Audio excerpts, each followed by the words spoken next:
Praise of Theory. Speeches and Essays.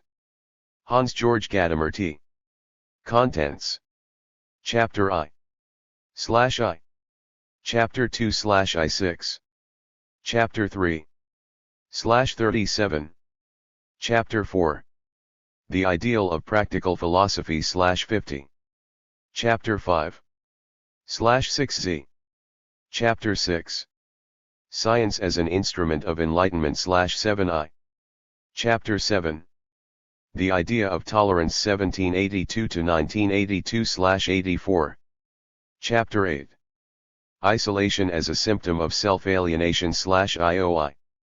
147.8.204.164 on Tuesday, August 2, 2022, 3:12 and 59 seconds UTC.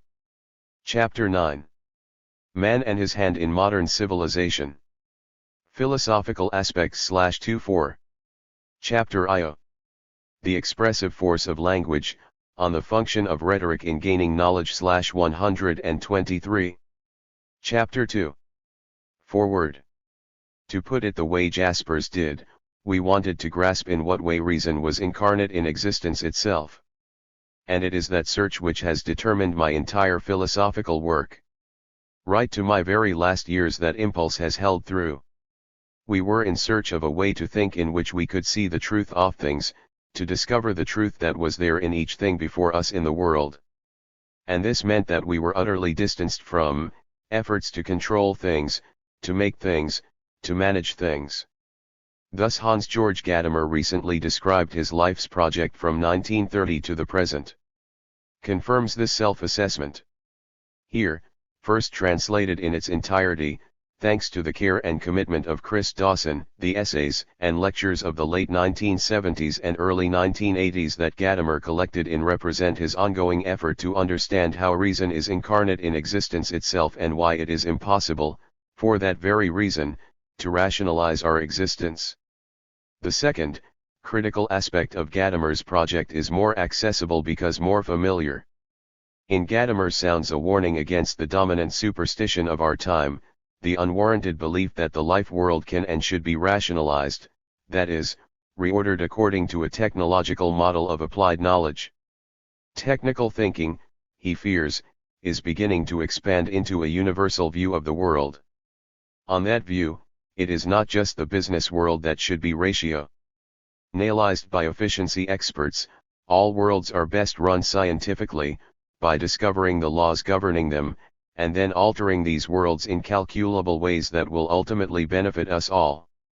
This kind of rationalization appeals not only to bureaucrats who use expert opinion to avoid taking responsibility and exercising judgment, it appeals to everyone who believes that the life world can and should be managed scientifically to the end of bettering it. In this fantasy, social engineers join forces with all those obsessed with emancipatory utopias, indeed with all who believe that Homo faber is blessed with infinite possibility. A new enlightenment is needed, Gadamer argues, to overcome the old Enlightenment superstition that we can make our world anything we would have it. What has made this superstition credible is the seemingly unbounded power of natural science.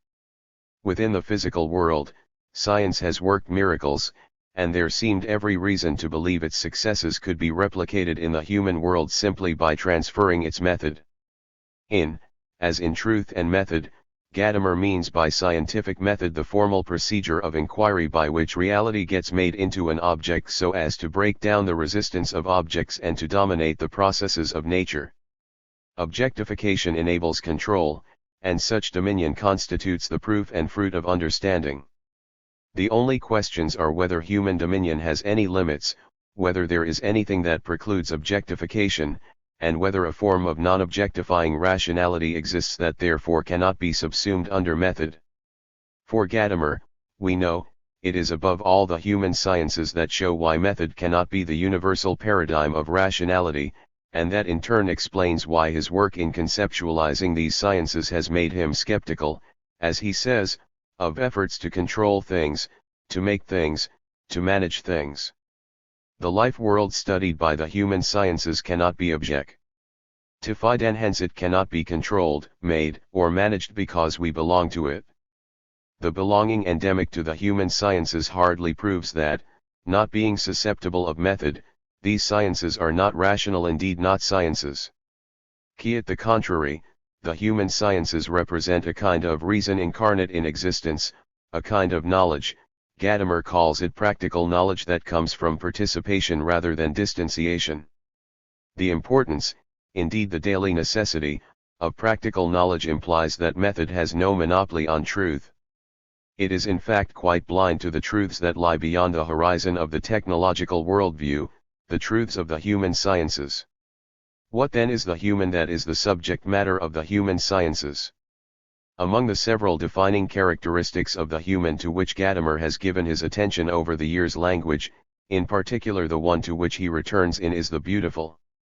Perhaps this is not entirely unexpected, given his suspicion of making. Is human society possible at all when work produces only the necessities? Gadamer asks. It is worth considering to what extent what the Greeks called to kaphon, the beautiful in the broad sense of a free surplus and superfluity, is that whereby human society satisfies itself as human.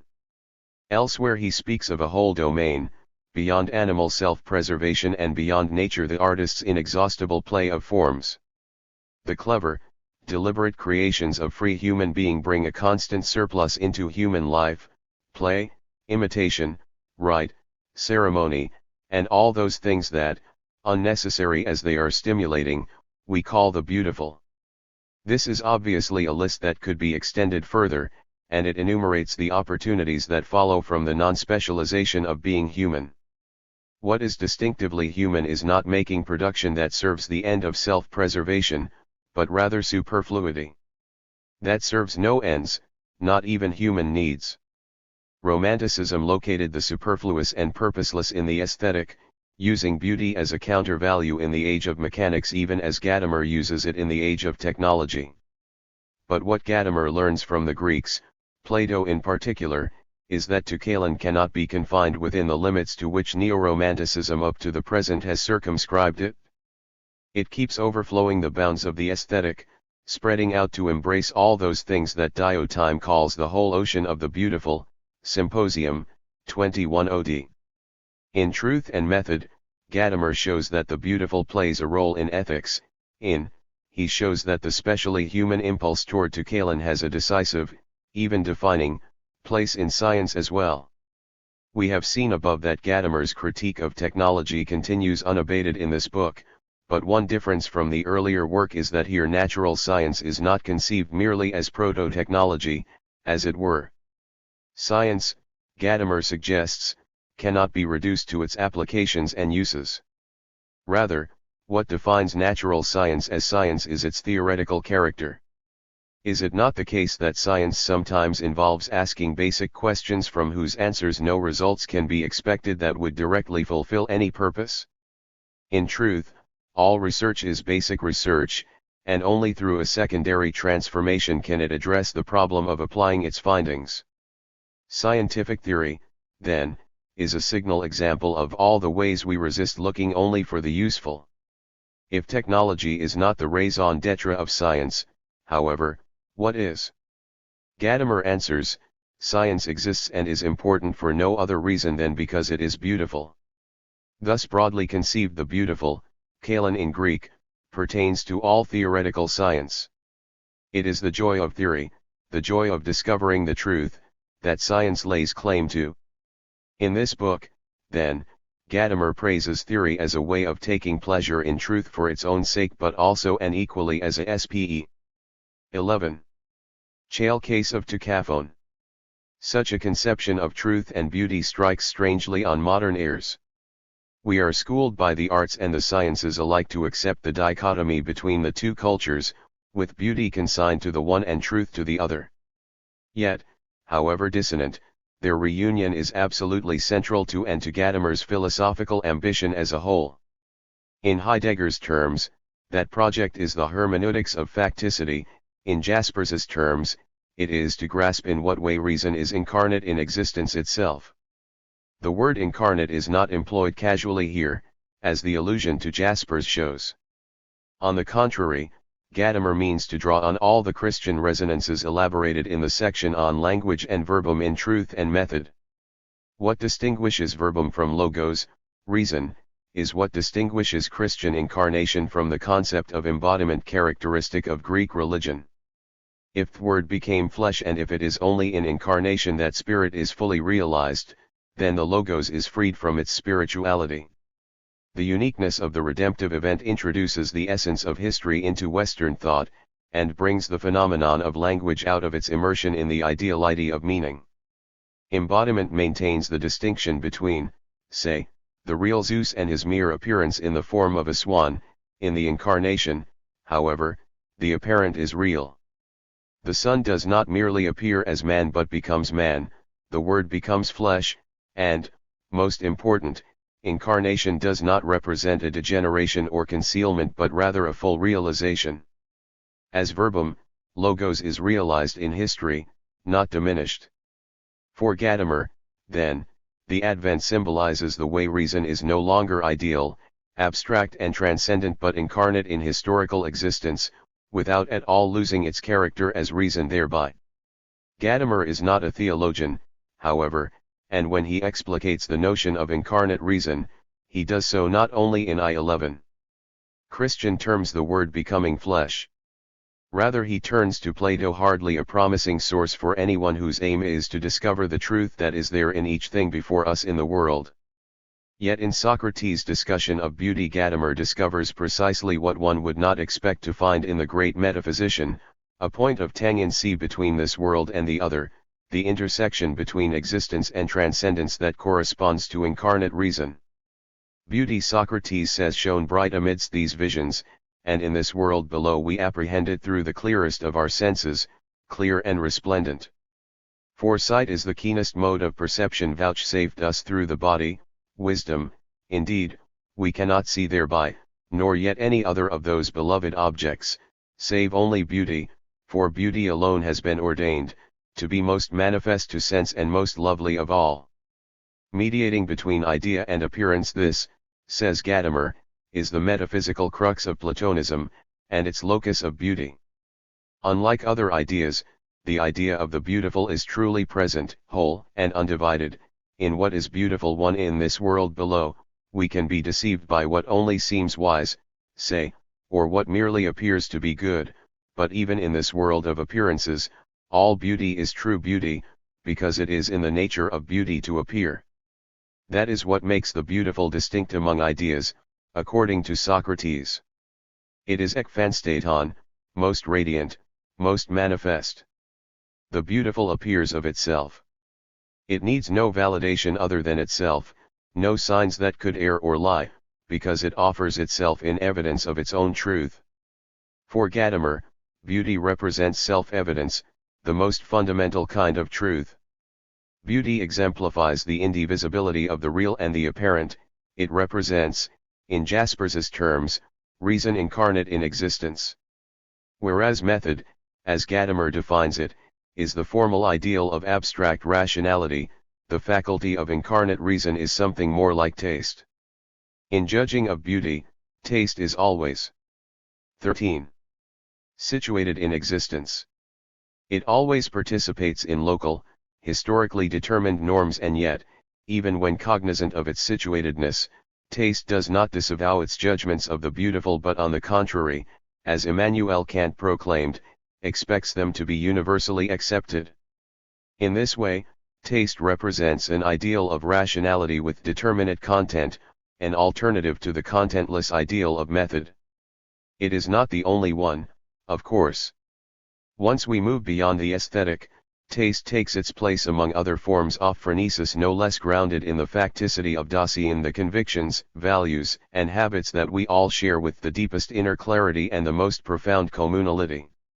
Yet, for all this, the good judgments of phronesis do not lose their claim to be rational, they are no less logos for being grounded in ethos. There is no standard of certainty higher than the self-evidence of what we all share with the deepest inner clarity. But if taste is best understood as a form of practical or incarnate reason in general, what is the case for beauty, once we proceed outward to the wide ocean of the beautiful that is, to being in general? We saw above that it is in the nature of the beautiful to appear. Its mode of being is self-presentation, and in this respect, Gadamer contends, the beautiful is representative of being in general, for the nature of being is to appear. Being presents itself in language, especially the language that Gadamer here calls not verbum but sage, the language of poetry and legend. Such language is not semiotic, insofar as a sign involves a signifier representing a signified different from itself. Here they are indivisible. Like English saga and etymologically related to it, German sage unites in its meaning both what is said and the saying of it. It designates the word's special claim to autonomy, not to be saying something that would then need to be confirmed or certified by appeal to its referent, but rather something that is certain precisely in its being said. 13. It is not by chance that legend, poetry, and other non-semiotic forms of language share the self-evidence of ethos. If a sign is whatever can be used to lie, sage by contrast is a mode of self-evident truth, where the very saying constitutes evidence of what is said. Like beauty, sage symbolizes the intersection of the real and the apparent, where being and seeming are indivisible because here being is presenting itself in language, then, represents an extension of themes elaborated in truth and method, but also a significant advance on them. Wary of attempts to rationalize existence because they assume that reason must be imported from without, Gadamer instead looks for the reason incarnate in existence itself and finds it not just in the human sciences. He praises theory in natural science for its self-sufficiency, its very lack of ulterior motive, and he praises poetry and legend for what is very similar, their self-referential, self-evident character.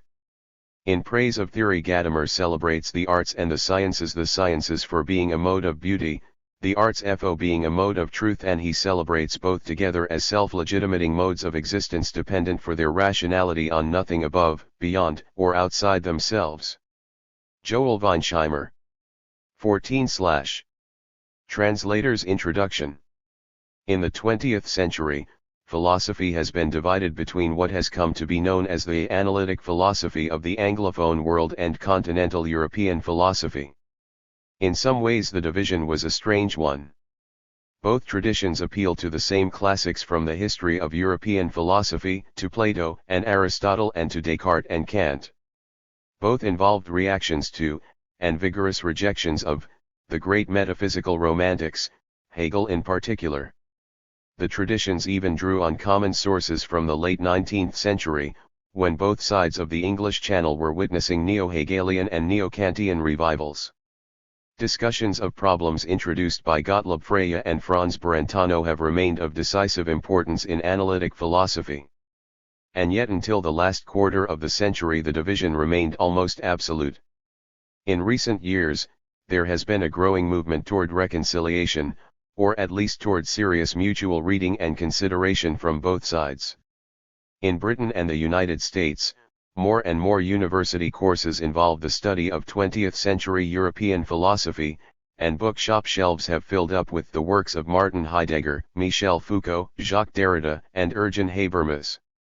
This new study has not come easily to those trained in the ways of 20th-century Anglophone philosophy, however. Analytic philosophy prides itself on its ability to nitpick thoroughly.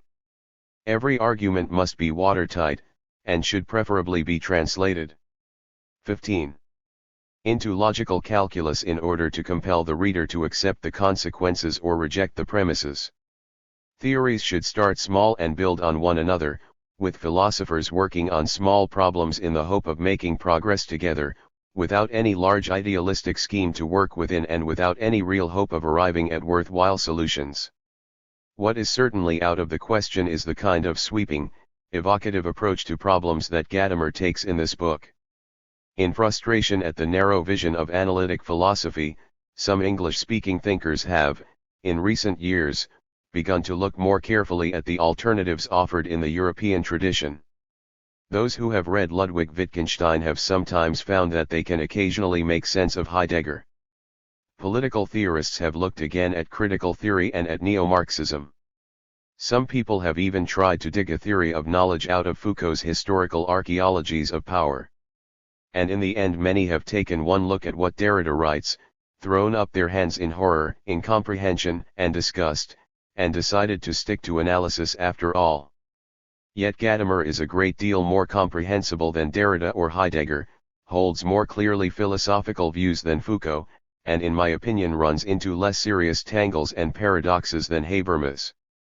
There are a number of issues on which his position is not vastly different from that of such analytic philosophers as Donald Davidson or Charles Taylor, and, as the basis of his philosophy involves the building of bridges in the fusion of horizons, there is much interesting comparison work to be done. For the general reader, meanwhile, to anybody unschooled in analytic philosophy, Gadamer reads like a great rhetorician, which is what he really is. His rehabilitation of rhetoric is the principal original element in his philosophy, and he uses rhetoric as much as he advocates it. That is not to say that he uses 16. What he calls the oily rhetoric of the modern mass media, which, it is claimed, can compel us to believe whatever the journalists tend to presuppose or take for granted. Gadamer's rhetoric aims not to tackle contemporary issues in contemporary language but to return to our tradition and the heritage of European thought in order to see how our modern presuppositions are arbitrary and in order to find possible alternatives to them. Because his style is rhetorical, though, we do not find a wealth of painstaking deductive argument or careful stipulative definition in Gadamer's writing. Instead, he tries to convince his audience by showing them plausible characterizations of how things are and interesting possibilities of how they could be otherwise. Gadamer, as a rhetorician, is a speaker first and a writer only when his speeches are transcribed. He has produced only 2 books as such, and one of them, Plato's Dialectical Ethics, was written as a thesis in order to obtain a university promotion. The other, Truth and Method, is a difficult text, mostly because Gadamer was so inexperienced at constructing readable books and failed to make the argument of the whole work clear at each stage. Its style sounds chatty, however, and large parts of it are clearly based on lectures and speeches that Gadamer has given.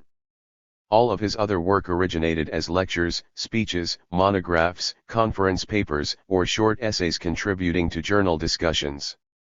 Gadamer's need to have a specific audience to address comes across very clearly, and his aim, like that of Socrates, is always to convince his current audience by appealing to their own ideas, and never to provide an argument that must force any rational person who accepts its premises to accept its conclusions.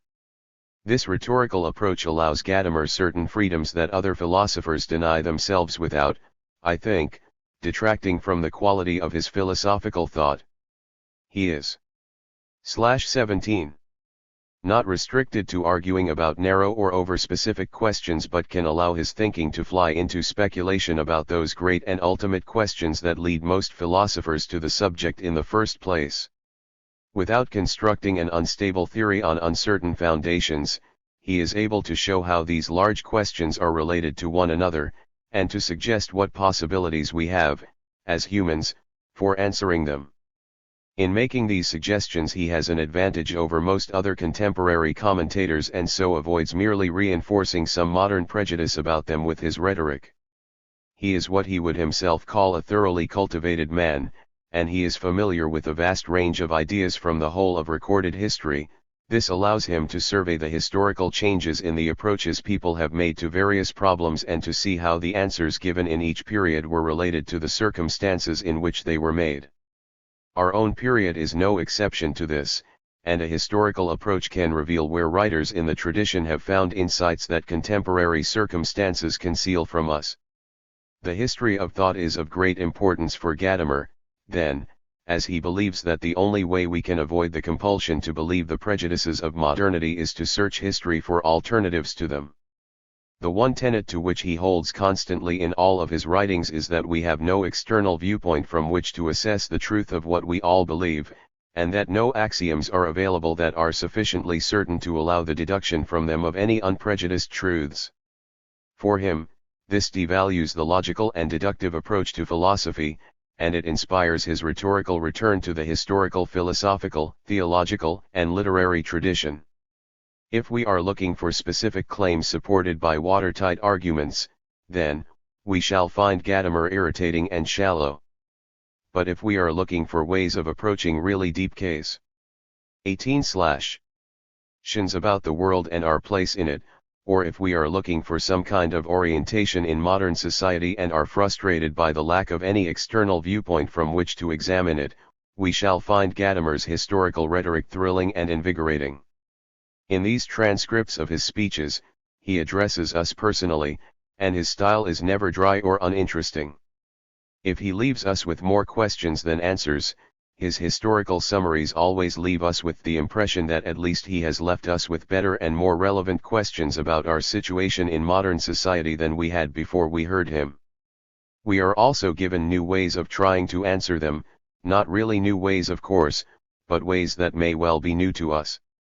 Who, after all, would think of tackling the problems of modernity by listening carefully to what Plato or Augustine said?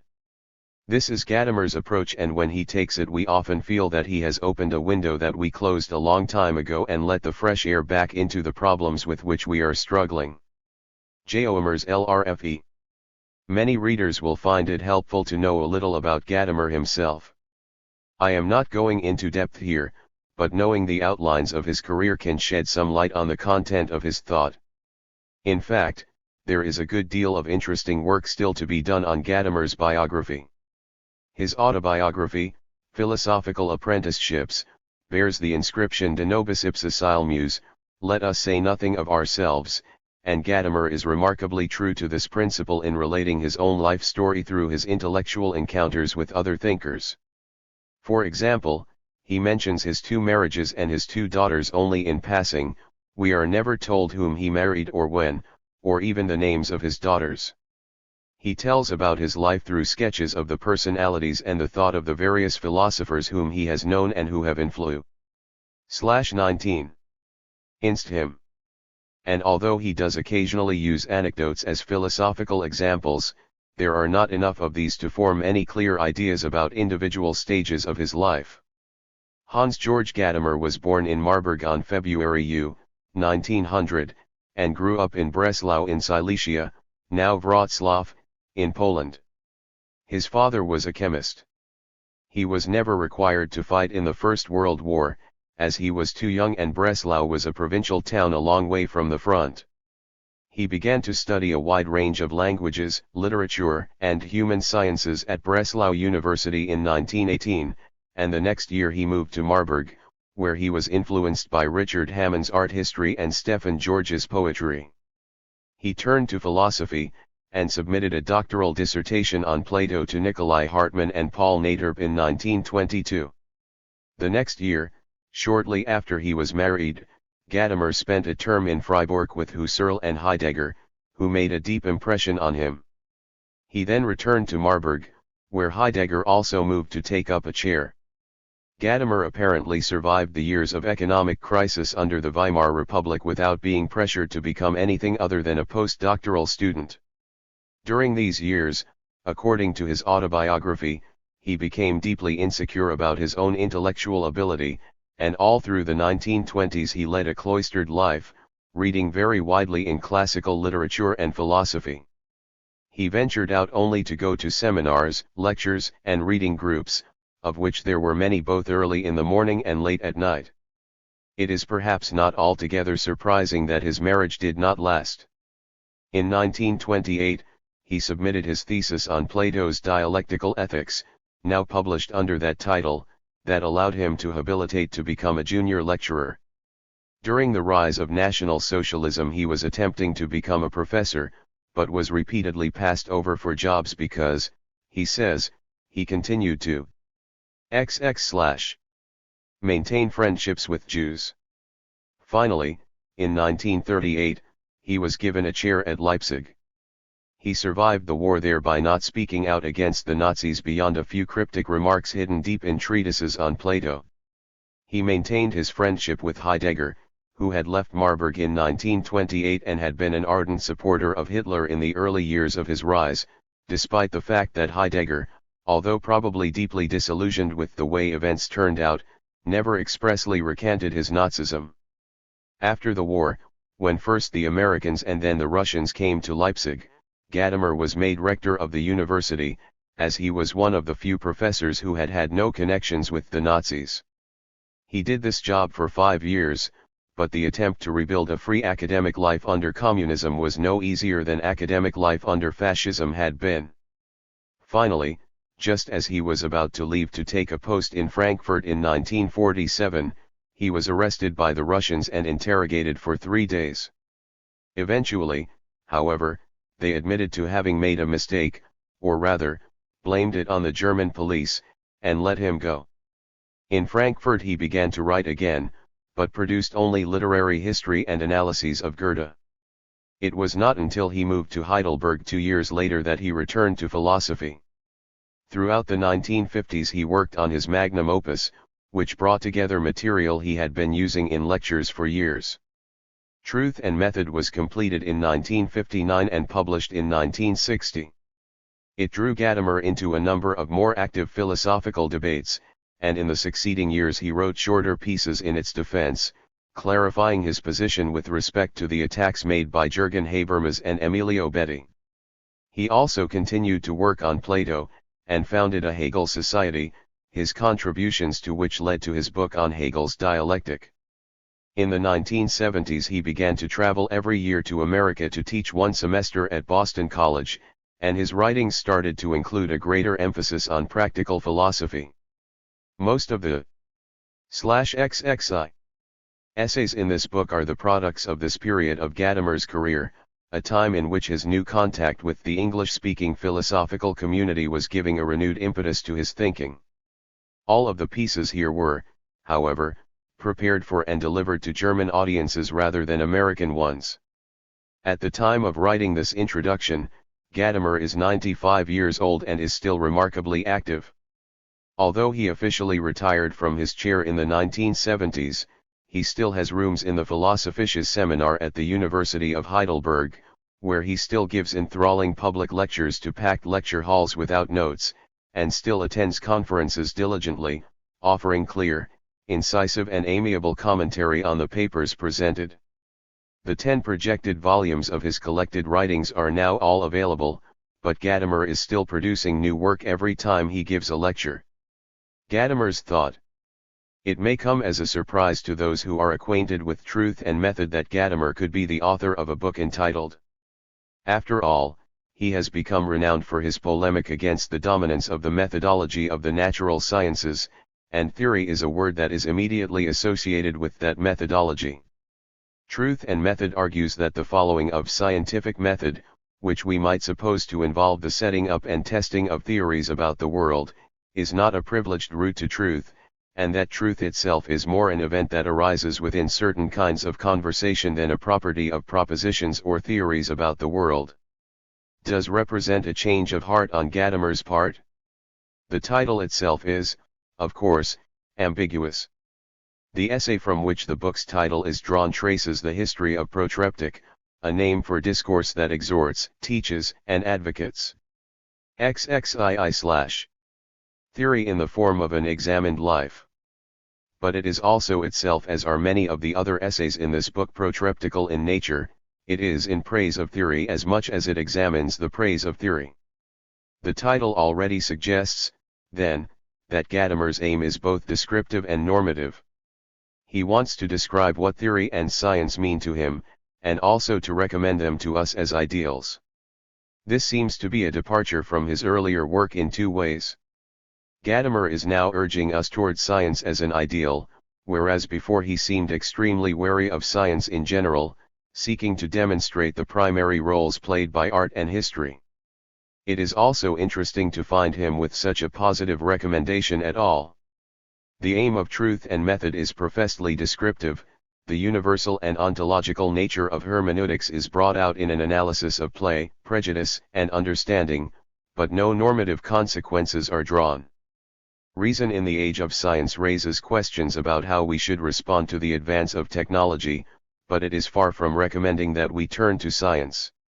Now leads us to re-examine the concepts of theory and science, and to see how a genuine scientific questioning can be maintained within our modern technological culture. In fact, this has been a concern of Gadamer's for a very long time.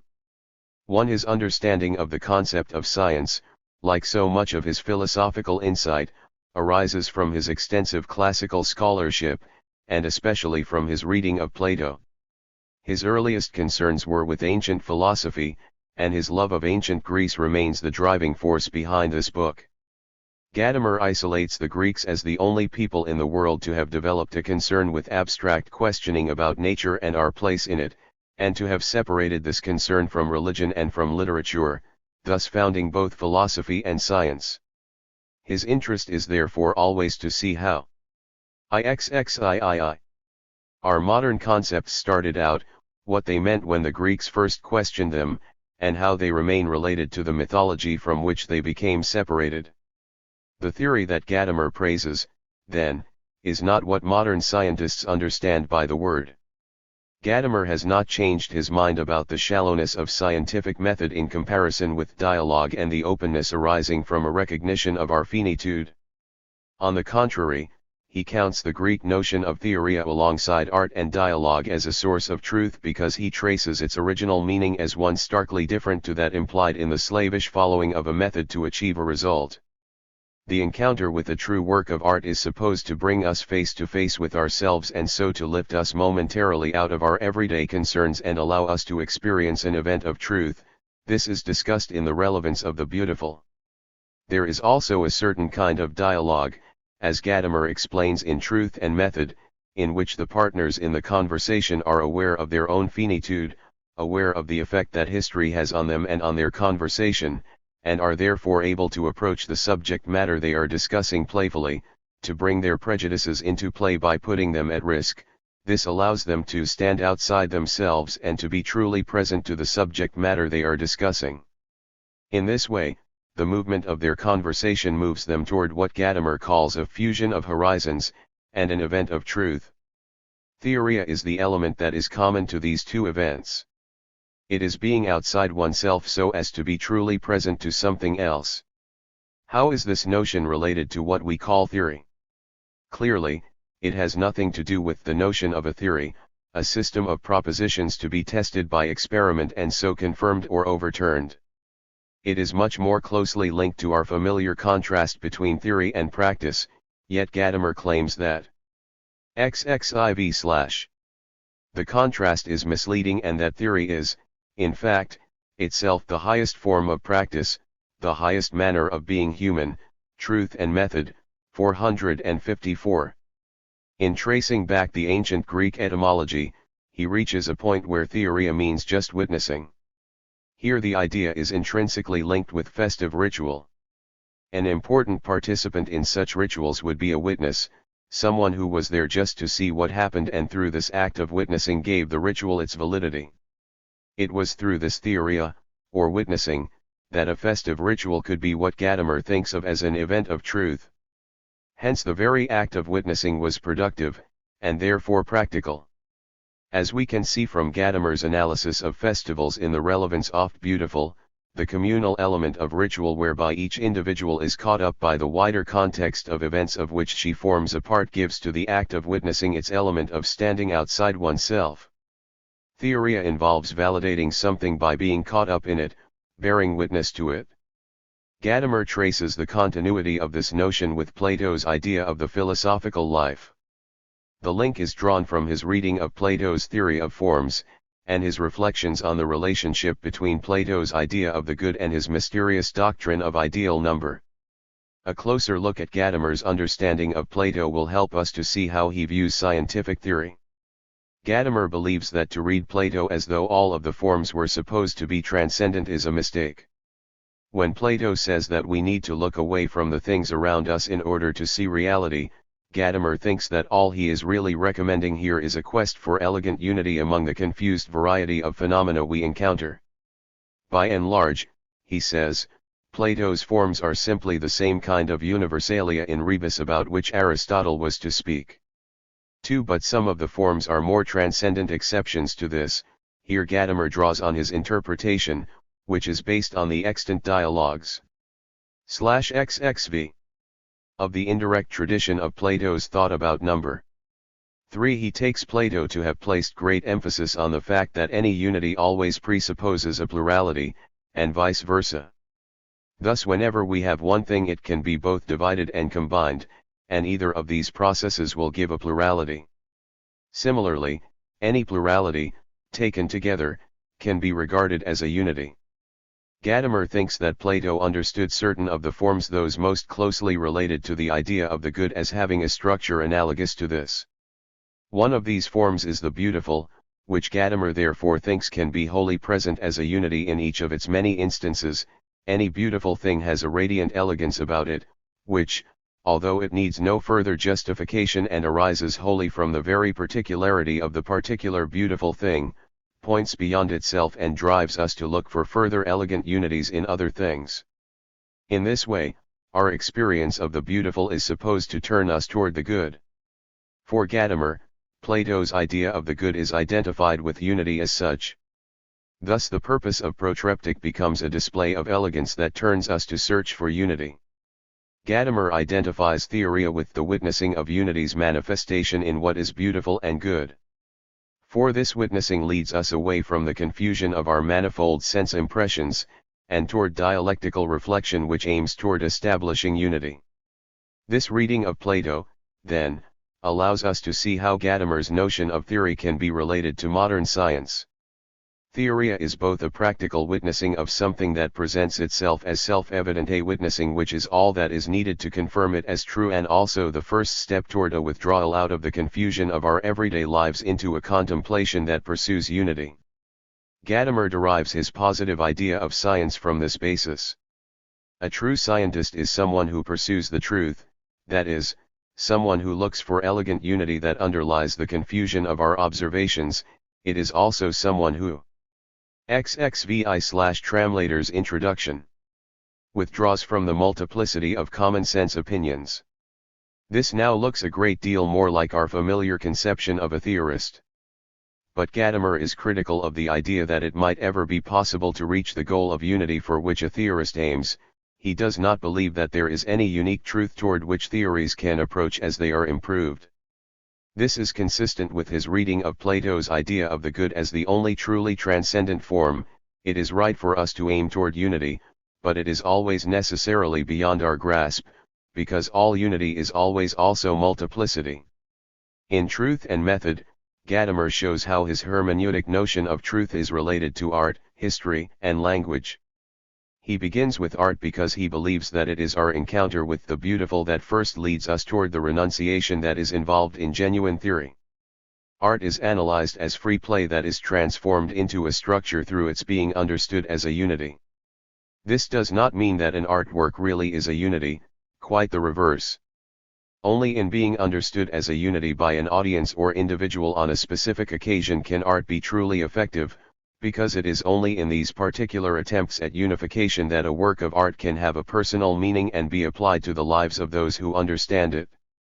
There is no transcendent true meaning or author's intention behind an artwork, because it is only really effective as an artwork from the points of view of those who find it has a particular meaning for them that is applicable to their own lives. Similarly, there are no true facts about what has happened in the past. Instead, history is seen as the dimension within which we live. Gadamer emphasizes that we are finite knowers and that therefore no infinite or wholly objective perspective is ever available to us. He avoids advocating a thoroughgoing relativism or historicism, however, by emphasizing the role played by tradition. Tradition not only transmits accepted historical truths to us but also /XXVII determines our whole outlook on life by means of the evolution of language. Gadamer sees language not as a conventional structure of signifiers that convey clearly defined meanings, but as a means of direct personal communication that continually changes and evolves as a result of what people try to use it to do. Hence he thinks that our concepts hold within them deep truths about reality, and embody the entire evolution of our tradition.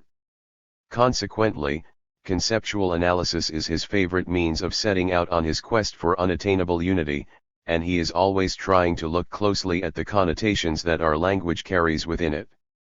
Again and again in this book, then, we shall find that Gadamer comes to consider some concept, such as tolerance, culture, or reason, in terms of the history of words and concepts. This is an important part of his hermeneutic appropriation of tradition. Hermeneutics means just interpretation, but it has come to be a name for the lines of thought explored by Gadamer, Paul Ricoeur, and other followers of Heidegger. What it points to is Gadamer's emphasis on finite understanding.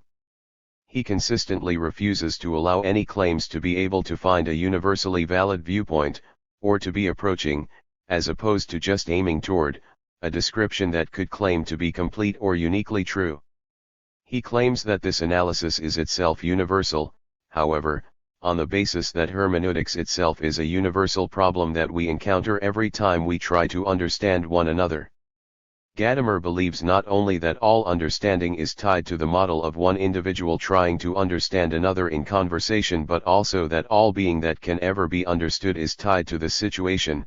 Thus, the only understanding that it is possible for us to attain is that which we derive by the same essentially linguistic means that we employ there. Because of his refusal to allow any external viewpoint, then, he continually emphasizes the role played by XXVIII/ an individual's finite understanding. Even taken together, we remain tied to our finite viewpoints, and so the only truth we can attain is hermeneutic in nature.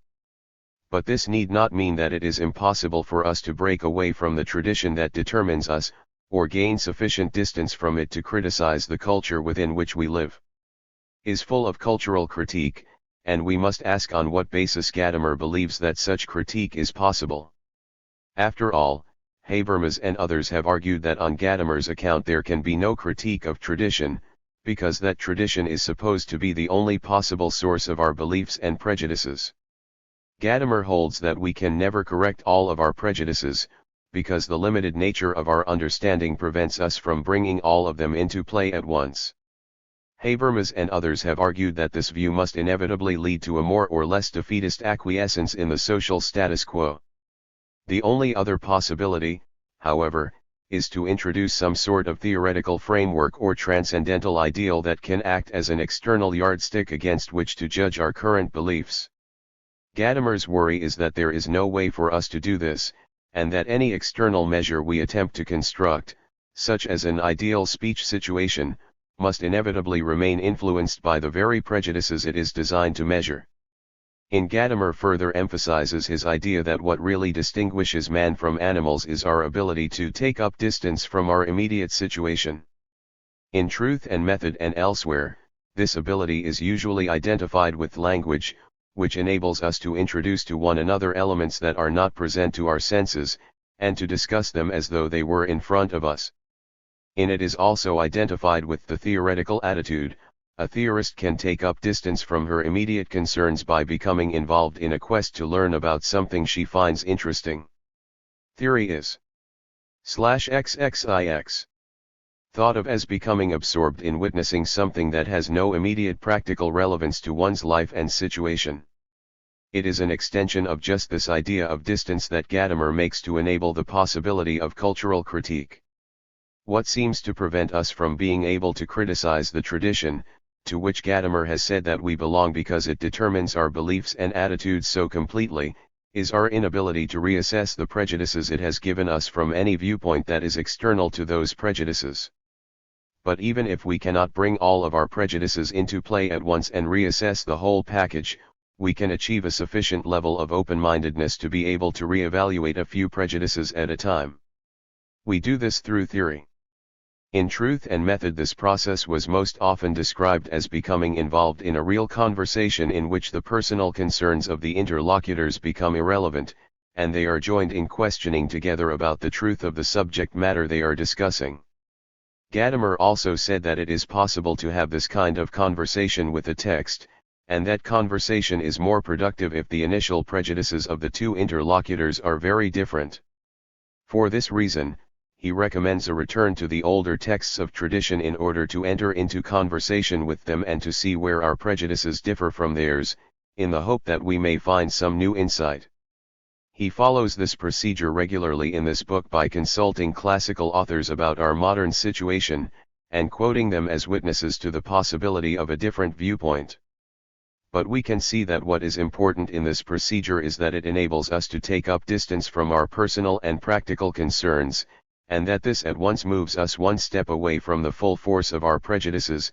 If we become involved in theory, in disinterested questioning, it is easier for us to be open-minded and so easier to find new ways of looking. XXX/trans/8ers Introduction. At our own situation. If we merely pursue our interests, we shall remain with the prejudices they have given us, but if we turn away from our interests and become involved in irrelevant questioning, our whole outlook can easily be changed, and this can have positive results with respect to our actual concerns. Hence we find Gadamer saying that he is not impressed by a researcher who fulfills his research program and succeeds in proving what he wanted to prove. He is much more impressed by somebody who leaves his research plan behind altogether and follows up a side track that puzzles him and, as a result, finds something altogether unexpected and new. Hence it is correct to say that Gadamer's position does not allow for the possibility of systematic cultural critique, and this is precisely the reason why we find no systematic criticism either in this book or elsewhere. But he is still able to give us valuable and chastening insights into the way we live and think by holding up the way people have thought in the past as a distorting mirror in which we can view ourselves, which will allow us to see how the mirrors we are used to also present us with distortions. Praise of theory. The essays that appear in this book were written for various purposes and occasions. As a result, the book contains a certain amount of repetition. But as Gadamer always speaks from memory, and develops his topic anew in addressing each new audience, every time he comes back to a theme we find a slightly new slant on it. This makes every new essay interesting in its own right, even where it covers ground that Gadamer has already dealt with elsewhere. In we find a collection of essays that go well together and read remarkably smoothly, and the repeated recurrence of certain themes such /XXXI. As the Enlightenment treatment of rationality serves to clarify Gadamer's position on these issues to a greater extent than is achieved by any individual essay. Although most of the essays here are easily accessible and display Gadamer's assured and lucid rhetorical style, in the first essay, we find Gadamer at his most obscure and, at times, his most verbose. The essay is important for those who are interested in the details of Gadamer's position, however, because it deals with themes that are not treated elsewhere. It is in this essay that he endeavors to explain how he sees language as being the unique distinguishing feature of humankind, and in which he explains how he sees philosophy as a product of our specific Western tradition that is derived from classical antiquity. Here he also tries to explain how meaning, even in individual cases, is dependent not on the semantic conventions attached to individual words and constructions, but somehow on the whole of language and the entirety of our ability to communicate with one another. The obscurity of the passages in which he attempts to defend this position is evidence of the difficulty these questions present. His ideas are certainly interesting, but his success, in my opinion, is limited. It is in the title essay of this collection that Gadamer explains in detail how he takes theoretical and practical concerns to be mutually interdependent. In doing so, he treats us to a sweeping summary of the history of philosophy. Here he examines how the tension between involvement in practical and political affairs and the desire to back away from life in order to consider it theoretically has expressed itself in each era of Western culture. He concludes that any practical activity that involves no theoretical reflection on the nature and goals of life is stifling and useless, but that the proper meaning of theory is a practical one of being caught up in a communal sharing in what is, and that it is this that inspires worthwhile practical activity. XXXII/. This conclusion forms the backdrop for the social commentary he makes in the essays that follow. In one of the oldest pieces in the book, Gadamer defines reason as the attempt to identify with the universal. He suggests that to be rational is to go beyond one's own immediate opinions, beliefs, desires, and prejudices and to try to make sense of what other people say. Only in this way, he argues, can it be possible for people to overcome their natural animosity toward one another and to develop the art of compromise. There needs to be some communal element, some force of solidarity to pull us together. The importance of diversity and open-mindedness is a theme throughout Gadamer's writings, and this impassioned attack on dogmatism is as clear and brief a statement of his beliefs on the subject as he has offered. The theme of rationality is further developed in the ideal of practical philosophy, where Gadamer argues that the basis of our rationality is a communal practical involvement with one another and the world, and that our common commitment to this must necessarily underlie any attempt to theorize about it. He claims that for this reason, the humanities should not try to emulate the scientific rationality of mathematics and natural science, but should instead try to testify to and share in this background of shared practical rationality, relying on rhetoric as much as on deductive reasoning. Here we also find the further suggestion, as so often with Gadamer, frustratingly left as no more than a suggestion, that the rationality of the natural sciences themselves might ultimately be dependent on their hermeneutic background in living practice. He takes up this theme again in his essay on the expressive force of language. Then, Gadamer begins to apply these ideas about rationality, theory, and practice to contemporary social issues. He argues that the desire to theo/XXXIII and to research is as fundamental a part of being human as our practical social and political activity is, and that there is an inevitable conflict between the two. This gives rise to the problem of finding a balance and a compromise between two sides of our nature, which is expressed in the problem of the social role of academia and the funding of abstract research. In Science as an Instrument of Enlightenment, we find Gadamer's first decisive criticisms of modern society, and his first recommendations about how matters might be improved. As in Truth and Method, his complaint is that the model of scientific method has become too dominant, allowing us to become slaves to a technology that aims only to dominate nature without thinking through what it is doing and why. He calls for us to go through a third enlightenment in which we lose the prejudices not of myth or of religion but of the technological dream and the emancipatory utopia. This latter phrase refers to Habermas and critical theory in general.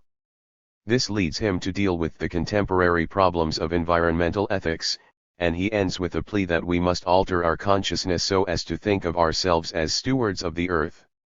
The centerpiece of the book is Gadamer's historical examination of the concept of tolerance. Here the central ethical themes of the book are introduced as Gadamer discusses the processes of rationalization that take place in modern capitalist society. He argues that the 18th century state, which was secure in the authority of the king and the religious morality of the people, so that it could afford to be tolerant of differing religious beliefs, has been replaced by a faceless system in which we are all forced to adapt to fulfilling a function that has no meaning for us. He claims that this rationalized system has forced us to lose all the solidarities that once held us together and gave us ethical direction. There are no ethical certainties anymore but only a disorientating relativism, and from THIRD-WORLDISM. This Gadamer concludes that one universal ethical requirement must emerge after all the requirement of tolerance. In the following essay, Gadamer takes a more analytic approach, and comes as close as he ever does to defining some of his central ethical terms: isolation as a symptom of self-alienation. Here we find explanations of what Gadamer means by such phrases as rational obligation, administration, and freedom. This is also where he explains in most detail exactly how communality and solidarity are to be established within modern capitalist society, and how they can help us to break out of the isolation into which it has cast us and to re-establish our connection with the universal. His answer contains a surprising echo of Marxism, following as it does Hegel's analysis of the relationship between the consciousness of the master and that of the slave. Gadamer's contention is that we can find solidarity only by finding our own self-fulfillment in our work. What he does not make clear, however, is exactly how it is possible to achieve this within the specialized functions into which he has claimed modern society divides us. In his essay on the significance of the human hand, Gadamer draws some of these ideas together, examining again the possibility of finding an equilibrium between two conflicting sides of human nature. He argues that it is the fact that our senses and our intellect are not naturally specialized that distinguishes us from the animals, and that we must not allow our scientific culture to drive us into an unwanted artificial specialization in our social functions. This artificial specialization, he contends, weakens our power of individual judgment by forcing us to fit in with a pattern that is meaningless to us. His suggested solution to this problem comes in his explanation of his notion of by/dung cultivation, as the developing of a possibility of judging for oneself by coming to be able to see alternative points of view. At the end of the essay, we find the clearest implica/XXXV.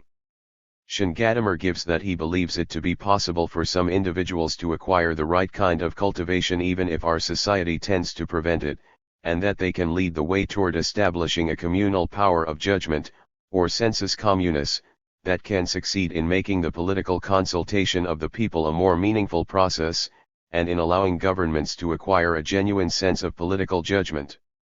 The expressive force of language deals further with the sensus communis, relating it back to Gadamer's principal concern in Truth and Method, the relationship between language and understanding.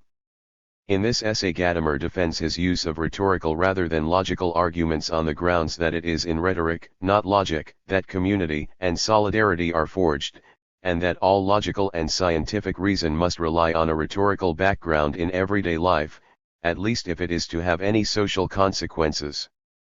He discusses how over the past 3 centuries we have moved away from the ideal of the cultivated scholar who has a very broad knowledge of academic issues, an openness to further inquiry, and the ability to express himself to lay people in clear and elegant terms.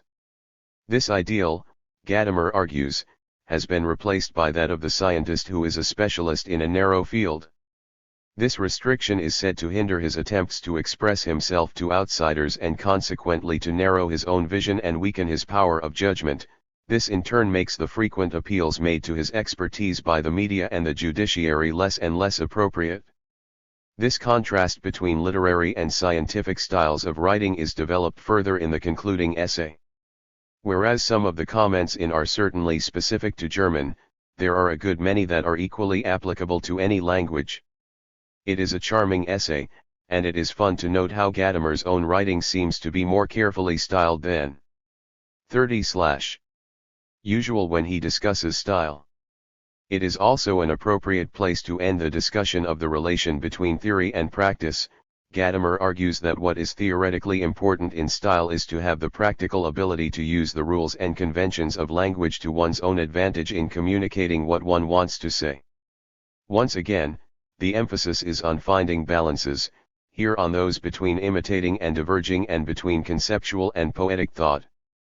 Gadamer reaches few conclusions in this book, and even his recommendations concerning the ways in which contemporary society can be improved often remain unclear. He is continually seeking useful approaches to our social problems, but thinks that if he were ever to believe himself to have found the answers, this would in itself constitute evidence that he had merely given up the search. Hence not one of these essays ends with a specific conclusion. Far more often, they end with a quotation, usually a quotation about the need to go on searching, or about the limitations of our individual powers and the importance of cultivating our communal judgment. As we have seen, this apparent vagueness is what Gadamer's ideas about understanding and social critique would lead us to expect. But the impression we might get from a first reading, that it is the result of shallow or woolly thinking, is certainly wrong.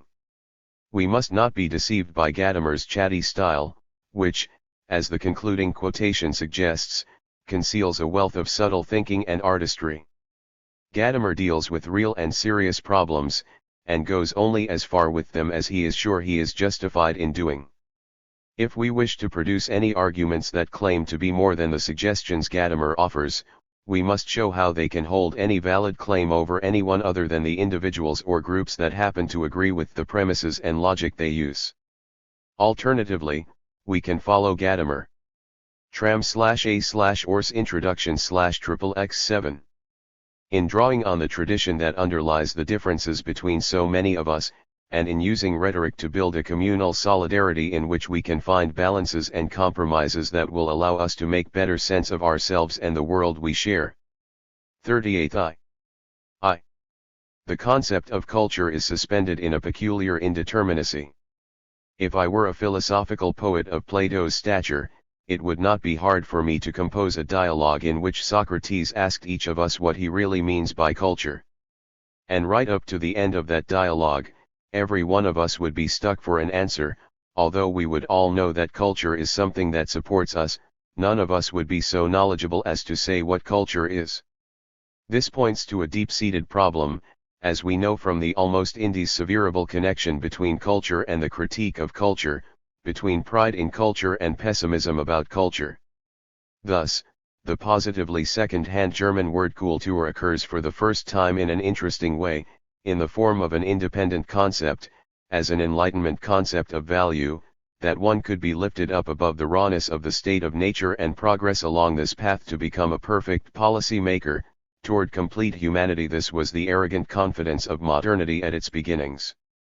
The Enlightenment's pride in reason has been contested since Rousseau wrote his famous Discourse of 1750, which won a prize at the Academy of Dijon. It dealt with the assigned question, what moral advancements does mankind owe to the unfolding of the sciences and the arts? S'il rétablissement des sciences et des arts a contribué pour l'essaimment urs. This question stemmed from the spirit of the Enlightenment, and a lecture given at the opening of the Salzburg Hochschulwochen, R 980. In answer to it, Rousseau praised the innocence and simple purity of nature. One can't admitted Rousseau has set me right, too, and grounded the principle of morality on the autonomy of moral reason, which is the same for everybody. Herder followed Rousseau's critique of corrupting customs at least so far as to contrast true culture to civilization. 3. That distinction proved decisive for the German-speaking world and beyond for a long time. The apolitical, aesthetic tone in the word, which can be heard in the phrase art and culture and in our concept of cultural life, arose from this separation of the technical ordering of life, civilized and therefore superficial, from profound culture. Schopenhauer's work became its philosophical expression in modernity, in the 19th century in particular. According to Schopenhauer, redemption from the dreadfulness of the blind will that governs the whole of nature and the human world lies in disinterested viewing, and so in art in particular. For with the rise of bourgeois society, that is with the ascent of the bourgeoisie to equality with the court and nobility, an almost religious cult of art arose. This movement provided the cultural furniture of so-called urban cultural life, whose theaters, museums, concert halls, and lecture halls reveal the enthusiasm for culture of the bourgeois centuries. Then, in the 20th century, a counter-movement occurred that criticized this bourgeois cultural life. I myself belong to the generation that went into the woods as members of the youth movement and utterly rejected the cultural life of the towns, especially the opera. These gestures of protest, even the costumes with the iridescent collars, were harmless. But in the affluent society of the second half of the century, these counter-movements began to take on the forms of militant cultural revolution, and were directed just as much against the political order as a whole as they were against the domination of the Church. The age of reproduction, as Walter Benjamin called it, 5. 2i. Dawned when, through the further development of the technology of reproduction, a veritable flood of stimuli and information poured over mankind, which undermined the aura of the primitive and original. This has made us less and less receptive to what is unusual and demanding in culture and in works of art. The industrial age was founded on the cultural heritage of the bourgeois century.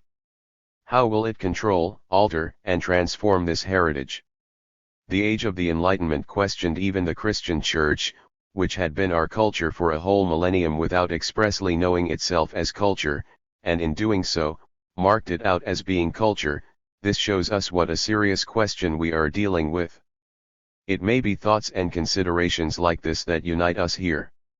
If, as a philosophical historian, one wants to contribute to this reflection, one is led back to the origins of culture, to the basic, elemental givens, which are words and language. Words and language obviously stand at the beginning of human history and the history of humanity.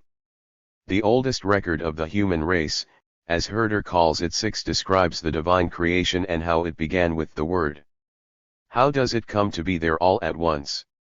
And God said, "Let there be light." 7. Did the word bring the light? Was the word the light? Are words light? Does not light really become light where words are encountered, where runes and dumb inscriptions are deciphered for the first time and begin to speak? Or when drawings, accounts, and stories diligently handed down over the centuries illuminate the darkness of the past for us? Since we are a conversation and can hear from one another, 8. In these lines of Hold Erlin, mankind's conversation with one another and with the divine sound like a single conversation. Because we are a conversation, we are the one story of mankind. In constantly discovering more early cultures and pre-cultures, more of the oldest traces of human life, and in investigating ethnic islands. 3. Hitherto unreached by the stream of world historical tradition, we come to know more and more of this story. The more we become acquainted with the past and present cultures and traditions of peoples who stand outside our Christian tradition, the more we realize that this is a conversation that, however various its languages, always takes place in human, learnable ones. Man has the word, as Ferdinand Ebner expresses it, 9, and that is precisely what distinguishes him from all other natural creatures. That man has language is a proposition that, in philosophy, that most characteristic creation of the Greeks, arises with science, and we encounter it for the first time in Aristotle's Politics. 10. Aristotle calls man the living creature that has the logos. 11. This takes us straight to the heart of the matter, and brings us quite close to the primal expression of culture, the word. To be sure, logos does not mean word, but discourse, language, account. Ultimately, it is everything that is articulated in discourse, thought, and reason. Thus the definition of man that has come down to us through the centuries is that of the animal rationale, the creature that has reason, confirming at every stage the latest pride in reason. But logos is not reason but discourse, precisely words that one person says to another. It is not an accumulation of words like the classified fragments that form the dictionary or so-called word book, literally, book of words. Rather, the logos consists of words already disposed toward the unity of a sense, the sense of discourse. We call that the unity of the sentence. But a sentence too constitutes a fragmentation of the word. If not an entirely artificial one, it is, strictly speaking, an arbitrary unity. For at what point has somebody completely said the words he or she wants to say? Where does the sense end? In the unity of the sentence. Surely, rather, in the unity of the whole discourse that ends in falling silent. Does not the sense of what is said get across completely only when we fall silent, and does it not first begin to expand in the stillness of its having been said? Ultimately, don't the words first come to exist in the answer? Isn't it then that they first become the words that were said to someone and to which someone has had to answer? Or are these words, too, still an abstraction? Is every word in the end an answer? Are we not always answering when we venture a word, by which I mean are we not trying to respond to the other, to the occasion, to the issue, to the causa? In any case, the Greek expression logos points toward the domain of such a correspondence. It is not for nothing that the aforementioned definition appears in Aristotle's Politics, in that great succession of lectures on the basic political constitution and specific character of humankind, where Aristotle subjected human life in its social forms of order and organization to his genius for observation. The sentence with which this quotation opens already shows the sweeping horizon in which human activity takes place, the horizon of nature. And nature makes nothing in vain. But out of all living creatures only man has language. The sound of the voice certainly indicates the oppression of pain and the elation of pleasure, and therefore also occurs in other living creatures. That is to say, nature has progressed so far that they have sensations of pain and pleasure and can show it to one another. Language, discourse, logos, on the other hand, is designed for exposing what is helpful and what is harmful, and so also what is right and what is wrong. For what is special about man as against other living creatures is that he alone has a sense of good and bad, right and wrong and such things, and it is communality, solidarity, in these things. 5. that distinguishes the creature of the house and the city. 12. A noteworthy last sentence. 13. Here it is man's having language that sets off his form of life from that of certain kinds of herd animals. His communication is not just the expression of a particular condition as with, say, birds' warning cries and mating calls. It manages to make manifest what is helpful and what is harmful. That means pointing out things that we want to recommend or warn against even when they do not immediately recommend themselves, perhaps because they are not very pleasant. One thinks of bitter medicine, or of the doctor's painful surgery, which requires a distance from what is present and a looking forwards to what is coming. One is no longer given over and delivered up to the rush of the moment. This, then, is what we recognize in the essence of language, a distance by means of which, in the breath of our voice, fleeting as it is, we can embody everything that occurs to us, making it audible and communicable to others. Obviously, it is this kind of distance with respect to ourselves that opens us up to the other, and enables not merely expressive gestures, or the mere warning cries and mating calls that the animals make to one another, but genuine efforts towards communication. The German word for communication is Mitteilung, which means literally sharing with. What a beautiful word!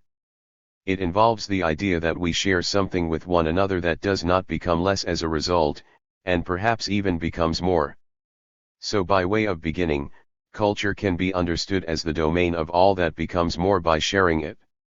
The external goods of life are the kind of things that isolate us, and where they alone are in view they plunge us into the gloomiest solitude of the ego. Ferdinand Ebner, again, has had profound things to say on this subject. 14. 6/cu/tour and the word. The word is communication, sharing in its purest form. It is not the voice of pain or pleasure that is extorted by nature, so to speak. It rests on free agreement, kata synthekin, as Aristotle has it. 15. But that doesn't mean that it's a real agreement that people settle on in some way. Nor does it mean that the word becomes word through a significance bestowing act, as one modern philosopher has termed it. Nothing gets founded here and nothing gets bestowed, we are always already in agreement.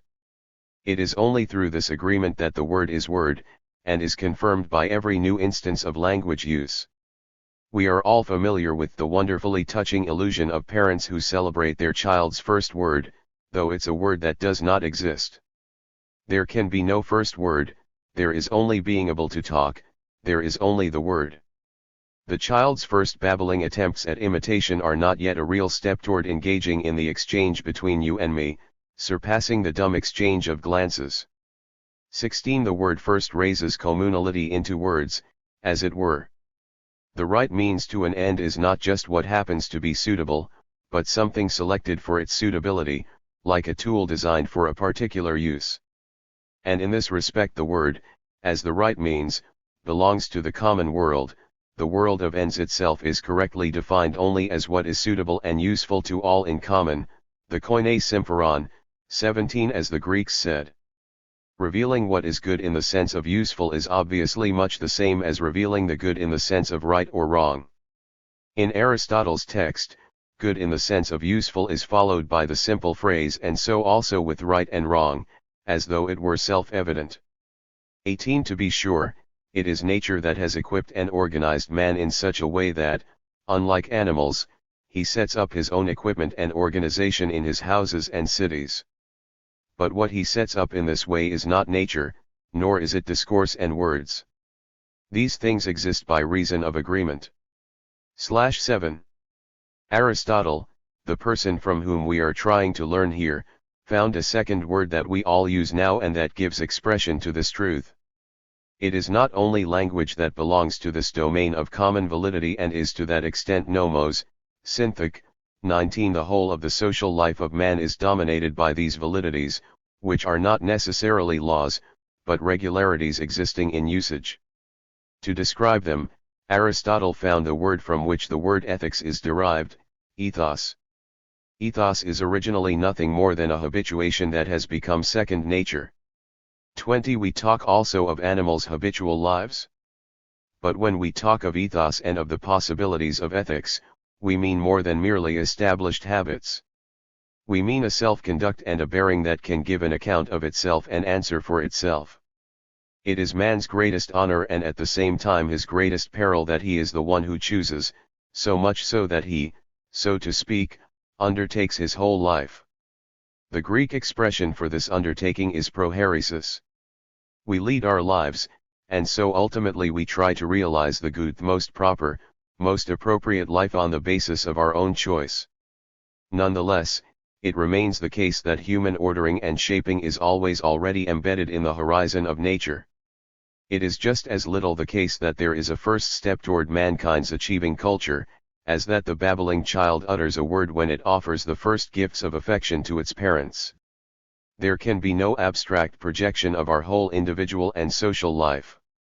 In Plato's utopian state we find a portrayal of an idyllic self-sufficient community, where nobody is in conflict and there are no unsatisfied needs. 21 Everyone exists together in wonderful innocence, and their activity is coordinated by easily satisfied regulations. Now Plato, or his Socrates, calls this a city of pigs. 22 The expression city of pigs does not quite have our associations of vulgarity and pitiful luxury, but rather just means lack. 8 of cultivation, of paideia, education. What Plato means to say by calling this idyllic state a city of pigs is that such a state is not at all concerned with the authentic task of man, which consists in ruling and honoring service. The task of man, and of politics, consists in having power and not abusing it just in order to increase it. That is the great lesson of Platonic philosophy. Only paideia, only education, can overcome man's deep-rooted instinct of aggression. We are familiar with this as the problem of all politics from Plato to Freud, and it is the hope of all thinkers from Plato to Freud that someday our instinct of aggression might successfully be brought under control, so that Christianity's commandment of love would be taken in earnest. In the Greek expression paideia, there is an echo of the lightheartedness and innocence of children's play. 23 Its authentic object, if we can apply this word at all, is the beautiful. But that just refers to everything that commends itself without being of use for anything, so that nobody asks what its purpose is. 24 In its broadest sense, the beautiful encompasses nature and art, customs, actions, and works, and everything that communicates itself and, in being shared, belongs to everyone. There is a reason why the word culture springs to mind in this connection. Our self-consciousness and its verbal articulation were fashioned by Roman culture. When we say nature or culture, we are speaking Latin. For a rural people like the Romans, culture self-evidently referred to agriculture, agricultura. Now, when the Roman people learned something new from the Greeks, from Stoic Greek humanity, this word also came to provide the soil in which it grew. Cicero spoke first of the cultura animi, cultivating the mind. 25 Even when he did so, the rural way of thinking of this whole linguistic world continued to assert itself in the new concept of cultura. It is as though it is embossed with the stamp of the care and concern of agriculture between sowing and harvest. In the word cul/9 tour, and in the essence of culture itself, we are presented not just with the pleasure of free play, but also with the toil of the sowing and harvest of the spirit, cultivation, by/dung, toward humanity. These etymological observations bring us back to a point from which we can see quite clearly what distinguishes the possibilities and dangers of humankind. Culture is sufficiently serious that it does not just mean organized free time. What a terrible phrase that is, already indicating that we are not free enough to have free time. Culture is not the organization of our free time, it is all that stops men from assaulting one another, and from being worse than any animal. Worse. For animals, unlike men, know no war, no other species fights with its own kind to the point of annihilation. So what kind of equipment does man have? And why should we follow the ancient thinker 26 in according such decisive status to words? After all, there are also other symbolizations whereby man distinguishes himself from all the animals. He can also recognize himself in the tools, monuments, and emblems that he creates and surrounds himself with. Language is not the only symbolizing activity. Thus Ernst Cassirer once suggested the following as a definition of culture: the universe of symbolization, the symbolic universe. 27. It is true that taking up distance belongs as much to the symbolic universe in general as to the word. In taking up a distance, the word achieves two things for us: recognition of oneself in another, and recognition along with others of what is affirmed by everyone in our cooperation, in our goals, in our bringing about what is just, even if it is difficult and demanding for each individual to concede or renounce certain things. Wherever man has impressed his design on things, he can certainly be recognized in his tools and structures. It is only in the word, though, that we seem to reach the all-embracing empire of spirit, as it were. Which can come into its own in the word, insofar as everything is susceptible of being worded. Thus the word is the highest form in which mankind can shape its world and its fate, the great final syllable of which is called death, and its hope, God. The mystery of human cultural tradition rests on the word. The expression tradition itself is bound tightly to the word, and for good reason. What we immediately understand by tradition is the written information that has come to us through writing, copying, and reproduction. 28. Of course there is also oral tradition, and today we are no longer as convinced as we were about 50 years ago that poetic creations are preeminently written. We have now found out how long a tradition of oral legends survived in the Albanian mountains. Since then, we take seriously the possibility that discourse can become art not only through the medium of writing but also through mneme, through memoria, through memory. Yet writing, and the resurrection of the words out of writing, remains one of the greatest mysteries of all human tradition. Our very own culture, that of the humanist Christian tradition, gives us reason to think that this is the case, especially now, when the other great world religions and world cultures are just beginning to engage in a first hesitant conversation with us, and above all now that the massive dialogue that is opening up between atheism and the religions has reached its hour. 29. So we should once again make ourselves aware of what is specific to the Christian humanist tradition. Nowhere does this become so clear as in the word. If I were asked to classify the traditions of other cultures, and perhaps had to say whether the great Chinese sage Lao Tse's 30 words were religious literature, philosophical literature, or poetry, I would not be able to give an answer, not because I do not know, but because it is only in the history of Western civilization and culture that these three forms of discourse and the word have been disentangled and /2 developed, through continuous interchange of ideas with one another. If I had to name these three kinds of words that have distinguished our tradition, I would say that there is the word of the question, the word of the legend, and the word of the reconciliation and the promise. It is worth examining these three forms of discourse both independently and in their mutual harmony. The word of the question 31 is a restless word that reaches from the Greek's appetite for questioning all the way to the thirst for knowledge of our ever-progressing research. Perhaps the clearest way to characterize this appetite for questions is to say that this word constantly outlives itself. Questioning is what enables us to own up to our finite contingency, and to the limitedness of our knowledge, interpretation, and foresight. In short, through it, we own up to the human situation in the world. In modern times, human knowledge and science recognize themselves in the form of the self-outstripping question. In puzzles and questions that continually beget themselves anew, the words knowledge and science themselves have taken on this connotation of research, of the further questioning that constantly outstrips itself. But the Greeks began with the old, immense questions: why is there anything at all rather than nothing? What is in the beginning? What is chance? What is this wonderful pattern of the paths of the stars? And then again, what is this irregularity that we encounter in the night sky, in that all the stars do not complete the prescribed revolution about the center of our earth together, but some seem to stray about and are therefore called the planets?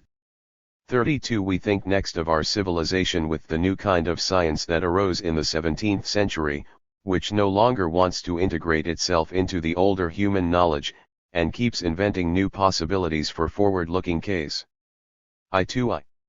Shining, abstract constructions, and technical accomplishments and forms of control.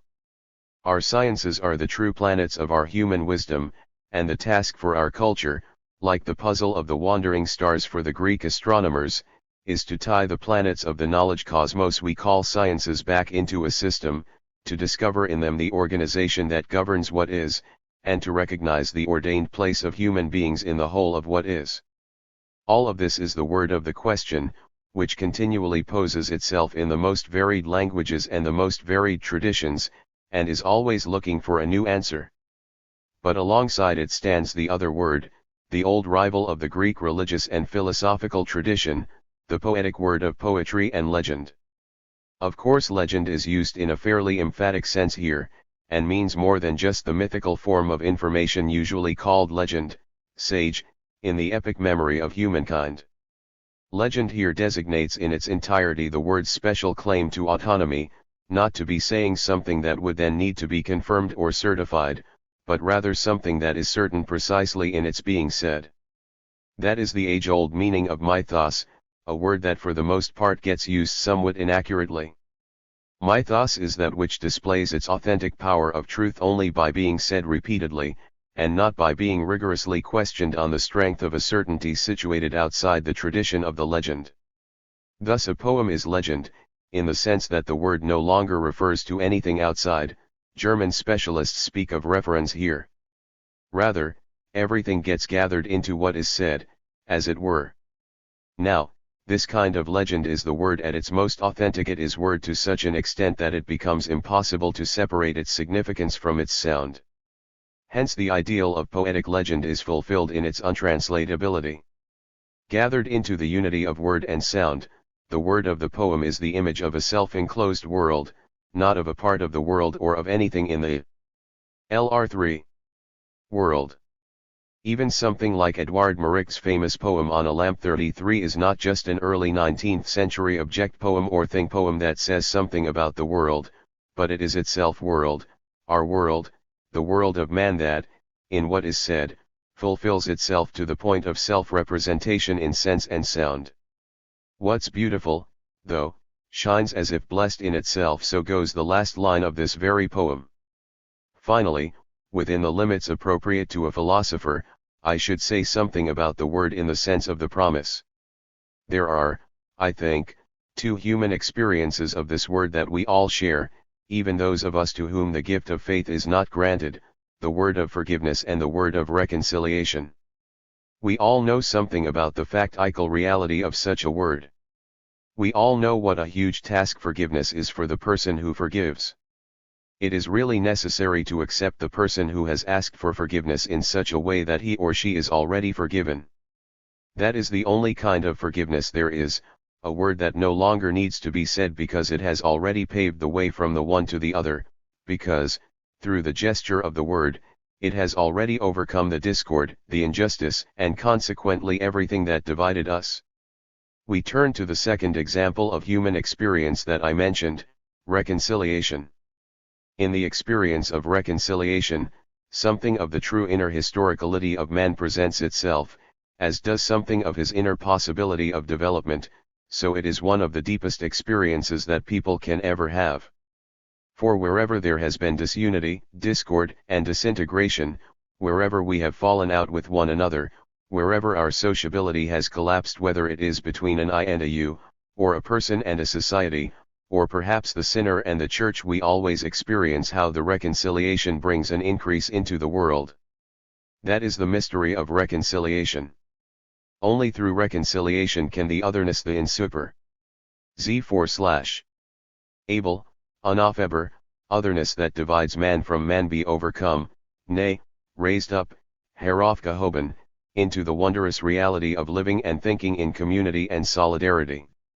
34 Thus it also communicates the Christian message that only through the acceptance, called faith, of the ultimate reconciliation of the crucifixion, can we overcome the ultimate otherness of our mortality, our being doomed to die. It seems to me that our cultural tradition charges us with the task of nurturing the three forms of the word that I have distinguished, as a pledge of their continuance, the word of the question that outstrips itself, the word of the legend that corroborates itself, and the word of the reconciliation that is like a first and a last word. I is. 2. The ancients practiced the festive custom of eulogy, in which recognizably laudable things received public praise, gods and heroes, love or fatherland, war and peace, justice, wisdom, even old age, which used to be something laudable and not, like today, something almost shameful, a defect, a cause of embarrassment. The lovely custom of eulogy, belonging to a world cognizant of its ideals and sure about them, nurtured a whole genre of eloquence that was considered an undisputed good. It was devoted to praise of such things. The life inclined to theory was one of the objects of eulogy, and since the days of Socrates and Plato, there has been a genre both of discourse and writing called protreptic, speeches or writings that celebrate theory. The old name for theory that appears in these titles was admittedly different: philosophy, the love of Soph-6n, of true knowledge, of knowledge of the truth. Plato was the first to designate and define a life devoted to philosophy, to pure knowledge, as the theoretical ideal of life, and precisely in so doing he challenged the norms of his home city, Athens, and its society. For the Athenian citizens, unlike the working classes of metics and slaves, were understood as being free for politics, for active participation in public life. It might also befit a growing boy girls were never considerate to devote a few years to theory and music, and so these were a mere means of passage and maturation, of education appropriate to the phase of childhood. Even their name Paideia. A speech given in Bonn, June 3, R 980. R6. Pedagogy still retains a reference to the child's stage of life, to pays and play, paideia. Entering life meant entering the practice of politics.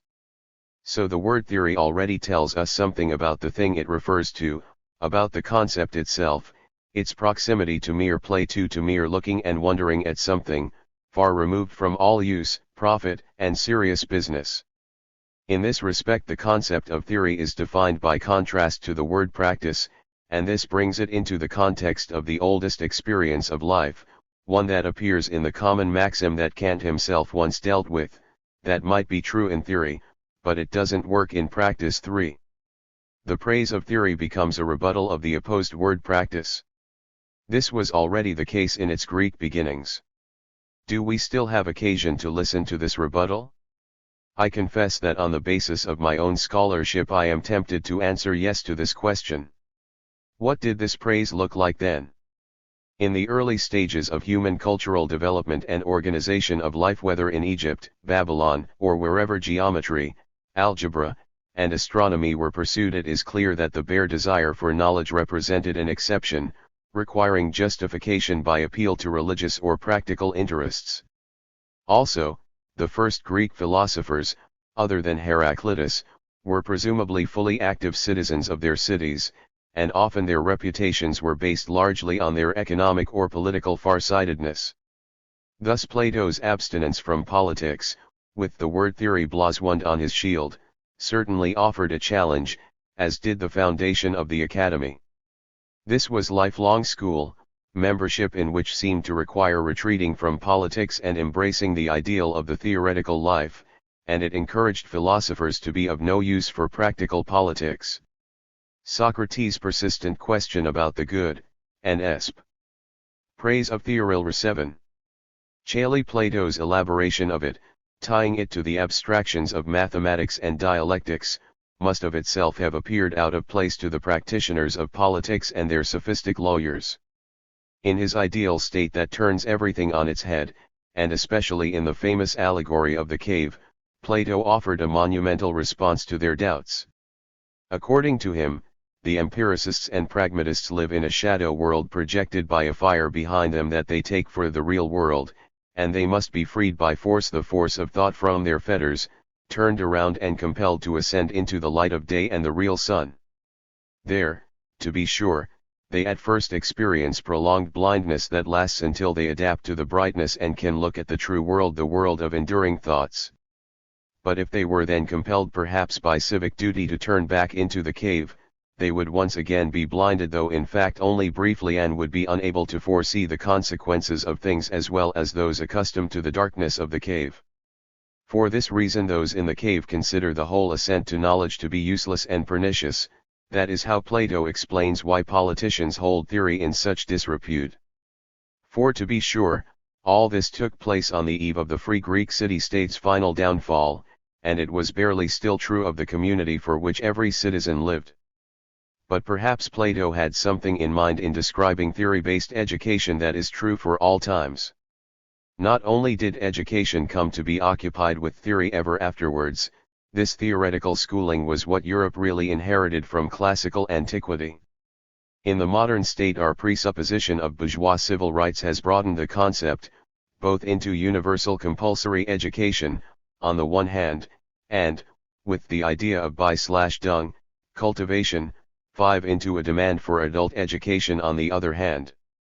The concept of Bildung still retains something of the expectation that a theoretical occupation with z8/ things that do not concern one, that are free from any calculation of use or utility, should be part of professional training and belongs with the practical abilities required for it, not least in administration and civil service.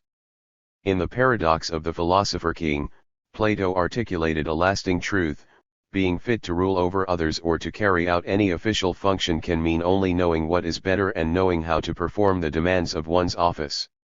So the ideal of the theoretical life does have political significance. But what Plato has given us is no more than a friendly hint.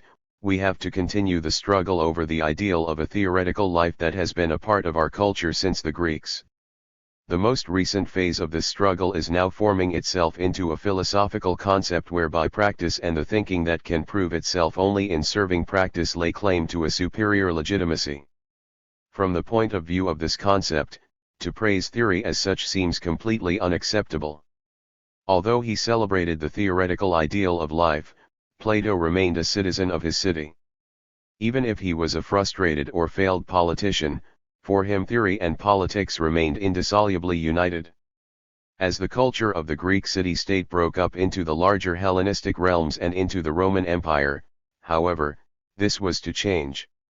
Aristotle wanted to legitimize the proper balance of both, the ideal of the practical and political life and the priority of the theoretical one, and it would certainly be wrong to dismiss the priority he accords to theoretical life as being merely inherited from Plato. Aristotle was probably the first to show how the practical and political question about the good is independent of the older, theoretical one that revolved around cosmology. He opened his investigation of human practice, his ethics, with the pithy sentence, "Every art and every inquiry, and similarly every action and choice, is thought to aim at some good." 6. But he is just as convinced that the theoi are 9. Radical interests that inspire every person need no justification. The first sentence of his Metaphysics reads, "By nature all men desire knowledge." 7. By nature, not just in order to master existence and preserve life but also just to fulfill our own nature, to achieve happiness. The priority of knowledge is recognized even where everything depends entirely on the practical outcome, which is the case whenever knowledge is applied. The classic example that Aristotle had in mind, as a doctor's son, was medicine. The aim of knowledge is fulfilled in mathematics, which deals with unchangeables, but is genuinely fulfilled only in philosophy, which contemplates the permanent essences of things in their very origins, their principles, as we call them. Man's greatest joy is in pure theory. This is attested to by the very fact that we are awake, that miracle of our vegetative rhythm that means we can see and think, and so that we are there. Even the divine can move or fulfill itself in nothing but enjoying the there which it is for itself. Yet Aristotle well knew that it is not only in the joys of knowledge, of insight, of understanding things and people, measures, numbers, the world, and the divine that human self-understanding is fulfilled. He was also concerned with the diversity of human practices, which raises man above the constraints that bind other living creatures, and lets him as a social creature fashion his own ties, customs, and orders. Man stands out in both respects, in the construction of social practice, and in being given to pure knowledge, seeing and thinking. he is the creature who has the logos, he has language, he has distance from the things that immediately press upon him, he is free to choose what is good and to know what is true, and he can even laugh. He is a theoretical creature to the core. In the course of historical life, this fact has been given different emphases. After the first glimmer of the private began 20/ to appear in ancient life, a person might withdraw from public life like a Stoic, or he might take his place in it and yet, even as a ruler of the world, hold on to communion with himself as the proper task of his life. Or perhaps with the Epicurean, one might resist the seductions of knowledge and research in order to guard the tranquil peace of the garden, or, moved by the religious longing of the age, he might gradually sink back into positing a divine basis and origin for the world. Whatever the case, it all involves seeing, shown from the contemplation, beschaulichen, of inner freedom, through the intuition, anschauen, of the great world order, to the beholding, shown, of the divine. The Latin equivalent for theoria, contemplation, seems more and more adequate to the whole of this theoretical ideal of life. Contemplatio, the vita contemplativa, came to be defined as opposed to the vita activa when the spread of Christianity led to the eclipse of the old gods of the world behind the otherworldly God, so that the world itself no longer shared in the reverence accorded to the gods. The ultimate goal could no longer be to investigate it and get to the bottom of it out of a pure joy of questioning and thirst for knowledge. From then on, the world was thought of as God's divine creation, as the expression of his omnipotence, wisdom, and goodness, and insofar as it is included at all in the contemplatio with which the soul turns toward God, it is nothing but a mirror, a speculum of God. Contemplatio is at the same time speculatio. This not only turned man's theoretical passion away from the world and back toward God, it at the same time revalued the elemental thirst for knowledge to which Aristotle could still appeal in complete innocence. The craving for knowledge becomes curiosity, negeer, literally greed for novelty, curiositas. It is true that the mirabilia, the wonderful or the great wonders of the world, were always a source of knowledge about I2Z. The world and an invitation to explore foreign parts, from the sailor's tales in the Odyssey up to Pliny's natural history. 8. But that was never negeer or curiosity, the mindless gaping that is always drawn in by the newest thing and never dwells on or gets absorbed in anything. Nothing goes out of date so quickly as what is merely new and nothing else. It asks much of human nature to be suspicious of the desire for knowledge as curiosity. A radical devaluation of the visible world stands behind it, as expressed in Augustine's polemic against curiositas. 9. Again, words tell us a whole story. It goes without saying that what is new is always ambivalent and gets taken up in contrary ways. But it is still significant that this devaluation of the new is rarely encountered among the knowledge-hungry Greeks. Even the Latin equivalent, curiositas, is not used primarily in a negative sense. It is derived from curacere and laudable concern. Even if curiosus could also, in this basically rural language, have the devalued sense of negeer, and if forward-looking carefulness means being sure to keep a safe distance from the kind of unwelcome novelty that can come in the future, the tone is nevertheless still one of care and providing for the future and precisely not one of greed, jeer, for what is new, new.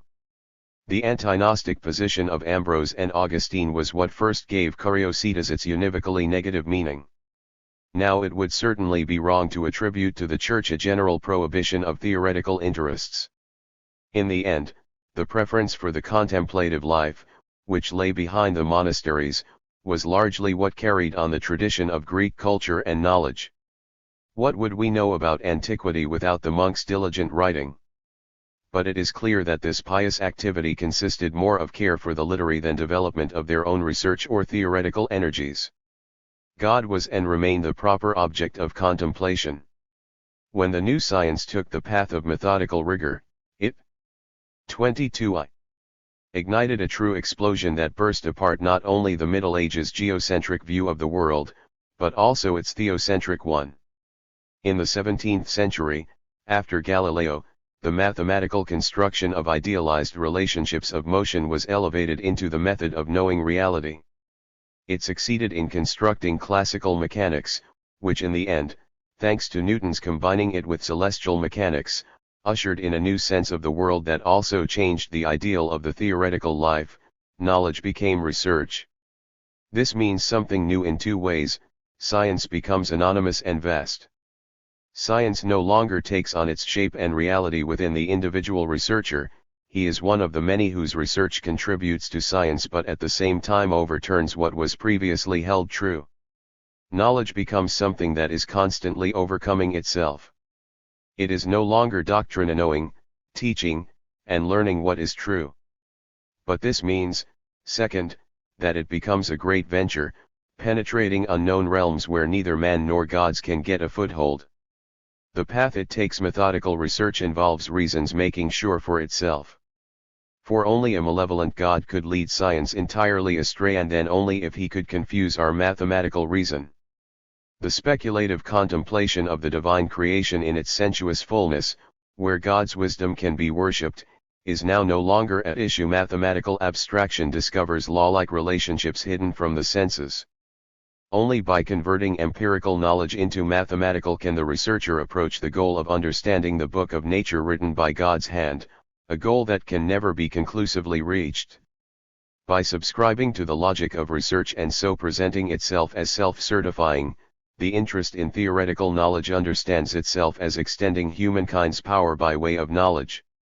It is a matter of course that precisely in the age of H3 science the tension intensifies between abstract and universal theory, which not only emerges with the dignity of science but impels the standardization of practice and established practices that have become firmly rooted through long habituation. It becomes the struggle of tomorrow's science against yesterday's science, which is supported by the practice of administration. Does practice itself know nothing? We must ask a double question: is there perhaps more to theory than what the modern institution of science represents to us?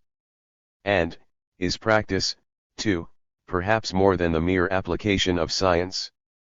Are theory and practice correctly distinguished at all when they are seen only in opposition to each other?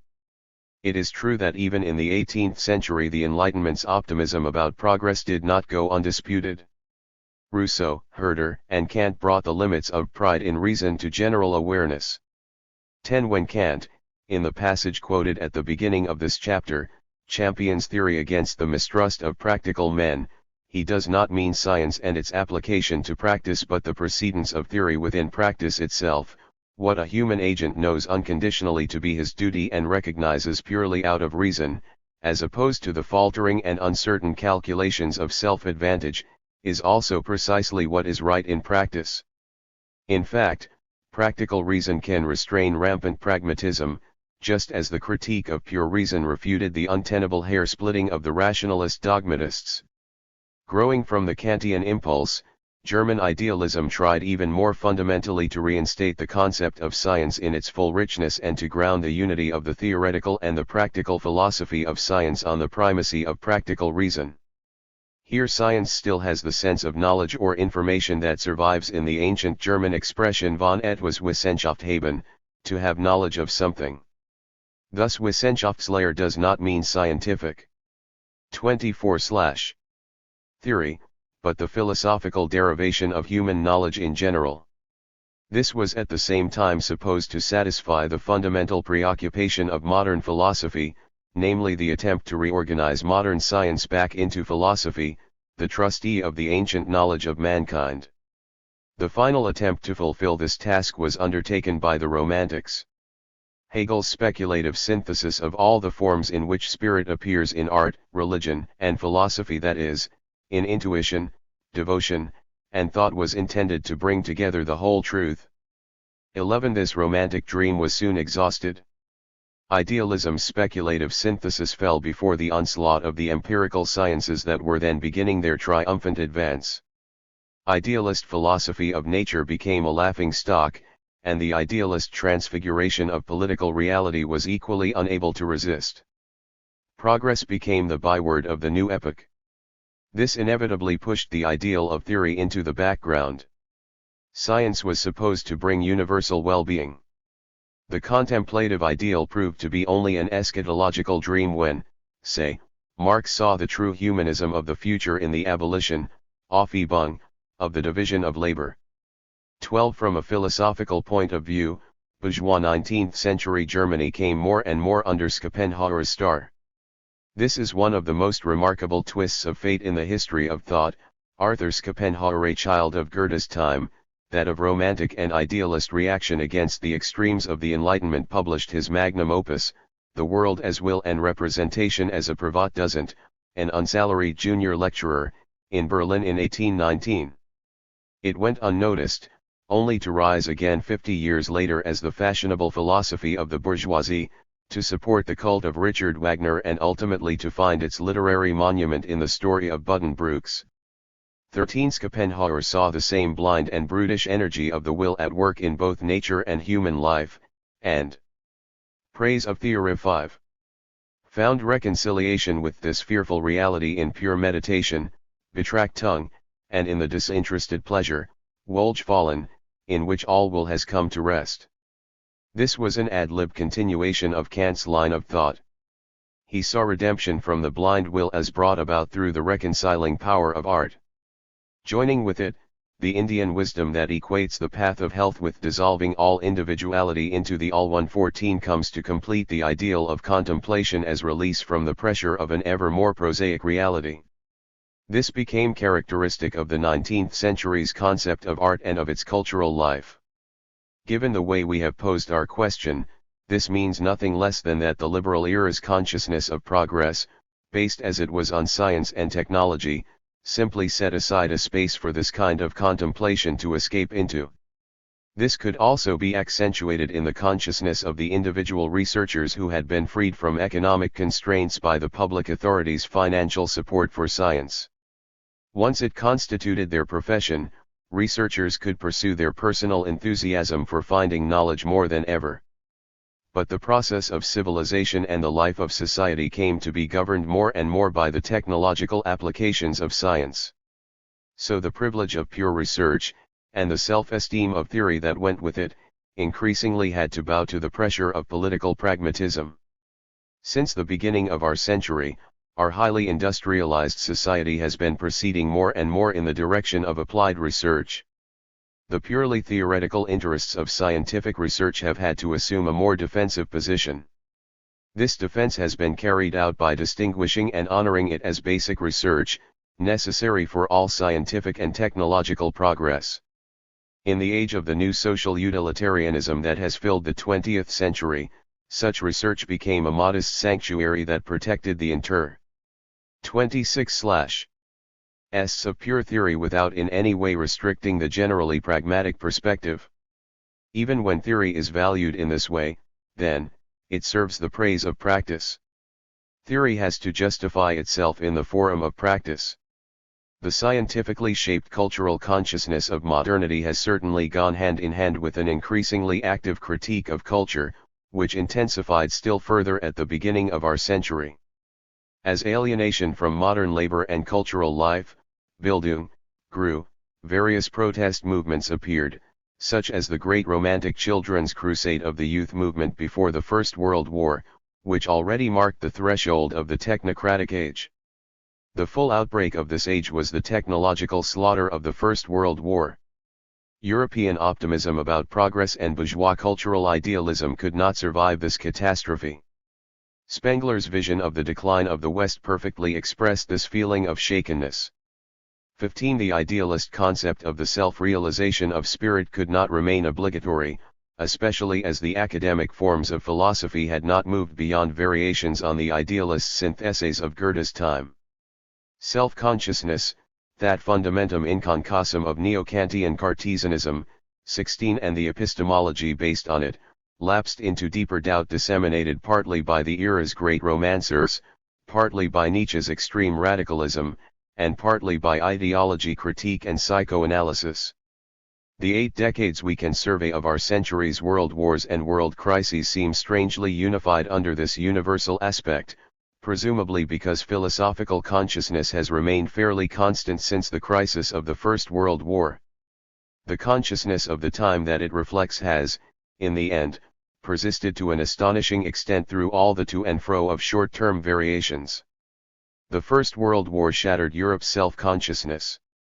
Despite the dissimilarity of their experii 27 inches, the two great rising continents of America and Russia should have been made equally sensible of their limits by the Second World War and its consequences. The endangered self-consciousness of our epoch is no longer defined so much by the shifts in these powers' political interrelations or the fundamental dissimilarity of their economic and social systems, as by the inexorable law of progressive industrialization, which applies in the same way to both of them. The second half of our century has begun to see the spread of this industrialization over the entire globe. We do not know which tensions will drive the global spread of this process until the unequal development of the countries of this earth reaches equilibrium. Nor do we know whether the life-threatening disproportion between the strength of our weapons and the frail wisdom that characterizes the culture of the human race today will plunge humanity into catastrophe and self-destruction. But in any case, it is no longer just the romantic critique of culture or the resentful impotence of blind revolt that is undermining faith in progress. The pattern of increasing welfare, rising standards of living, and universal leveling has turned out, on its own terms, to be just as utopian as the moral confidence of the first age of enlightenment. That confidence was refuted by Rousseau's famous answer to the Dijon Academy's contest question. 17 Today, it seems, there is no need to assert that the future path of humanity depends on things other than technological inventiveness and skill in dealing with the bottlenecks of global industrialization. All this must be reflected in the philosophical efforts of our century. The primacy of self-consciousness, which must be considered the hallmark of modern philosophy, is closely connected with modern concepts of science and method. For modernity's concept of method is distinguished from ancient 28i ways of understanding and explaining the world precisely by the fact that it represents a way of self-certification. The primacy of self-consciousness is the primacy of method. This should be taken literally. Only what can be investigated by method is the object of a science. But this implies that there are marginal cases and gray areas of half-sciences and pseudosciences that don't fully satisfy the conditions of scientificity and yet are perhaps not devoid of valuable truth. Moreover, the possibilities of modern science are limited in a far more fundamental way. There will always be areas that fundamentally cannot be approached through objectivization and treated as methodical objects. Many of the things in life are of this kind, and a few gain their unique significance from precisely this fact. For a start, there is the other person, who is just as much an I as I am myself. In philosophy we know this as the transcendental problem of intersubjectivity. How can something that has to find the ultimate proof of its identity in our self-consciousness and is determined as an object of our consciousness in this way, itself be something that is not simply a given object of our perception but is for itself and is itself self-consciousness? This is not just a question of justification that makes problems for transcendental philosophy. Being for itself seems to present an ultimate closedness that no systematic observation can break open, a final refusal and an inaccessible otherness. And yet our experience is just the opposite. It is precisely in interpersonal relations that people open themselves up to the kind of intimacy that does not allow me to experience the other as another, as a limit to my own being with myself, but rather as an intensification, extension, and restoration of my own particular being, or even as breaking my self-willed obstinacy, and so helping me learn to recognize what is real. What is this intimacy? Or we could take another example, which will then also immediately introduce a problem of modern science. I mean one's own body. The processes that take place in it, on which our health or illness depends, are certainly the object of scientific research, and scientific medicine, rather than practicing an inexplicable healing, is proud to look for ways of influencing them that are based on scientific knowledge, and for treatments that can promise a cure. But again, it is still much more than the limit of the doctor's knowledge, which is often quite plain to him, that allows him to encounter the bodiliness of the other as something beyond his perspicuity. The real puzzle is rather that each individual is profoundly intimate with his own body, so intimate that he even finds it disturbing if it comes to his attention at all, and yet it thoroughly conceals itself from the observer. We might ask again what this intimacy is. It is certainly not a higher or a lower form of self-consciousness.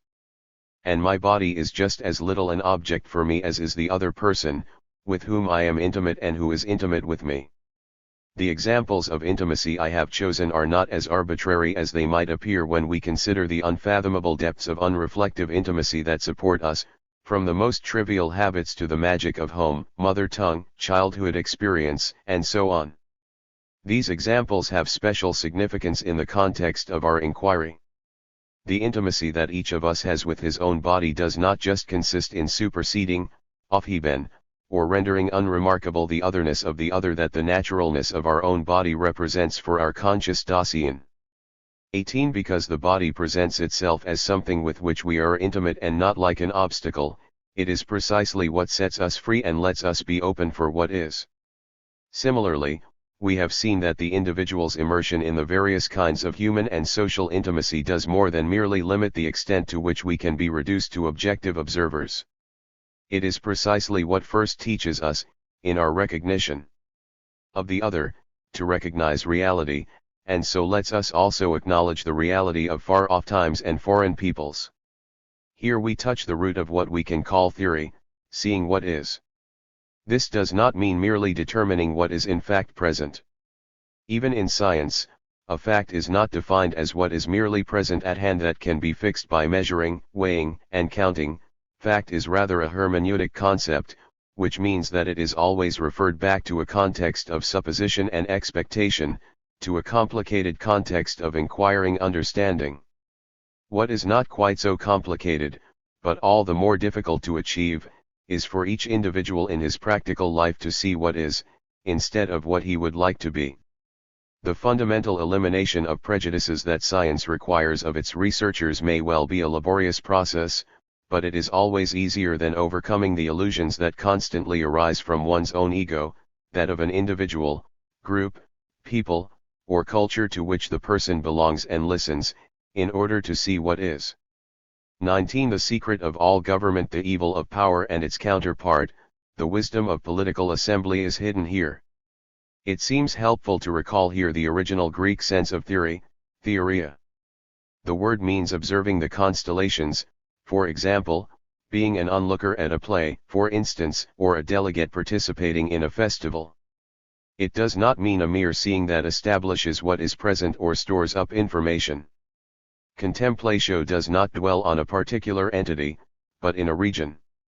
Theoria is not so much the individual momentary act as a way of comporting oneself, a position and condition. It is being present in the lovely double sense that means that the person is not only present but completely present. Participants in a ritual or ceremony are present in this way when they are engrossed in their participation as such, and this always includes their participating equally with others or possible others. Thus, theory is not in the first instance a behavior whereby we control an object or put it at our disposal by explaining it. It has to do with a good of another kind. There are two essentially very different kinds of goods. The first are those that we try to acquire in order to use them or have them in our possession so that it is possible to use them.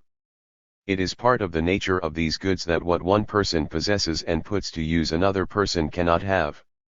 These are the goods that are to be distributed, and the efforts of modern government are directed toward distributing them justly.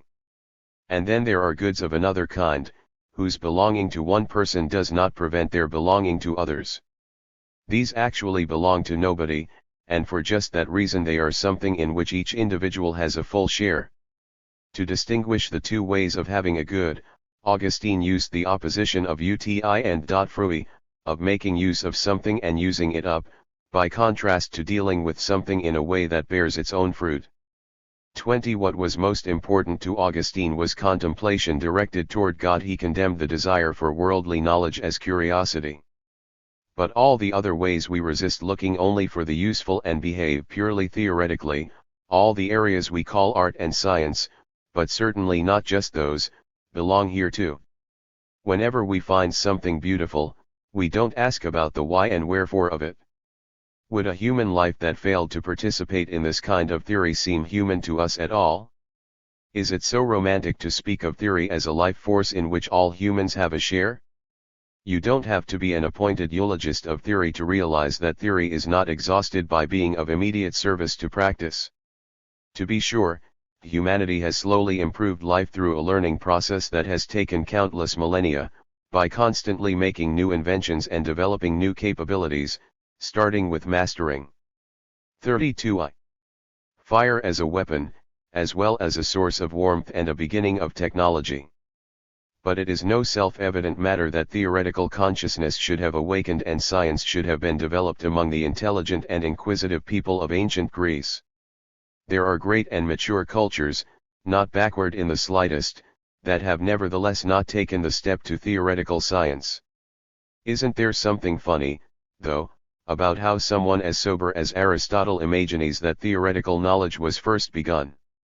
The Greek conviction of the time was that the Egyptians were responsible, since it was there that the caste of priests, freed from having to work for the necessities of life, had the leisure to create idle theories. 21. The pragmatic model suggesting that the superfluous and the beautiful can be nurtured only when the necessities have been provided clearly will not do.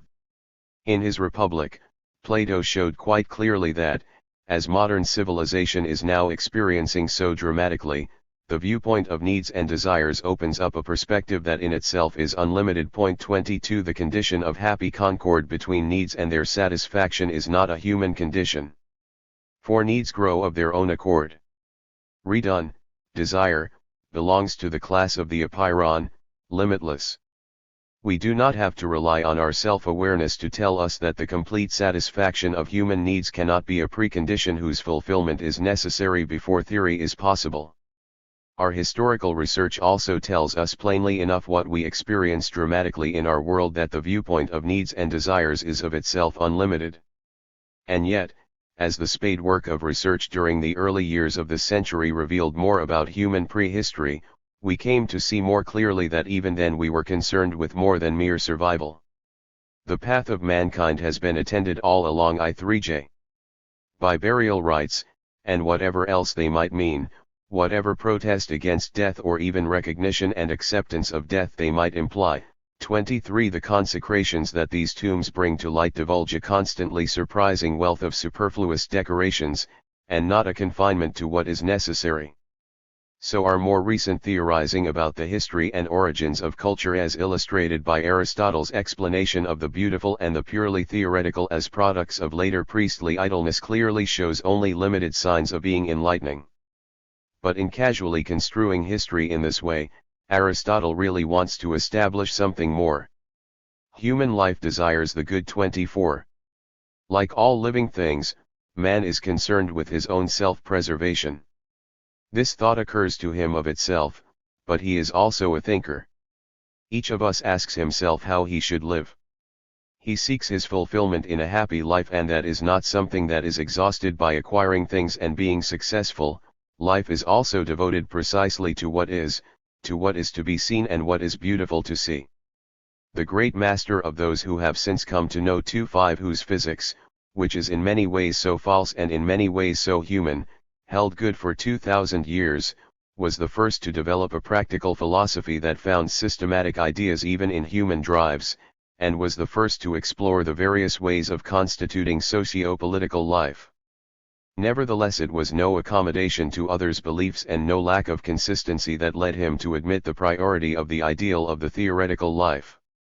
26. He cannot have meant that someone could ever have a wholly contemplative life as if he did not remain tied to his own body and embedded in the practical and political relationships from which he must collect what is true and essential. We cannot choose whether to be gods or men, and as men we are not like ever watchful gods, but are bodily natural creatures. As men we are also always men among men, social creatures, and it is only from within human practice that 34. One person or another can turn for a while toward pure knowledge from time to time. Could this solve the old problem of Aristotelian theology that God's thinking cannot think anything but itself, although thinking must still always be thinking of something and only additionally directed to itself as well? 27. If noein is theorein, 28. There is no meaningful question as to what the object of this contemplation can be, for us, the highest fulfillment of our there is the how of being abandoned to what is, not a self-consciousness, but just that intensification of living that the Greeks called theoria. For them, the divine consisted in precisely the lasting present of this intensification. It would not be hard to show that modern science always presupposes this concept of theory as a condition of its own existence. But where does that get us? In returning to the basic constitution of mankind, are we actually still dealing with theory, or with practice and interactions between people and things that we certainly could not call theoretical? Can this be right? Is theory ultimately a practice, as Aristotle already stressed, 29, or is practice, if it is truly human practice, always at the same time theory? Is it not, if it is human, a looking away from oneself and looking out toward the other, disregarding oneself and listening for the other? Life, then, is a unity of theory and practice that is the possibility and the duty of everyone. Disregarding oneself, regarding what is, that is the behavior of a cultivated, I might almost say a divine, consciousness. It does not need to be a consciousness cultivated by and for science, it only needs to be a humanly cultivated consciousness that has learned to think along with the viewpoint of the other and try to come to an understanding about what is meant and what is held in common. But what has happened to our praise of theory, then? Has it become a praise of practice? Just as the individual who /35 needs relevant knowledge must constantly reintegrate theoretical knowledge into the practical knowledge of his everyday life, so also a culture based on science cannot survive unless rationalizing the apparatus of civilization is not an end in itself, but makes possible a life to which one can say yes. In the end, all practice suggests what points beyond it. 36i. 3. The underlying conviction of all kinds of enlightenment is a faith in reason and in its triumphant power. What we today call philosophy is understood as bringing about such enlightenment. This is the case not only in the West, where something we now call science has been developed in a double movement, the Greeks overcoming mythological consciousness on the one hand, and on the other, emancipation from the pressures of authoritarian medieval church doctrine. Even extra-European cultures, old and young, reflect the appropriation of modern science in European thinking, whether one views the positivism of scientific theory, economic materialism, or the idealism of freedom as the real secret of modern civilization. If philosophy were really the true science of reason, or the reason of science, then there would be no doubt that reason in the shape of philosophy could today justly resume the truly dominant position in human life that she used to possess as queen of the sciences. But in fact it hardly seems meaningful to ask whether reason has power anymore, when what all human experience expresses is precisely the impotence of reason, the power of passion that can ravish an individual despite all his rational intentions, the might of economic, social, and political power interests that prevail against all constitutional, democratic, or socialist principles, the madness of destructive wars in which one people is incited against another, as though war could ever be a lesser evil in comparison to some other greater, and now as the final A speech given in Vienna, September 2 R 968. 37. Consequence of the victory of modern science, we have the breathtaking specter of all mankind's self-destruction through misuse of atomic energy. Yet not only in the thinker discern behind the obvious impotence of human reason everybody's hope and trust that in the end reason will still win the day. Not only does he hope that as individuals continue to turn to reason it might bring about great forms of rational compromise in human life. He also has reasons to believe so. It may be difficult to recognize what is rational as long as our own interests fixate us blindly on what is closest, but people still unite when they are faced with obvious unreason. All we have to do is make what is unreasonable stand out as such. If we do so successfully, then reason, wherever it is brought to words, develops an irresistible power. What are the conditions under which it can exhibit this power? Where can we find them? How can we produce them? At this point, it seems, the plot thickens. It all comes down to the fact that the conditions under which we could speak of reason in all things seem rather utopian. So we must ask ourselves how it ever comes about that reason is actually brought to words. Reason obviously makes an immediate reference to the universal. When nothing holds sway as reason, it is continually necessary to gain everyone's consent. This can be seen most clearly in the sciences that deal with the pure objects of reason, mathematics and logic. Their objects exhibit the rational procedures that produce them, which makes their irrefutable truth plain, and the same is the case wherever reason exercises such self-governance. Sometimes this can even lead to surprising implications, as when, for instance, we are dealing with the decidability of propositions or the mutual compatibility of independently rationally derived propositions. But it is incontestable that only reason and nothing else can be of further assistance here. 18/The power of reason. Now these are admittedly examples of sciences of pure reason.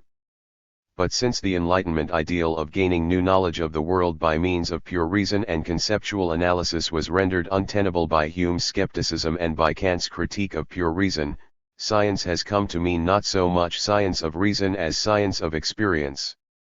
It may be that our reason keeps clinging to the idea of recognizing reason in the organization of the world as the goal of all research, but it does not expect any success except through the process of experience, and the progress of individual research. The very idea that there could be reason in history, that the course of human affairs could still satisfy the demands of reason once it is no longer read as a divine story of religious promise and hope, seems wholly illegitimate as a regulative idea, even to historical research itself.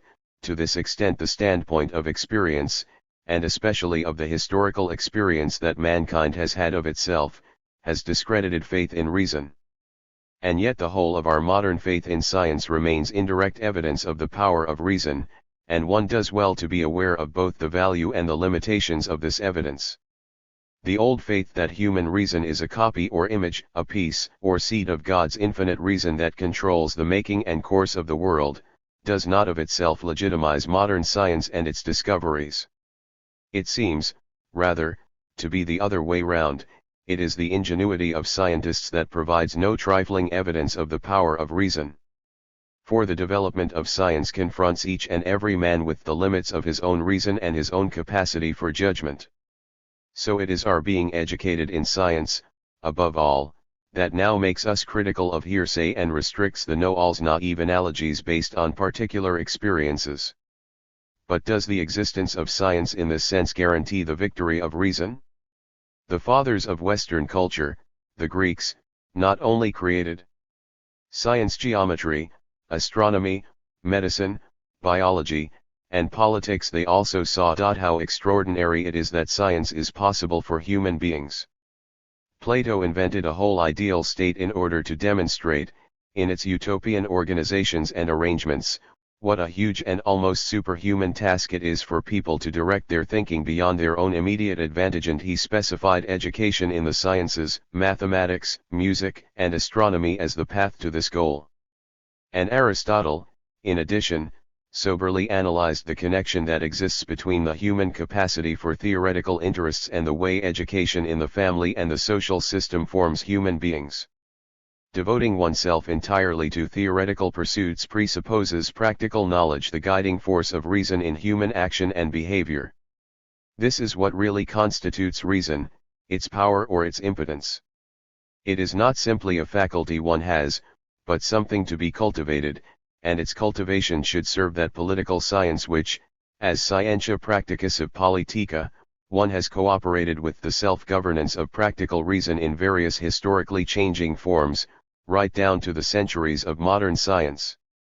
As a practical knowledge of practical reason, it teaches us the conditions under which reason becomes practical. It points out the forces that derive from the very fact that we live together as people, without thereby limiting reason's critical capacity for distinguishing the better from the worse. For this practical reason is certainly not, as Aristotle of course occasionally has it, too limited to just the means of bringing about given ends. It is not some practical sense that always finds the right means and the right way to whatever end is being sought. On the contrary, rationality, Vernunftigkeit, is a way of holding oneself, which one holds onto and which holds one, so as to keep on recreating and protecting the moral and human order that is established in common norms. 3. In Aristotle, the talk is only of means to an end, because identification with the communal, with what is best in general, is already presupposed before any action is considered.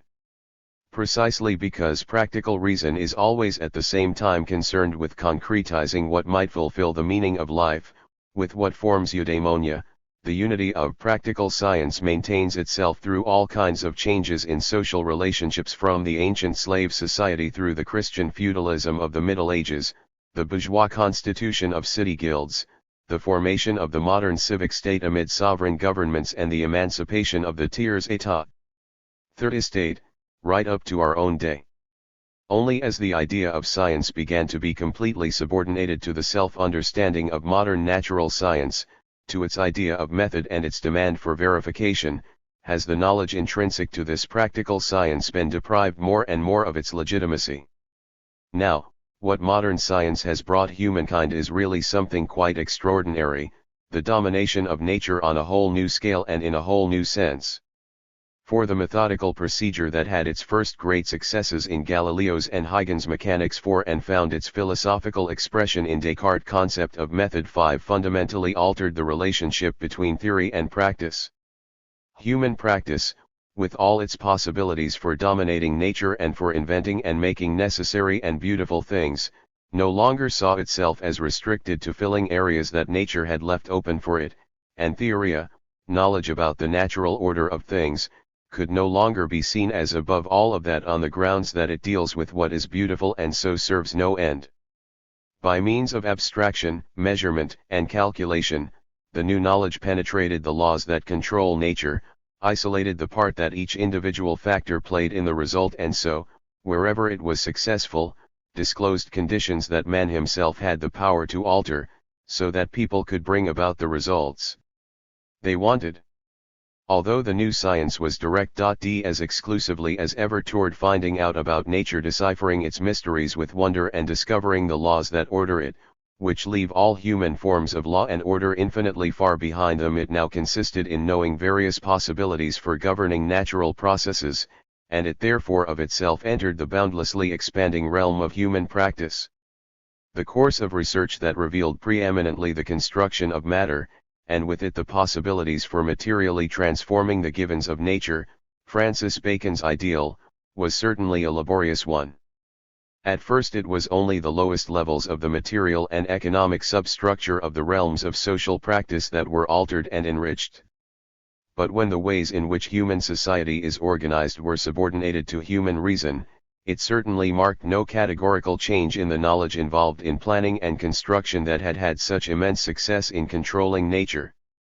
For me it is the very signature of our epoch that, after the persistence of precedent held us back for so long, a real attempt is being made to ground the organization of society on the discoveries of empirical science. Does the completion of this undertaking perhaps signal the definitive victory of reason? Is the much decried impotence of reason with respect to the passions and the interests of individuals and groups in the end just a vestige left behind in a rationally administered world, which we should be able to eliminate rationally through individual psychology, social economics, and scientific politics? Perhaps it is this trust that prevents people from being upset by the fact that the Eastern and Western forms of social organization are today so sharply opposed to one another. After all, it might always turn out that after countless setbacks, attempts to impose a solution by force, repressions, and regressions, the inevitable demands of rational obligation, rationale Sachzwang. 42/ will come ever more dominantly into force in both East and West, and will bring in changes in both places that will weaken the opposition between the world views, social conditions, and forms of government, and ultimately end in the equilibrium of a perfectly administered world that nothing further will be able to disturb. Is this the power of reason in which we trust? And are we, as philosophers, sworn to this ideal? However optimistic one is and however little a skeptic, one can still be a little dubious about all this. Old Platonic strains force themselves upon the ear: science that transforms itself into practice, ability that, because it can, also must, always developing new abilities that reach further and further. Is this what reason consists in? Plato once had his Socrates remind a young admirer of the new sophistic art of discourse and argumentation about bodily nourishment. The cook's flattering art cannot succeed against the rational advice of the doctor, and it is especially necessary in the case of spiritual nourishment that one have enough reason to judge how wholesome it is. 6. Indeed, reason would be in control only when what can be done is not as good as done already, just because it can be done. Now, in modern industrial society, the reason that guides what can be done is surely always at work, whether as the commercial reason of the producer assessing the market or the planner assessing demand and setting the priorities for satisfying it, or whatever. And all of them will make use of scientific advice in their planning, just like the officials who administer public matters, including so-called culture politics. After all, it is not only in business, or wherever economic questions come into play, that people turn to scientific rationality. Rather, it is altogether characteristic of an age that typically converts science into practice that science commands attention whenever it has something to say. A good example of this is the role played by so-called experts in the modern judicial system. A court, in trying its cases, is scarcely permitted to exercise its right to pronounce sentence in the absence of or contrary to expert opinion. 7. Now we do know that the specialization of modern research necessarily produces a specific kind of blindness, because specialists can see only what is accessible to their own particular methods. This is known, and science is becoming ever more aware of it and takes it into account by making the phenomena marginal to one discipline, falling outside its methodological competence, the central focus of another, new discipline of systematic research, trying in this way to combat the dangers of specialization, and widely diverse research orientations concerning an object can often be fruitfully integrated. All this seems no more than reasonable. But Plato draws his ingenious picture with more and different things in mind than this. He is not recommending the doctor's dietary authority as a model for rationally monitoring cultural politics and subjecting it to state censorship, like the critique of poetry caricatured in The Statesman. 8. On the contrary, he is emphasizing how incompatible is spiritual nourishment with the way it is proffered to people by the new rhetoric. For this nourishment, that of convictions imparted through speech, cannot be tested before it is brought to table, but instead goes straight in, and anyone who listens to these ideas and allows himself to be talked into them has already been taken in by them. This is the danger that attends all speaking, reading, whether in education and training or in public life. What possesses us in this way makes us prepossessed. Now, no human community is possible without the power of convincing speech that reaches everybody, and the new rhetoric of the modern mass media is actually similar to the sophistic paideia of 5th century Athens, and even exceeds it, because the technological form of its dissemination no longer offers the listener or reader any speaker on the other side to whom one could oneself address one's own words. This new rhetoric, just like the old kind, forestalls all critical consideration and summons the power of the self-evident. Everything that is self-evident, that has become self-evident or has been stated persuasively until it achieves self-evidence, necessarily predetermines even methodical research, its choice of how to frame its questions and the evaluation of its results. The judgments of expert witnesses who answer in court for their results, as well as the public that accepts them, are even more affected and restricted in this way. We call these prior determinants of our judgment our prejudices. Now the Enlightenment wanted to strive against all prejudices.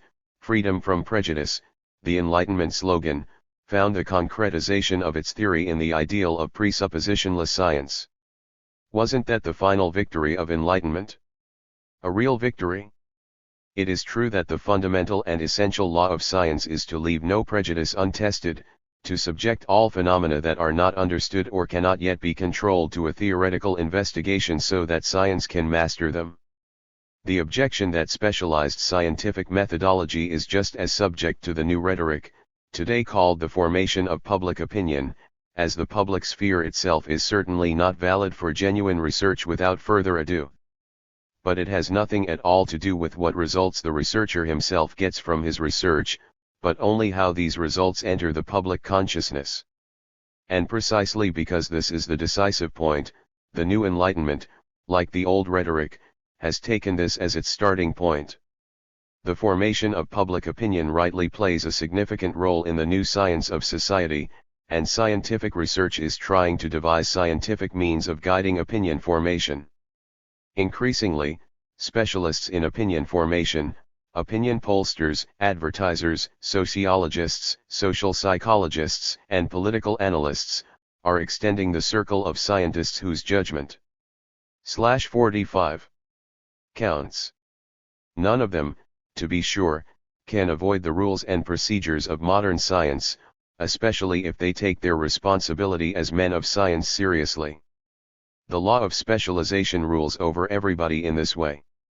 The efforts of the social researcher are aimed at controlling the objects they study and overcoming their resistance to that research, but that means they make them usable for any ends we please. It is in the nature of the thing, the real public responsibility of science, that has troubled the researcher's conscience since Hiroshima cannot be borne by any science as such. Scientific reason is not the reason that serves the classical scientia practica et politica. This has its immediate expression in what I might call the incomprehensibility of science. This has existed all along, and to a greater degree since higher mathematics became indispensable for modern measuring and manufacturing. But it passed completely into the public consciousness and had public consequences only when the modern social sciences began to control social practice. For this has made identifying with the universal and what else is reason, into the most burning problem of our social life. How is this supposed to succeed when a politics of public opinion formation brings to bear scientific judgment, which resists critical examination by laymen, against the formation of any individual judgment? Does genuine participation in socio-political life that reaches beyond specialized vocational training not become impossible when all communication is targeted at the formation of particular opinions, and obligations have everywhere been brought into effect that necessitate things being as they are and not otherwise? Here lies the root of the suspicion of the establishment harbored by young people. But we all witness it. Experiences come to words in language common to us all, in new words that enter common usage. There are two words in particular, one of them young, the other, although older, embracing an almost limitless realm, which even just in the way they are formed betray how much we all feel a loss of freedom and the impossibility of identifying with the universal, technocracy and bureaucracy. Clearly, both word forms are modeled on the word autocracy. In any case they share with the word autocracy, and not with similar words like aristocracy or democracy, the stigma of impotence in the face of superior potency, and this not just in the sense in which all rational obligation restricts and debilitates one's own will. For what both these words express is the need to look at things rationally and identify with one's own insight. Just as the will of an autocrat makes all identification with universal interests impossible because he is not bound by the universal of law and justice, 18th century juridical hermeneutics was explicitly limited by the will of the overlord, so someone who is seen as a technocrat is the representative of an alien power inaccessible to reason. He remains a challenge to both the individual and social need to be rational, even if no one doubts that his plans and intentions are backed by the reason of science and if he is an expert on the whole apparatus of public opinion formation. Reason may tell us that the planner of new things necessarily stands in tension with the status quo. Think of, say, town planning instigated by architects, but this kind of insight cannot bridge the gap between the experts and the reason or unreason of laymen. And, finally, bureaucracy, acknowledged as the basic evil in the rational administration of the world, bemoaned and resisted under every form of modern state and yet still making lively progress for apparently inescapable material reasons. This oldest insult hurled by peasants and commoners at the governors and authorities, attacks, in the name of a reason attempting to be common and universal, not only the unintelligibility but the unintelligence of administrative activities. Their scorn thus conceived defends the last bastions of a common reason, the reason Heraclitus demanded we should follow, and for which is what is commonly held to apply, as the nomoi he urged us to strive still more valiantly than for the walls of the city. 9. Or is the situation of reason, of actually identifying with the universal, Not so hopeless after all. Don't worry that I'm going to conclude by recommending philosophers as the experts of reason, so that the power of reason can finally be raised beyond all doubt by filling our panel of experts. We should be careful not to make fools of ourselves, especially by claiming that our specialty is the universal that is reason, let alone that reason should come to power through us. But perhaps it is, all in all, a contradiction in terms that reason should have power and exercise governance, and perhaps it is quite in order that the strange guild of philosophers should remain almost invisible in the real power struggles between peoples, states, classes, religions, worldviews, and economic systems. We do not speak in the name of reason. Anyone who speaks in the name of reason contradicts himself. For it is reasonable to acknowledge that one's own insight is limited and for just that reason to be capable of better insights, wherever they may come from. To be sure, this definition is so universal that it applies equally to scientific reason insofar as every researcher always knows that he can himself be surpassed. But for just this reason science persists in its ways. It is nevertheless reasonable, as we saw, to be aware that science is limited by its inability to reflect on its own presuppositions and consequences. This too is an insight that overcomes a prejudice, just like when an individual corrects old prejudices with a new insight. Reason always consists in not blindly insisting on what one holds true, but engaging critically with it. This is still what enlightenment does, but not in the dogmatic form of a new absolute rationality, rationalitat, that always knows better. Reason also needs to be grasped with respect to itself and its own contingency in a process of constant self-enlightenment. The words that Symmachus, an honorable heir of ancient culture, directed on behalf of ancient Roman tradition against the new religion's claim to power, still speak today in the name of reason against all dogmatism wherever it may arise. Uno itinera non potest pervenire ad tam grande secretum. 10. We cannot arrive at such a great secret by one path alone. 4. The ideal of practical philosophy. The problems of practical reason arise in many areas but primarily, in my opinion, with respect to the self-understanding of the human sciences. 1. What position do the humanities, the Geisteswissenschaften, occupy in the scientific cosmos? I shall try to show that the only productive or appropriate way for the human sciences to think of themselves is on the model of Aristotle's practical philosophy rather than the modern concept of scientific method. I shall lead into this provocative thesis with a short historical summary of the situation. When the ancient Greeks discovered the concept of science, this was the true turning point when what we call Western culture was born. Science is the glory of our culture, but perhaps also, if we compare it with the great cultures of Asia, its undoing.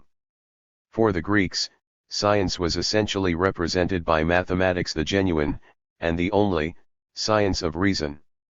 Mathematics deals with what is unchangeable, and only where something is unchangeable can we have knowledge of it without having to take another look from time to time. In one way, modern science has had to retain this axiom in order to understand itself as science at all. The unchangeable laws of nature have taken the place of what constituted the main content of mathematically inspired Greek wisdom, the Pythagorean science of the numbers and the stars. It is clear that on this model, human affairs hold little promise of being knowable.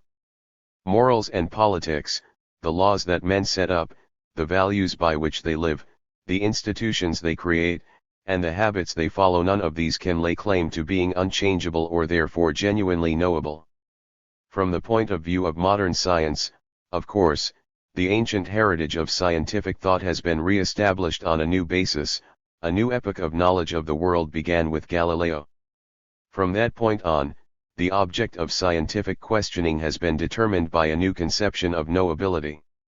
This is the concept of method, and its primacy over the subject matter. The objects of science are defined by the conditions of methodical knowability. This raises the question of what kind of science the humanura, that peculiar comparative that always makes one ask what the superlative, a truly human science, would really look like. These sciences of human affairs that we call the Geisteswissenschaften, could be under these circumstances. To a great extent they obviously follow modern scientific thinking. But at the same time they carry on the old tradition of human knowledge that has characterized the history of Western culture, Bildungsgeschichte, since antiquity.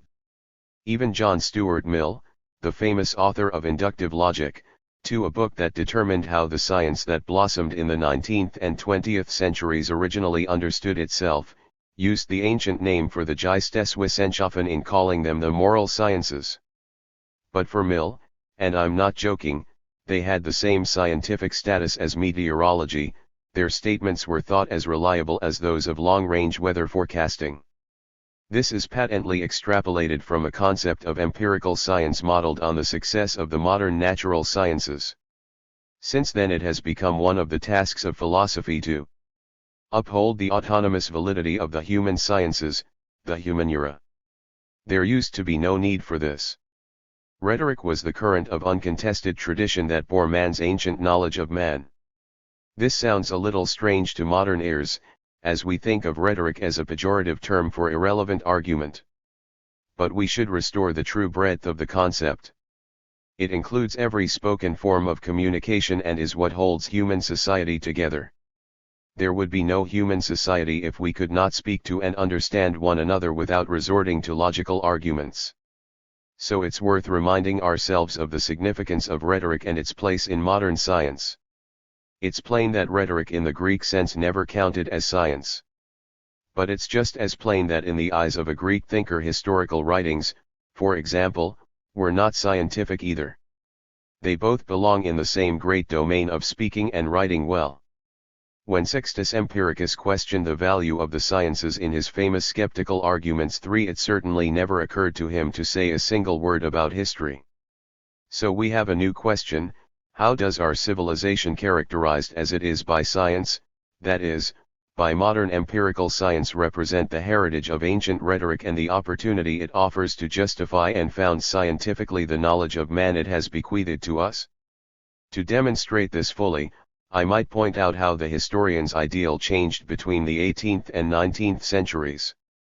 It changed from Plutarch, the late Greek author who presented the 18th century with a great drama of moral experience in his parallel biographies of great men, the Vitae Paralleli, 4, to Thucydides 5, that other great, in a sense even greater Greek historian who ranks as the foremost hero of modern critical history thanks to his critical attitude to the reports of his contemporaries, his careful scrutiny of eyewitnesses' prejudices, and especially his almost superhuman impartiality. Now my question is how the new critical scientific understanding fits in with the old understanding that people develop for, among, and along with other people. To put this question in a modern way, what is the epistemological character of the so-called human sciences? Are they really just inexact sciences that might compete at best with long-range weather forecasting, or do they have some privilege that mathematics, the most exact of all sciences, by which I mean of course that it is the only science of pure reason, perhaps does not itself possess? The epistemological problem can also be formulated in terms of the relationship of fact to theory. As such it is a universal problem, providing a critical justification of ourselves as men of science. This problem is not confined to the human sciences. It is clear that even in the natural sciences, it is theory that really determines and confirms the actual epistemic value of established facts. The mere accumulation of facts constitutes no experience at all, let alone the foundation of empirical science. It is the hermeneutic relationship between fact and theory that is decisive in this field too. The Vienna School's epistemological attempts to erect natural science on the basis that observation statements are indubitably certain because of the direct simultaneity of the observer and the observed was already refuted, decisively I think, by Moritz Schlick in the earliest stages of the Vienna Circle, 1934. 6. Nonetheless, if we concern ourselves only with this hermeneutic critique of facts from the point of view of their forming theories, we shall only do justice to the human sciences to a minimal degree. For in the end only Max Weber's grand, though somewhat quixotic, enterprise 7 remains to extend value-free science to knowledge of society. The field in which the genuine hermeneutic problem 8 presents itself is I-53. that of the knowledge of man and of man's knowledge about himself, not just that of isolating the reciprocal relationship of theory and fact. In the late 19th century, with the increasing dominance of the Southwest German school, which Max Weber followed to a certain extent, the key principle was that the human sciences could establish themselves on the definition of a historical fact. It is clear that a historical fact is not simply a fact and that not everything that happens can be called a historical fact. What elevates a fact into a historical fact? The familiar answer is the reference to values. It signifies something in the course of things that Napoleon caught a cold at the Battle of Wagram, or wherever it was. Not all the colds people catch are historical facts. So the theory of values was the dominant theory. But there is no science of values. Thus Max Weber came to the radical conclusion that questions of value ought to be eliminated from science altogether and that sociology must look for a new basis. Now this neo-Kantian philosophy of history was certainly a slender basis for a theory of values. The romantic heritage of the German spirit, the heritage of Hegel and of Friedrich Schleiermacher that came to be disseminated principally through Wilhelm Dilthey's efforts to find a hermeneutic foundation for the human sciences, should have proved more influential. Dilthey's thinking was broader than neo-Kantian epistemology, for he took over Hegel's full legacy, the doctrine of objective spirit.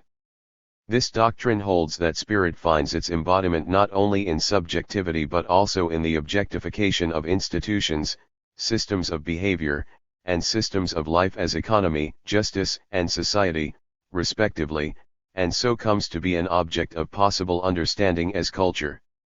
9. Of course, Dilthey's attempt to revive Schleiermacher's hermeneutics 10 and so to base the humanura on the identity between the understander and the understood, was doomed to failure insofar as history involves a much deeper strangeness and alienness than what could be seen so confidently from the standpoint of its intelligibility. Dilthey's model of historical understanding is autobiography, the case where someone has lived through historical events and looks back to interpret what he has seen with his own eyes. This detail is a characteristic symptom of his overlooking the facticity of events. Autobiography is always much more like a story of private illusions than the understanding of real historical events. On the other hand, the limits of history of ideas, this idealist or spiritual historical identification of spirit and history, were discovered with the change ushered in by the 20th century, for which, I personally believe, Husserl and Heidegger were decisively responsible.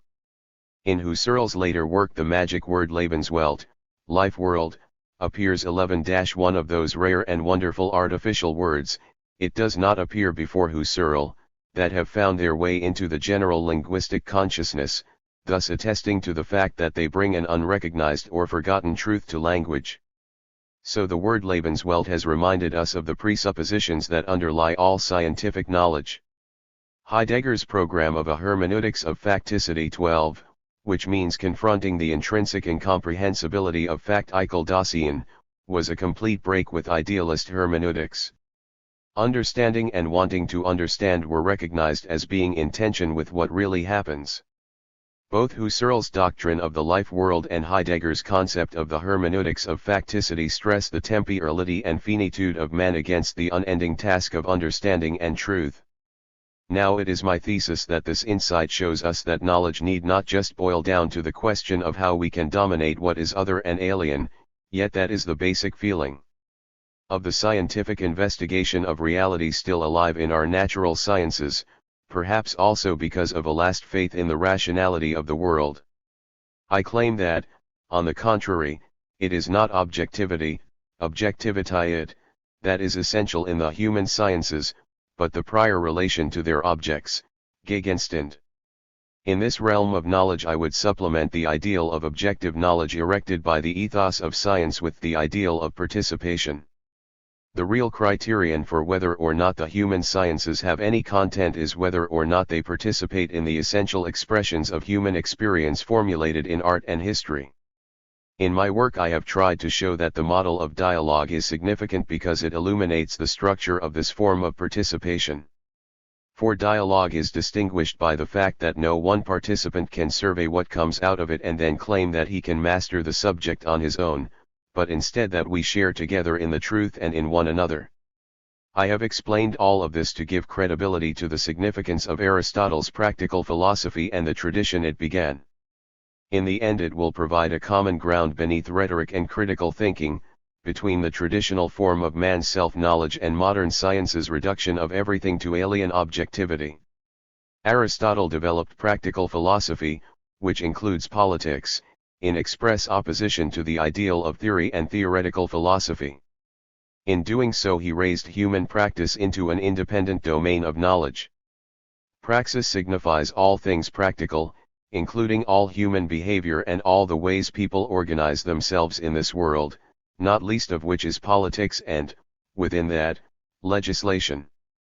Constitution in the broadest sense, the self-regulation of the social and political order, is the main problem whose solution rules and orders human affairs. So what is the theoretical status of the desire to know and reflect about practice and about politics? Aristotle occasionally mentions a threefold division of philosophia into theoretical, practical, and poetical philosophy. 13. Within this third group the famous poetics has come down to us, and rhetoric, the making of speeches, belongs to it too. But practice, the object of practical philosophy, stands between the two extremes of knowing and doing or creating. Its real basis is clearly man's central position and distinctive nature, the fact that he leads his own life not by following instinctive compulsions but with reason. Thus, the basic virtue that stems from the nature of man is the rationality, Vernunftigkeit, that guides his practice. The Greek expression for this is phronesis. Aristotle asks how practical rationality is situated between the scientist's self-consciousness and that of the doers, makers, engineers, technicians, artisans, etc.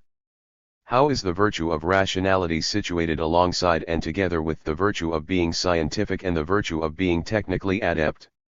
Even knowing nothing about Aristotle, one can immediately recognize that this practical rationality must have a superior position.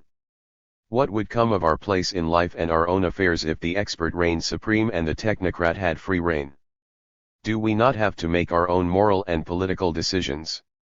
But this also means that the only way we can feel as politically responsible as when each individual answers for himself is when the decision is taken by a rational and responsible politician in whom we place our trust. Aristotle's practical philosophy depends on this question, which is personified by Socrates. An account must be given of what kind of claim this kind of rationality or responsibility has, and this is what philosophy is about, which means that it demands conceptual endeavor. One has to grasp the reason for the fact that alongside theory, alongside the all-consuming passion to know, which has its anthropological basis in the primitive fact of curiosity, there is another genuinely all-encompassing use of reason that consists not in a learnable skill or in blind conformism but in one's rational responsibility to oneself. One crucial idea runs through both the so-called human sciences and practical philosophy. In both, the fundamentally finite constitution of man 14 takes on a decisive role with respect to the infinite task of knowing. This is obviously the essential way to characterize what we call rationality, Vernunftigkeit, or what we mean by someone's being reasonable, that he has overcome the temptation of dogmatism that goes with all supposed knowledge. So someone can strive for what he wants and try to bring it about through his actions, but he must always find his ground in the givens of our finite dossier. Aristotle formulates this by saying that the principle of practical matters is the Hoti 15. This is no mystical wisdom. In terms of the philosophy of science, it simply makes explicit that the underlying principle here is fact. How can factuality take on the character of a principle, of the primary and definitive starting point? Here, fact does not refer to the factuality of a strange fact that one copes with by learning how to account for it. It is the factuality, Tatsächlichkeit, of the convictions, values, and habits that we all share with the deepest inner clarity and the most profound communality, the quintessence of all that goes to make up our way of life. The Greek word for this quintessential factuality is the well-known concept of ethos, the being that comes about through practice and habituation. 16. Aristotle is the founder of ethics because he privileged this factuality as the definitive kind. Phronesis, answerable rationality, can ensure that this ethos is not mere indoctrination or accession to custom and has nothing to do with the conformism of a half-guilty conscience, but note that it only ensures this where people actually possess this rationality, Verni.Inftigkeit, it is no gift of nature. That we come to know ourselves by exchanging ideas with our fellow men. By living together in society and in the state, that we come to common convictions and decisions, is certainly not conformism. On the contrary, it constitutes the very dignity of being a self and of self-understanding. Anyone who is not a social has always already accepted others, the exchange of ideas and the construction of a common world of convention. Convention is something better than the word's contemporary connotations might suggest. It means agreement that has currency, not a mere externally prescribed system of rules but the identity between an individual's consciousness and convictions represented in other people's consciousness, between the various ways we organize our lives. In one sense, this is a question of rationality, but not just in the sense of pragmatic and technological reason in which we generally use the word when we say, if I want such and such, a rational first step is to do such and such. That is Max Weber's famous means end rationality. Point 17. If we want a particular end, we are obliged to know which means serve this end and which do not. So ethics is not just a matter of principles. We must also answer for our knowledge or our lack of it. Knowledge is a part of ethos. But rationality, in the great moral and political sense of Aristotelian phronesis, without doubt goes beyond knowing how to use the right means for given ends. In human society, everything depends on how that society sets its goals or, better still, on how it gets everybody to agree on the goals that they affirm and finds the right means to achieve them. Now it seems crucially important for understanding the desire for theoretical knowledge in the domain of human practical life that in every case, prior to all theoretical justification, we presuppose a previous commitment to an ideal of rationality with determinate content. A science with contentful presuppositions. This is the kind of problem in the philosophy of science with which the discussion of practical philosophy really belongs. Aristotle thought I-59 about this when he said, for example, before we can learn anything about practical philosophy or about conceiving norms for human behavior or the rational constitution of a state, we must first be educated and so become capable of rationality. 18. Here, theory presupposes participation. These are ideas that Kant also meticulously developed in a quite different context. If we think of rationality as a human moral quality independent of theoretical capabilities, how can we still tolerate a theory or philosophy of morals at all? There is a famous note in Kant's notebooks where he says, Rousseau has set me right. What he means is that he learned from Rousseau that the perfection of civilization and the zenith of intellectual culture are no guarantee of progress for human morality. He went on to build his famous moral philosophy on this deep insight. Human moral self-justification is a job for morality itself, not for philosophy. Kant's often invoked categorical imperative was no more than the abstract formulation of what everyone's practical responsibility to himself tells him. It invokes the acknowledgement that no kind of knowledge based on reason can claim any kind of superiority over the practical autonomy of our rationality. Practical philosophy itself depends on practical conditions. Its principle is the that. In Kantian language this is called formalism in ethics. This ideal of practical philosophy is valid for the human sciences, even if they do not realize it. They are not called the moral sciences for nothing.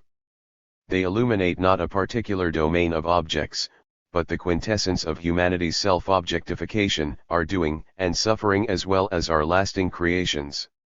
For the practical universality implied by the concept of rationality, Vernunftigkeit, or the lack of it, comprehends us all through and through. Thus, for theoretical knowledge, which as such acknowledges no limitations, it represents the supreme authority to which theory is answerable, in both the social and the natural sciences. This is the implication of Aristotle's practical philosophy, which he also calls politics. Reason demands the proper application of knowledge and ability. 19 And this application always involves submitting at the same time to the common ends that apply to us all. The communality of these ends has begun more and more to encompass the whole of humanity. If that is the case, then hermeneutics as the theory of application, that is, of bringing the universal and the individual together, is in fact a central philosophical task. Not only does it have to mediate between universal theoretical knowledge and practical knowledge, it must also see whether the ends to which we put our abilities measure up to the common ends that support our own cultura and that of humanity in general. Consequently, hermeneutics holds sway not only in science but throughout the whole breadth of human understanding. 5. The Enlightenment axiom, dare to make use of your own reason, inaugurated modern scientific culture. Ever since Wilhelm von Humboldt's reform of university politics, the Universitas of research and teaching has been the hallmark of the German university. It is the foundation of the new absolutum of science. Since then, scientificity is a value to which everyone, theologians as well as lawyers and doctors, gives priority over their own standards. Since then, the whole weight of the unity of research and teaching is evident in our job titles and the prosaic distinctions we draw nowadays: the Naturwissenschaftler, natural scientist, on one side, the Geisteswissenschaftler, human scientist, on the other. These terms often characterize people's functions in the economy, the administration, the educational system, and other areas of social life. The researcher, the scientist, is no longer someone allowed by the indulgence of people in power to administer cultural goods; he has become the expert. In the age of a third enlightenment, the appeal to experts, and especially to social experts, and the whole model of applying the natural sciences to the tasks of modern mass society, all this has given the absolutum of scientificity a whole new explosive effect. We can see the internal interweaving, and we see the state's mounting dependency on science, which obliges it to take science more and more under its own protection and oversight. And on the other side we have science's mounting dependence on the modern state. In a thoroughly rationalized political SYSA lecture given in Marburg in 1977, turn that leaves no space free of political responsibility, science insists on maintaining the freedom of theory and research. It insists on maintaining research, and this in the interests of the economic system. But everyone knows that in recent decades the mounting costs of doing so have spurred mounting expectations on the part of the state. And the third thing we see is an after effect: worry about our cultural standards, worry about the public sphere itself, worry about the state. This is where we see emerging all the problems in the educational system that have recently developed precisely out of the state's interest in preparing us well, from our earliest youth, for professional life, as well as the problems of universities that have reduced the free space of research by requiring increased teaching. In this situation, the conflict between the claim of science and the claim of society becomes a pressing object for reflection. The conflict between free research and state power is entirely irresolvable by political means. Political power is obliged to apply the criterion of purpose in all its decisions. By contrast, the postulate of the basic sciences is that they are free of purpose. It is in a certain sense a necessary pretense when someone explains to the public, with its expectations of purpose, that science sometimes involves asking basic questions from whose answers no results can be expected that would directly fulfill any purpose. I call this a lame pretense because, in truth, all research is basic research, and only through a secondary transformation can it address the problem of applying its findings. One important point is that whoever exercises power and bears responsibility in the modern representative state needs to have this power and activity legitimized by ballot. This compels the politician to make only short-term calculations for 4 years at most. Science and research know no such short periods of time. There, the beginning, the first spark of a research idea, is separated perhaps by decades from anything that might be of use to society. We need only think of the upsurge of the natural sciences in the 19th century. Up until the middle of this century it could justly be said that the preceding 50 years lived on the great research achievements of the 19th century, that it was the realization of the really productive ideas of the late 19th century that finally made the wave of industrialization foam and surge in the 20th. Only with the atomic age, the splitting of the atom and the energy problems connected with it, has there emerged something really new in the application of research.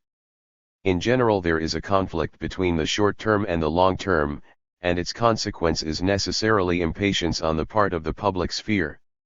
A further conflict that follows directly from this situation is the necessity of planning research and the near impossibility of doing so. For it really seems too much to ask that a researcher fulfill administrative expectations about the legitimacy and reliability of his plan.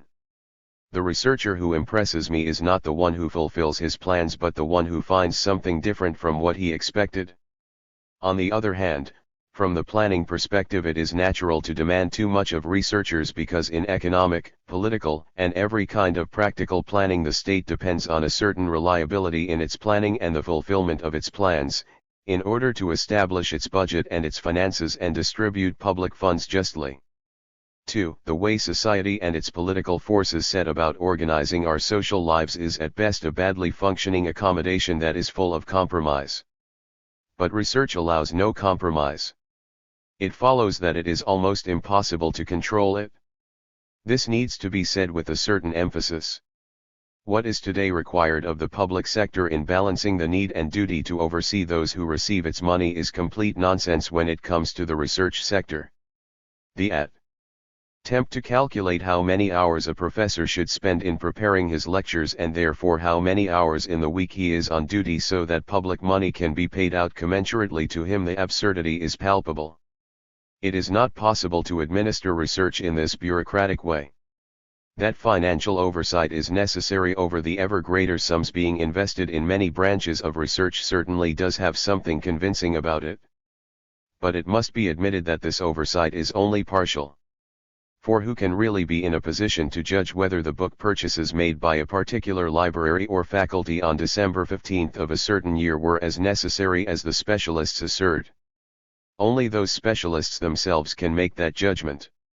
The purchases of the Graeculi are moderate, but in the natural sciences and medicine we are talking about much higher sums, and in the end it always remains the case. This is not a pathetic thing to say, but a simple description of the fact that trusting the trustworthy is more effective than any financial control, which, like every other kind of control, always stays de facto within determinate limits. There is no doubt that trust can be abused. Wherever people show trust, the abuse of trust also occurs. But wherever trust is shown, that trust is also rewarded. There is a reason for trust between science and society. I believe there is common anthropological ground beneath the antagonisms between pragmatism and idealism and between practice and theory. But we shall certainly not find this ground if we agree to any false reconciliations. It is a mistake to proclaim the virtues of making our practical political reason scientific, as people sometimes do these days. It is a mistake to make politics too academic, not least because the social sciences are still in their infancy compared to the natural sciences and do not have at their disposal a rich store of centuries of experience, but also because they lack the kind of comparatively patient object, in the sense of amenable to experiment and measurement, that has enabled progress to be made in the natural sciences. It seems that one of the causes of our present difficulties is that we have forgotten about our power of judgment. 3. By power of judgment, I mean what is called sound understanding, which generalizes from the experience of life. So those who exercise it in their political and social judgment do not use what has come to them through rules, books, or so-called teaching, but through experience, Erfahrung. 4. Let us consider the anthropological foundations of the relation between theory and practice in human life. Is this relation really based on two irreconcilably different attitudes to human reason? Are the passion for theory and the passion for practice not simultaneously at work on both sides, on those who make a profession of theory and those whose profession is the practice of social life? Practice is not the blind application of theoretical findings about what it is possible for us to do. Practice, and politically responsible practice in particular, is imposed on man because he is not bound by the animal's natural instincts but is endowed with characteristics that have diverted us from the contexts and paths of pure naturalness. He is constantly faced with a choice. He sets himself ends and looks for means. He uses practical reason. He is familiar with organized work, which always involves the denial of impulses. Hegel was right when he said that work is desire held in check. 5. The immediate satisfaction of impulses is postponed in favor of a commitment of energy that is recognized as necessary, which also involves a commitment to social and legal order. This order is inevitable because in this sense man rationally shapes the conditions of his own life. But this already leads to conflict, for none of it is possible without people having power over people. This is the problem of politics. The organization of a state is unthinkable without people exercising power over people, and what is so monstrous about it, the true dialectic of power, is that every attempt to control power gives birth to more power, even though the highly developed modern art of finding a balance of powers as in, say, Montesquieu's doctrine of the separation of legislative and executive does to some extent bring about a certain equilibrium and control of power. This is the basic idea of the modern constitutional state. But we cannot forget that each controlling power is itself a possible new superpower within the constitutional order. This is part of the law of power itself. Now, I believe that theory, the theoretical attitude, is likewise a fundamental form of human behavior, and that it is in no way limited to the special case that asks to be exempted from social expectations, that of science and research. For what is theory? In the first place, theory involves and is, in my opinion, distance from oneself. In his great Utopia, Plato showed that the guardians, the people who exercise control over power and thus hold the real power, can resist the law of constantly extending and overweening power only if there is something else that they would rather be doing. 7. This is the Greeks' idea of the theoretical life, which I do not consider at all out of date and which has merely been expelled from our conscious reflection by a certain overemphasis on practice. Theory is a basic human possibility, and it is connected most closely with those other organizations of power over men that we call the state, politics, and pragmatic political action. What I mean is what Aristotle has already expressed with complete purity and truth: all men by nature strive after knowledge. 8. The curiosity of a child growing up, the first attempts at criticism, accumulating experience, the growing sense of direction, man's slow process of settling into the organized world that surrounds him, his participation in the linguistic communication of all. With all this all leads down the path of Bildung, cultivation. So cultivation is not the privilege of a particular class, and it is not a privilege that goes with any specially distinguished talents. Bildung is, as Hegel said, 9. The ability also to think from the other person's point of view. What characterizes the cultivated person is that he knows something about the particularity of his own experiences and so realizes the danger in generalizing which follows from that particularity. My thesis: theory is just as primordial an anthropological datum as is practical and political power. So everything depends on constantly renewing the balance between these two human forces. And I am convinced that human society exists only because and as long as there is a balance of this kind. The passion for politics involves an obsession with ends, the passion for theory involves a freedom from ends. This freedom from ends is virtually institutionalized in the sciences. They are arts liberals, not arts mechanici. These free arts can also be called Kunst, fine arts, for schön, beautiful, has a much broader meaning than we might suppose from aesthetic taste. The balance between obsession with ends and freedom from ends pertains to human life as such, however. It is human only if in our purposive action there is at the same time freedom from purpose. Whoever is able to achieve distance from himself, who gains insight into the limitedness of his sphere of life, and so openness to others, experiences constant correction by reality. Science has made this its most noble duty. Its freedom from ends serves to liberate us from those overly narrow ends that our wishes and illusions constantly create in us. This is the famous education to objectivity that makes a researcher.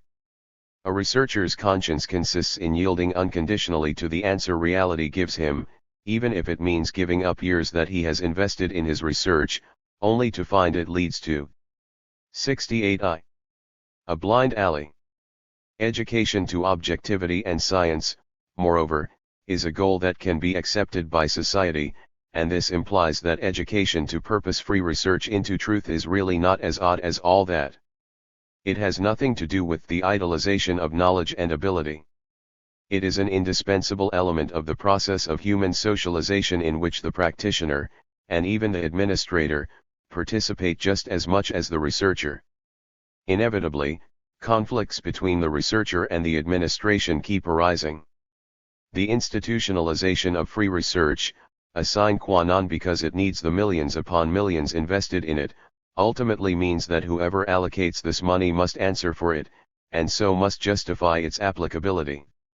This demand can scarcely be realized without insoluble conflicts, bitterness, and exaggeration arising on both sides, with misconceptions all along the line. How is it possible to avoid bureaucratization and the dominance of a bureaucratic apparatus, so as to be critical of the particularity even of one's own administrative and political competence? For this there is no better way than the one Plato lays down for his guardian who would rather be doing something else than the task to which he is appointed. Someone who finds nothing more beautiful than power, and power must seem attractive if it is to be used effectively, will surely not be able to find that distance from himself and his power that would make a liberal use of his power possible. Liberalization of the way we treat scientific institutions and their possibilities seems to be bound up with the growing realization that what is beautiful, what is free from ends, is a self-fulfillment of humanity that is legitimate and needs no justification, and so is not a question of administrative techniques. Wherever administration functions, this insight will exist. But the public consciousness should really be informed of what, from its point of view, this really comes down to. The problem that gives us so many headaches in rationalized I-69. Industrial society is, at bottom, a very old one. Modern scientific activity can lead to the same misreadings and the same corrections of these misreadings as was already the case for the creators of Western scientific culture, the Greeks. Thales of Miletus, 624 to 544 BC, the founder of ancient philosophy, told the story of how he fell into a well on his way home and a maid had to help him out of it. 10. This anecdote was collected in a time when people thought the same thing about pure scholars as in many circles is still the case today. The point of the story is that Thales had climbed into the well to observe the stars, for the well was an ancient telescope. That is how easy it is to be deceived about what a researcher is doing out of a passion for theory. 70/6. Science as an instrument of enlightenment. In his treatise on the question what is enlightenment, Immanuel Kant gives his famous answer, Sapere aude, have the courage to make use of your own understanding. It seems a simple slogan, and yet it suggests something that unmistakably characterizes the spirit of modernity. For why should it require courage? What danger is threatening here? Now, making mistakes is certainly a universal danger for the human mind, and this is related to the fact that standing alone in one's opinion is oppressive, so much so that a person can come to feel as if he has been ostracized from the common faith, whereas on the other hand what he himself holds true seems so evident to him that he may clamor for it to be generally recognized. It is in the critique of religion that we can see the real significance of defining the essence of enlightenment as having the courage to think differently in the face of all the dominant prejudices. In historical retrospect, we tend to describe the times when religion is criticized as times of enlightenment, and we distinguish a first and a second enlightenment. The first enlightenment took place in Greece, when the view of life enshrined in the epics and myths of Homer and Hesiod was dissolved by the new passion for discovery. In this sense, the entire history of Greek thought stretching from Pythagoras to Hellenistic science is an age of enlightenment. Similarly, one can. A paper presented at the conclusion of a symposium on the history of science in Wolfenbüttel, April 29, 1972. 147.8.204.164 on Tuesday, August 2, 2022, 3:14 and 20 seconds UTC. Think of the modern Enlightenment as including the whole, long development that began with the Copernican revolution in astronomy, as a result of which the biblical view of life based on the story of creation had to be given up. Kepler, one of the great followers of Copernicus, had a slogan that expresses the moral force of this enlightenment: one has to have an open mind to be able to recognize the truth. It is a slogan that remained valid for Newton's time, and even for the spirit of present-day research. Clearly both of these enlightenments have an especially close connection with science. But what was science for the Greeks, and what is it for modernity? Even the word the Greeks used for it, mathemata, indicates the paradigmatic role of mathematics. Plato stuck to this model so radically that he even saw the true science of the heavens, true astronomy, as consisting not in observing the actual positions and movements of the stars, but in pure mathematical and numerical relationships. And if in the end even nature came to be thought of as approximating these pure relationships of numbers and measurements, and if this approximation bestowed the character of science on, for example, medicine, it was still always compulsory assumptions and their consequences, the logic of proof, apodoixis, which is most purely embodied in mathematics, that constituted science. On the other hand, though modern science is certainly also familiar with the dominance of the instrumentarium of mathematics, what distinguishes it from the sciences of pure reason, including philosophy, metaphysics, and above all mathematics, is that modern sciences understand themselves as sciences of experience. The logic of their procedure is called induction.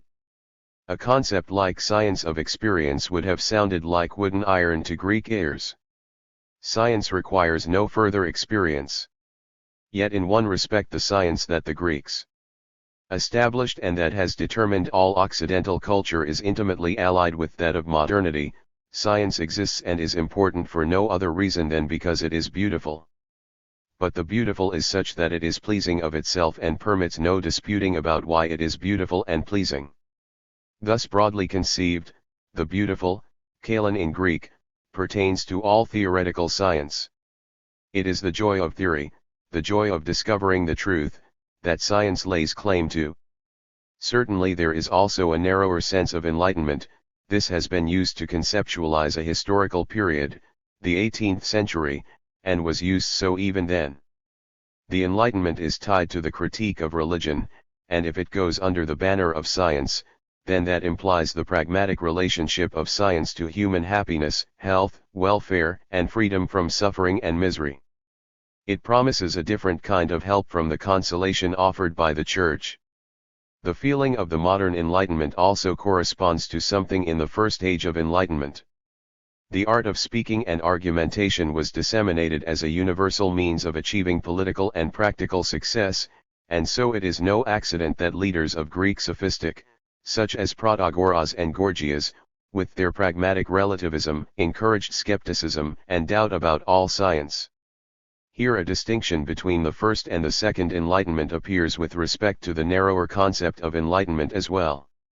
The modern one appeals wholly to science, whereas in the end the ancient one finally turned against science. This distinction is also manifested in their different attitudes toward religion. The first, Greek, Enlightenment differed so much from the modern one that metaphysics, as part and parcel of the development of Greek science, was to result from it in the form of rational theology, a metaphysics that remained valid for 2,000 years. Ultimately, this first Enlightenment paved the way for acceptance of a new religion, the world religion of Christianity. In the modern Enlightenment the role of science has been quite different, which leads us to ask what science does signify for the modern Enlightenment. In asking this, I am thinking of the Enlightenments of both the 18th century and the 20th. This is no misprint, it is a quite deliberate juxtaposition. Certainly if we speak of the Enlightenments of the 18th and the 20th centuries, these are not two mutually independent developments. Science acknowledges only a constant progress. Yet we are entitled to speak of the Enlightenment of the 20th century as something new. It was a tremendous upheaval, and it first achieved intellectual self-consciousness with the rise of Romanticism.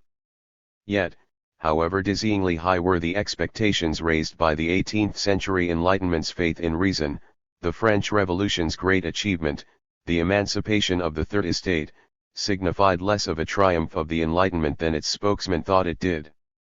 It was, all in all, the beginning of the rechristianizing of Europe. Who would have thought it possible at the end of the 18th century that a Vatican Council would receive the Church's unanimous approval of the edict proclaiming the Pope's infallibility? Thus in many respects the 19th century was to become something very different from what might have been expected from the ideals of the Enlightenment. Instead of the equality of all, a real class society now came to be formed, in that society was distinguished from the proletariat. The countries of Europe developed into national democracies, some faster than others, despite the universality of the faith in reason. Volkswirtschaft, national economy, is a word that bears witness to the development that ultimately erupted so explosively in the period of the World Wars. And what of today? The episode is at an end. We are now living in an age that is eliminating the retarding influences of the 19th century and laying aside all its taboos. All natural relationships have been fundamentally altered by the technical age's faith in science. Science governs through the society of experts. It is behind the global industrialization brought about by the world economy, it is behind the electronic war, and Christianity has come to an end now that its secularized forms have suppressed the nihilism whose rise Nietzsche so clear-sightedly prophesied. 2. But this Third Enlightenment's faith in science is dogged by nagging doubts about the future of mankind. This can and must give rise to reflection about the history of science. And so we ask how the Second and the Third Enlightenments have distinctive relationships to science. This way of asking the question is obviously rooted in the soil of the Enlightenment and takes the point of view of science in inquiring about the differences between the two epochs. But differences presuppose limits, and so we must ask at the same time about the limits that have shaped the Enlightenment impulse in each epoch. Here we will be little concerned with the 18th century, known as the classical century of enlightenment. It is certainly true that in that century the Enlightenment first became a public force. In the 18th century, too, the organized forms of science that institutionalized the public awareness of science first displaced the great pioneers of the 16th and 17th centuries who, as individuals, cleared the way for the new science. And it is true that the Enlightenment thereby first became a social factor. Yet the epoch-making decisions had already taken place. When and how did modernity begin? With the Renaissance? That is, with humanism's reawakening of antiquity. With the discovery of the individual, Jacob Burckhardt, 3. With the discovery of America. Whenever it started, it was certainly the new science that, for all its connections with ancient science, became something quite new and ushered in the new epoch. One can evaluate the various factors that led to this historical novelty very differently, and it remains an essential insight that if the concept of science changed fundamentally during this period, then this also had a theological basis. It is right to speak of the nominalistic background of the new science and of the way its theological grounding in the re-evaluation of, and overemphasis on, God's omnipotence overshadowed both of the other classical predicates of God, his omniscience and his all-lovingness. The incomprehensible will of God prevents human reason from trying to penetrate God's thoughts. It has to be content with what is accessible to its own observations and its own relative knowledge and means of measurement. Thus the new science brings with it the breakup of the linguistic view of the world in which the tradition used to live, for it applied the new language of mathematics to observation. So it was not new observations or progress in experience of the world, but rather a new projection of what it means to know that impelled the new science. Galileo, the creator of classical mechanics, had the clearest awareness of this, and it was actually not a sharpening of his observations but an imaginative wager that led him to discover the mathematically formulable axioms of mechanics.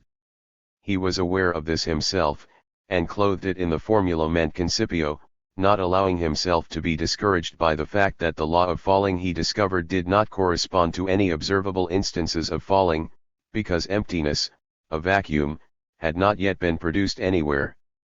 Galileo's founding of mechanics altogether excluded final causes from research into nature.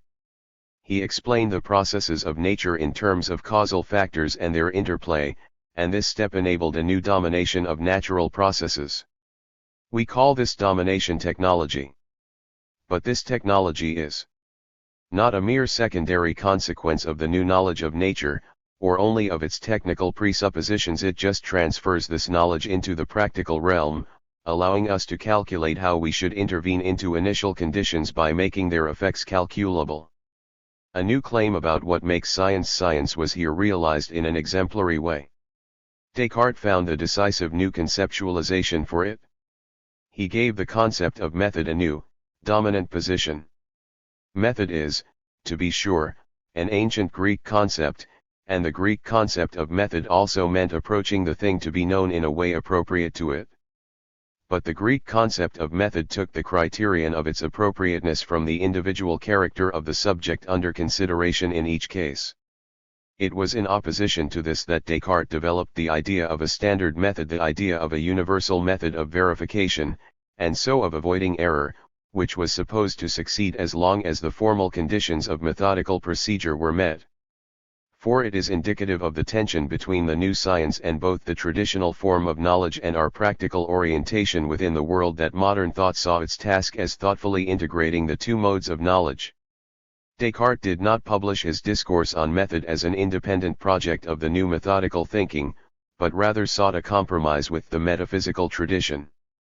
The title of his most famous work displays this attempt at compromise, Meditations de Prima Philosophia, that is, on metaphysics. It is certainly characteristic of the modern Enlightenment at its outset that Descartes should have discovered the sure foundation of self-consciousness, whose apodictic certainty he took to be the paradigm of all evident knowledge by way of doubting everything. 5. But it is no less characteristic of its beginning that this self-consciousness acquires legitimacy only from a roundabout appeal to the awareness of God that it itself contains. Thus this new and hard-won beginning was at the same time the beginning of the irresolvable confusion of modern thinking. It opened up three aporias. The first is the aporia of two substances. Extension and self-consciousness do not seem to belong to the same order of being at all. The second aporia follows from the first, the unsolvable problem of living things. The concept of extended bodies is insufficient for thinking about things that are actually alive.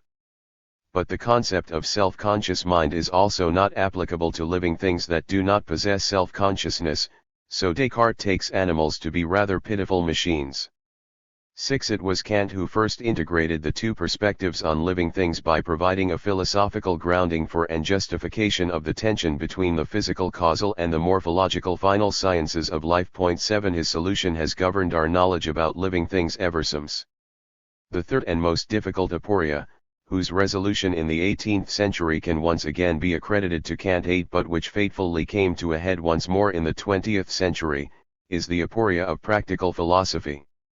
The new concept of science is that of research. But research, as a never-ending empirical science, as an infinite process, must come into conflict with the present moment's practical need to know. In his so-called provisional ethics, Descartes himself had excluded ethics from the new science's claim to universality. 9. This new science neither can be nor wants to be the complete whole of knowledge in the sense that the older tradition was, and so how can it serve the need for practical certainty of life and the practical knowledge of action? A science understood as research must necessarily leave practical reason in the lurch.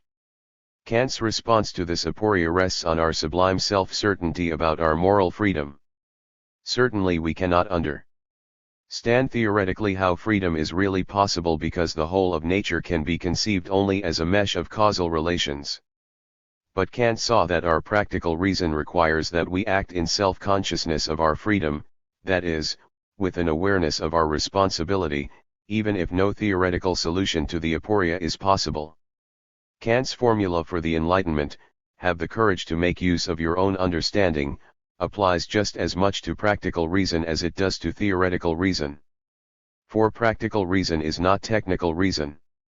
It cannot submit to any received rules of behavior but must acknowledge what is unconditionally demanded, and cannot rest satisfied with what is expedient under particular circumstances.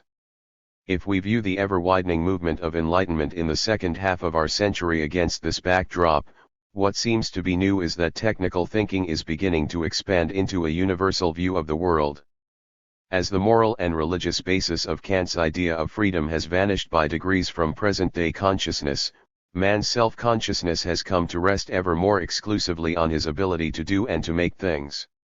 Our self-consciousness projects itself toward the technological dream and the emancipatory utopia. 10. So we can ask Kant's question anew: what does enlightenment mean, or what could it bring about in this situation? Here we recall another Kantian description of the Enlightenment: it is mankind's outgrowing an immaturity for which it was itself to blame. In what way is mankind shamefully immature today, and what do we still need to enlighten ourselves about? It is hardly as though there were still blind faith in authority or an overdominant priesthood in modern industrial society. I think it is our prepossession with the technological dream and our obsession with emancipatory utopia that represent the prejudices of our time, and from which reflection, as the courage to think, needs to free us. The technological dream bedazzles us when can do becomes must do. The emancipatory utopia, for its part, is beginning to look more and more like the trauma of a freedomless world bureaucracy. Historical reflection can lay bare the presuppositions that lie behind these prejudices. And it is reflection on the history of science that can enlighten us here. Both presuppositions, that of a perfect ability to make and that of a perfect ability to administer, correspond to the model of mechanics. The new tool of all tools, to recall Aristotle's famous remark that the hand is the tool of all tools. 11. Is machine technology. This is the extended arm of man who, with the help of machines, can broaden his sphere of influence boundlessly. The historical scientific model of mechanics, always capable of calculating new effects and so bringing about new alterations, corresponds to a world of unlimited possibilities. Today once again science promises enlightenment. For science tells us with increasing clarity that the world we live in is a world of limited possibilities. Our world is at an end if it keeps going on in this way, as if it were always about to move forward. Science tells us that if we continue as we are doing, this end will befall us just as surely, even though the precise time cannot yet be exactly calculated, as if it had been predicted that the Earth were going to collide with a star. This is especially what we learn from modern biology and everything known today as the problem of ecology. The population growth that seems to elude all control, the problems of food and water, environmental pollution, and especially the problem of energy all leave us in no doubt that the model of mechanics, with its endlessly outstretched arm, is founded on illusions. Today we have another scientific model that is more appropriate to the actual situation of humanity, the biological model of a self-regulated organism. This is the principle of regulatory feedback, which modern cybernetics has begun to clarify for us. To think of cybernetics as just another extension of the arm of humanity, enlarging still further our ability to make things, amounts, I think, to retaining an outdated and fatal form of thought. In fact, cybernetics offers more than a new technological possibility for further automation. It is a new world schema, and the insights it brings present mankind with the task of engaging in critical self-reflection about our ability to make things. The question is not what can possibly be made, but what can be made in such a way that it does not in the process destroy things that would otherwise be able to maintain themselves. The fundamental equilibrium of things must govern our thinking if we are to burn out the hydra of machines that constantly make new machines both necessary and possible. It certainly seems paradoxical to want to make something that can maintain itself. That seems precisely to rule out all human efforts at creation. But we do possess an age-old example of this paradox, in medicine. Medicine does not produce anything, but it is always a restoration of equilibrium, its knowledge often surprised by new experience and its ability often outstripped by nature. 12. What can this example of constructive activity teach us? How can it contribute to our scientific understanding of the human situation today? What needs to be restored if we want to survive? Well, surely nothing but the consciousness of our real situation in the world. What we really have to do is alter our consciousness. The world must be known as something other than just as a world of unlimited possibilities. Science and the knowledge it provides encourage man more than ever before to think of himself as a steward of the earth, as someone who has to look after the place where he lives and works. This is the message modern science sends us, and it loses no credibility or urgency by the fact that it concurs with the religious message of creation theology. The restoration of this kind of consciousness certainly seems to take us down a long and far-stretching path. So in the end we might consider doubting whether we can go down this path at all. I can see three objections that confront us. Awareness of our predicament turns up first of all in the countries whose escalating industrial development forewarns us about the consequences of the path we are on. For countries with underdeveloped industry and civilization, however, this doubt about technological perfectibility fails to carry much weight, even if it manages to enlighten the social conscience of the industrial states and suggest political solutions. But what is involved here is a problem of humanity as a whole. That is so obvious that it makes an appeal to the consciousness of all as a common consciousness. The second question, though, is whether time is not against us, in other words, whether it is not too late or would take too long to cultivate this collective consciousness. Here, however, it is important not to abandon ourselves to the illusions based on technical calculations about what it is possible for us to do that now threaten to turn negative. Isn't it finally too late? Is the human race itself going to ruin? But who wants to be able to know or to calculate that? Again, I think that medicine is a truer model. Doctor and patient here stand for humanity itself, and their two virtues of hope and patience are not false confidence and idle acceptance. On the contrary, they both allow for rational activity. The third and perhaps the most serious objection lies in a human consciousness enamored of its ability to make things. Technological civilization puts a premium on the peculiar virtues of flexibility, adaptation, and fitting in. The ideal of managing the world through technology still forms man in its image and makes him into a technical administrator who adequately fulfills his prescribed function without worrying about other people. This more than anywhere else, I think, is the bottleneck in our civilization, and this, more than anything else, calls for enlightenment. But enlightenment is still what it always was. It depends on judgment, on thinking for oneself and on cultivating these powers. So the present-day sense of the Kantian slogan of the Enlightenment, sapere aude, have the courage to make use of your own understanding, can be stated in a new way as the appeal to our social reason to awake from its technological dream. 7. The idea of tolerance, 1782 to 1982. In 1782, Kaiser Joseph II issued the so-called tolerance patent, a keystone in the 18th century Enlightenment. Consider the significance of this event. It is the late 18th century. The Enlightenment has achieved conclusive victory. Even the rulers of this time, which we call the Age of Absolutism, are increasingly becoming enlightened despots. The first representative of the Enlightenment on a European throne was the much-admired Friedrich II of Prussia. Other young monarchs, such as Catherine the Great in particular and also Joseph II and his successor Leopold II, followed Friedrich's widely admired example. In reading Goethe we see that even the son of a free imperial city who was never in the service of Prussia admired the Prussian king from his youth onward. It made a huge sensation when, in 1782, the Enlightenment movement broke through even into Catholic Austria and the capital city of the Holy Roman Empire of the German nation. We possess a small fragment of prose Der Hausball that Goethe presented to the Weimar court in the year 1783, portraying, in the style of a genre piece, the customs and morals of Vienna. It begins with an almost hymn-like portrayal of the anticipation with which the Vienna of that time welcomed the sunrise of Joseph II's reign from the foggy seas of the past. 1. The Edict of Tolerance publicly proclaimed the fruit that had ripened out of the Catholic Enlightenment and had slowly and irresistibly spread into the Habsburg countries. What was this Enlightenment? We are faced with a number of different aspects of this phenomenon of the European Enlightenment.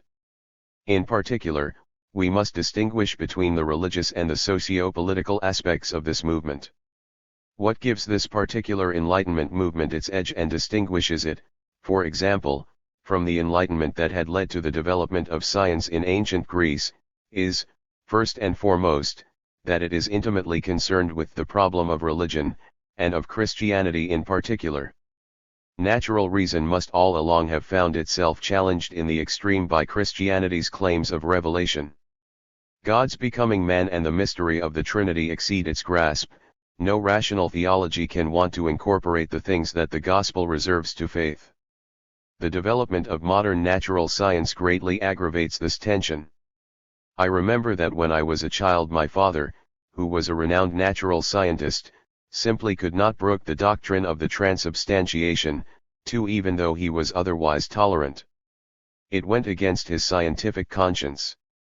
The same was always the case with the critique of miracles. The new methodical and scientific self-consciousness was able to accommodate this side of the biblical tradition to an extent only by complicated cultural, historical or psychological explanations, as the example of Spinoza shows. 3. On the other hand, the Church claimed to offer an absolutely exclusive path to salvation. The Christian command to missionarize was fundamentally absolute in that it branded those belonging to other religious confessions as infidels. Within European history, this refers especially to the life and death struggle that the Christian West carried on against Islam, to which the city of Vienna bears glorious witness. Correlatively, on the other side, the Jewish community was ghettoized. As representative of the self-understanding of European statecraft, the Church exercised enormous influence, even after the Reformation, in the very name of the Counter-Reformation against both Islam and Judaism, despite the schism of Christianity into two forms of faith. We can get some conception of this by thinking of Gotthold Lessing's Nathan the Wise. We recall how long he hesitated in finishing his favorite work and publishing it, his conviction, which turned out to be right, that it would create a powerful disruption, and the actual reaction that the work provoked. 4. Nathan the Wise appeared in 1779 and drove its author into a frightful new isolation. To be sure, it was first performed in Friedrich's liberal Berlin in the year 1783, but even in the age of Josephinism a performance anywhere else, least of all Vienna, would have been unthinkable. Beyond its involvement in the history of religion and of the Church, the Enlightenment signified a social movement dedicated to the political emancipation of the bourgeoisie. With the development of modern economics and science, an old tradition of municipal freedoms came into play that limited the absolutist claim of the worldly authorities, the kings and princes. Recently, Hermann Lubb has rightly pointed out that the self-consciousness of the bourgeoisie was firmly grounded in the concept of industria, that is, of the flow of trade and its creations such as the machine halls and offices. 5. Even if, in the age of absolutism, the bourgeoisie understood itself and its freedoms only in a thoroughly negative manner and rejected any claim to rule, the ideal of bourgeois freedom necessarily had to solidify into a political claim. Even in the setting of the modern territorial state, the bourgeoisie, with its value-producing labor, could not in the long run renounce its claim to share in the political exercise of government. This is called the emancipation of the bourgeoisie, which brought the Third Estate to equality in the outbreak of the French Revolution and gave rise to the slogan civil rights, or rather universal human rights. We might mention a few further pieces documenting the general consciousness.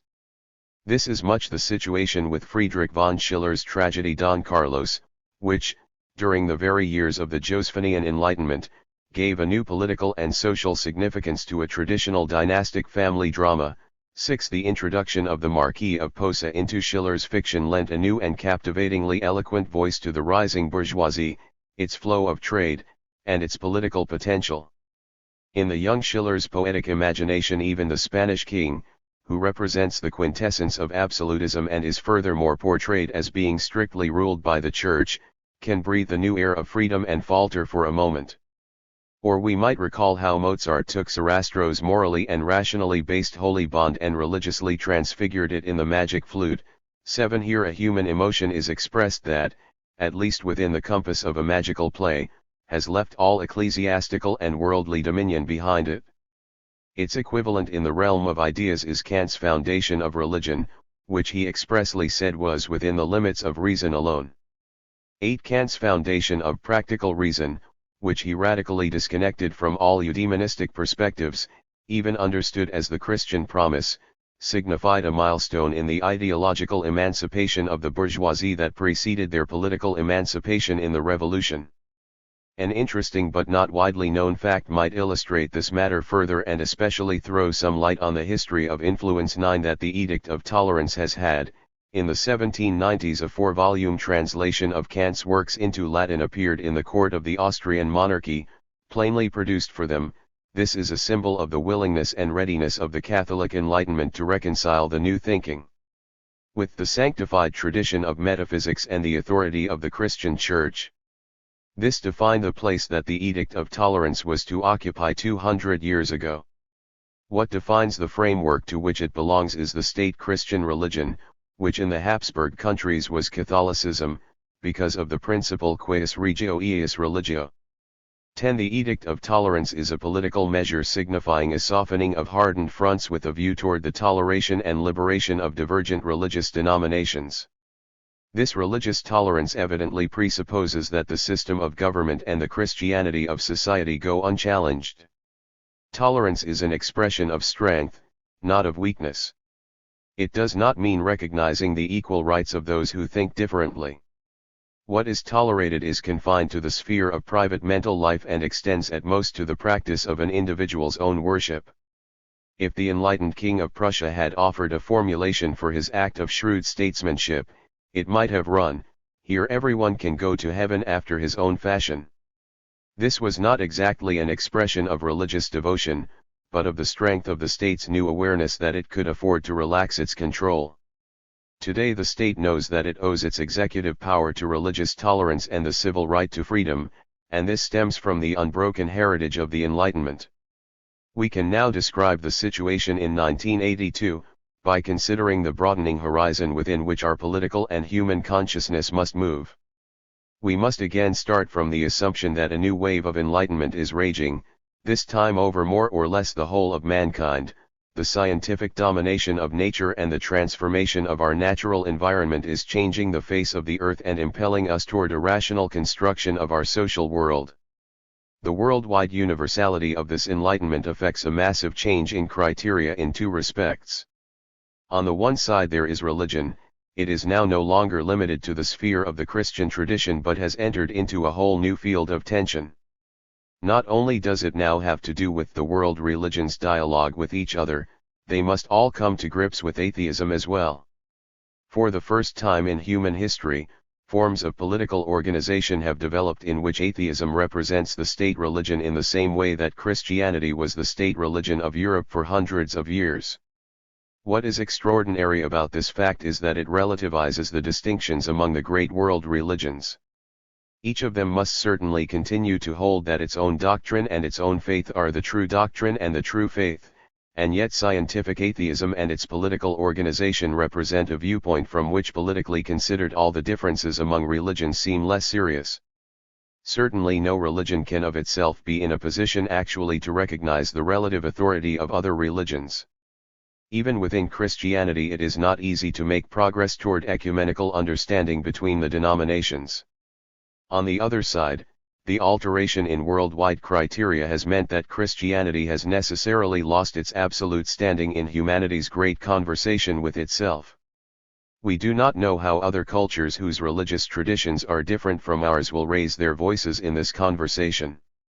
The world's religions are necessarily discovering that they have something in common of which they had not hitherto been aware and which points far beyond anything that has come to light in previous attempts at dialogue.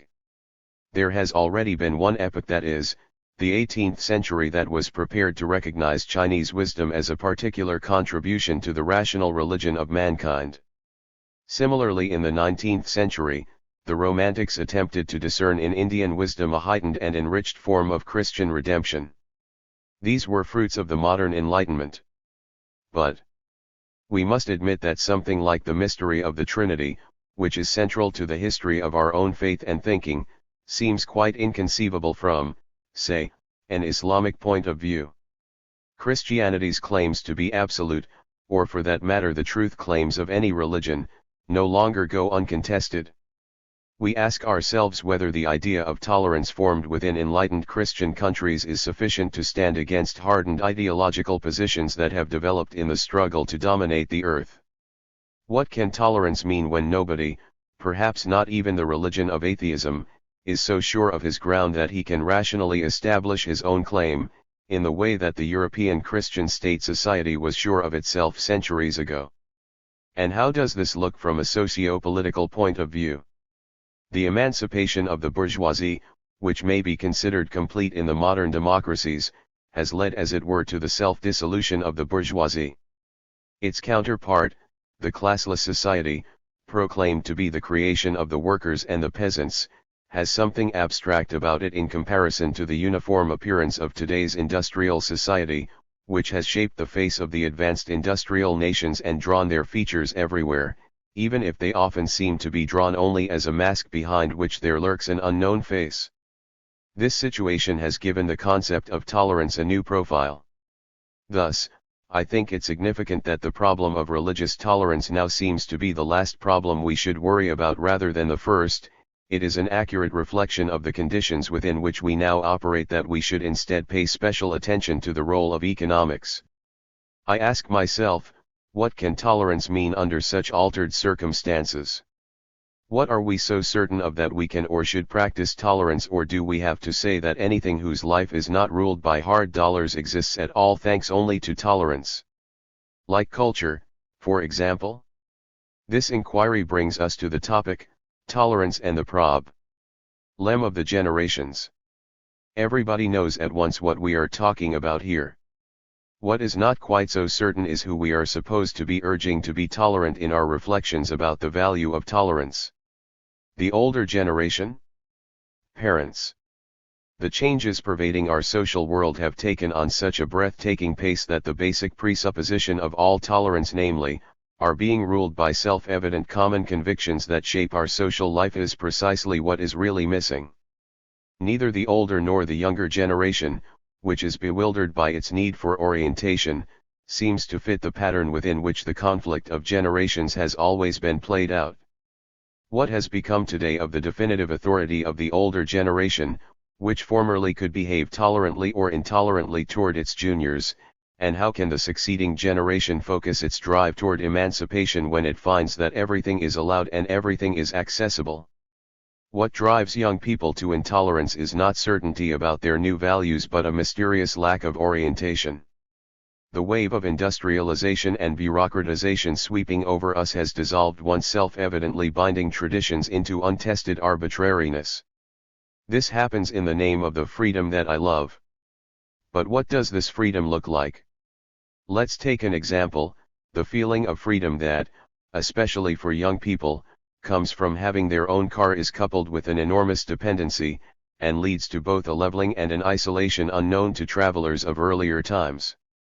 People do certainly gather together in front of the television screen, which deceptively poses as a freely available and ubiquitous source of information that is common to everybody.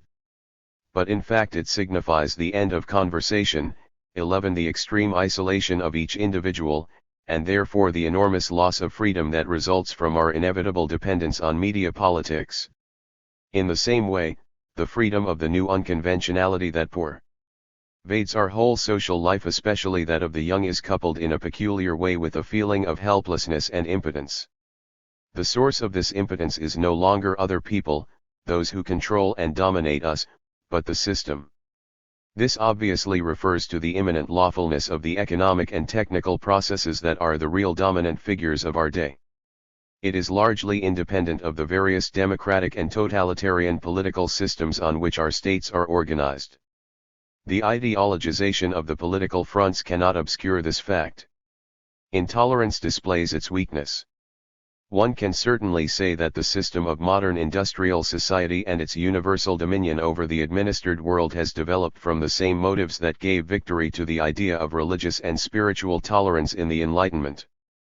But it is precisely the universality with which the Enlightenment has triumphed that endangers its own offspring, tolerance. There is something dictatorial about the ideal of scientific rationality, Rationalität, that it is imprudent to disobey. Typically, when this ideal is put into practice in social reality, it is known as rationalization.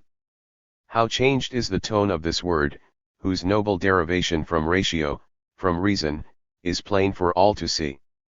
Rationalization suggests transforming the environment into a controllable organization based on a rational planning, rational methodicality, and rational efficiency that is all-embracing and total. To fail in this seems to be unpardonable negligence. We know from the totalitarian political systems of our time, as we do from similar ancient states, before the Christian Church limited the state's omnipotence, that no totalitarianism is conducive to tolerance. This is what Schiller was talking about through the mouth of the Marquis of Posa, when he talked of furthering freedom of thought, the universal conformism that knows no concede decision but only accommodation to those in power and their supposed or actual opinions. What gives state power its total presence is not so much its external pressure as the inner reaction it produces. Pragmatism, conformism, and the rewarding of adaptability, as Schiller saw, become victorious over the cultivation of individual judgment and original imagination. That is the real terror that comes from power. Anyone who has survived the time of a regime of terror, as I have, knows that we ourselves helped give immediate terror a kind of omnipresence. The real power of the state secret police lay in anxiety about its unpredictability. It is really a myth that a state secret police knows everything. Its presence is probably always an extremely limited one. But there is something in this domination that is based on force and not on consensus, has to be feared, and is effective for exactly that reason. The less a government is based on consensus, the more it has to behave in a totalitarian way, and tolerance then necessarily appears to be weakness. When the people it governs experience its activity as purely arbitrary, it undermines its own possibility from within. Nobody can depend on it.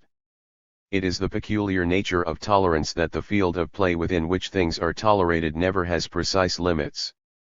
Toleration means something quite different from law.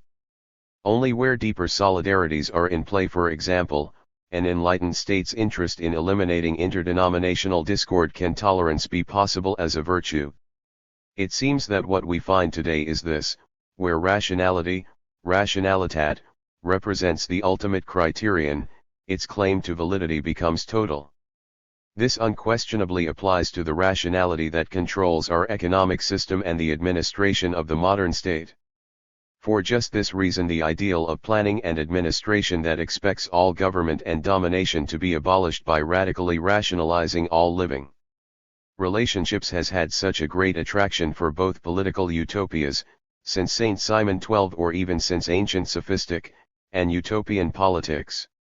Now, it has to be said that the task of politics has always been to base the government of men on actual solidarity and factual consensus. It may be that patriarchal forms of life inherently approximate this ideal. In any case, it is unrealistic for any form of state or government to postulate any kind of harmony between the people and the state, because every form of power, not just that of a tyrant or an absolute ruler, is dedicated to increasing its own power. The whole doctrine of politics and the constitution of states thus aims toward a consensus of the governed, and tries to restrict the extent to which those in power can attain further power. But this presupposes solidarity, which cannot be created by any constitution. Nietzsche drew the most radical consequence of this when he recognized the will to power as a universal principle and found it at work not only in the rulers but also precisely in the things that hold them back, for example, law courts, governing bodies, etc., and even in those who serve them. 14. But then what can the solidarity that lets us all live together be founded on? At the beginning of our century, Max Weber, the great sociologist, was already predicting that the world would progressively lose its magic through growing bureaucratization. 15. Since then we have seen how inevitable this process is. It holds sway throughout our social system, literally from birth to death, and there is not a political system in the world that seems to know any remedy for it. This should not at all be confused with the distinction between a single party and a multi-party state. When the power of the state is ideologized and it claims to possess the one true doctrine, this leads with an inherent logic toward the elimination of anyone who thinks at all differently, as in the Inquisition, which might mean physically annihilating them or treating them as mentally ill. But almost more ominous, because it is imperceptible, is how the mass media influences our opinions and consequently weakens our judgment. 16. The idea of comradeship used by modern totalitarian systems cannot obscure the pressure to toe the party line. The sense of community that it reveals has all the exclusivity of intolerance. But can parliamentary democracy and the division of power, where the multiplicity of positions and interests find their balance, count as a system of public pluralism? If the consensus of all is no more than an anonymous election, then it is certainly significant that political opponents in parliament always refer to one another as colleagues. This terminology from ancient Roman civil law lives on wherever the stress is placed not on opposition but on the solidarity that can unite and reconcile even the most entrenched opponents. But even in legislative bodies and within the scope of the decisions they make, bureaucratization and the automation of administration really run unchecked. We might think of the party machine that restricts the representative's freedom of choice, or a politician's reliance on experts. This condition is manifested in the concept of function and the role of the functionary. This term expresses how each person and every function is subordinated to a system and dependency on that system. Not just states and confederations of states, but all the various interest groups whose antagonism defines our political landscape, and even the economic systems that try, in countless variations, to balance the power, or rather the intervention, of the state and the free activity of workers and entrepreneurs, are all interwoven with one another in so many different ways that we can plausibly speak of a single system of world economics and a single problem of world administration and the prevention of war. Every area of our lives has been integrated into the system and is now administered by it. Alongside everything else, its influence extends from so-called family life to the so-called culture industry. It seems inevitable, economics is our fate.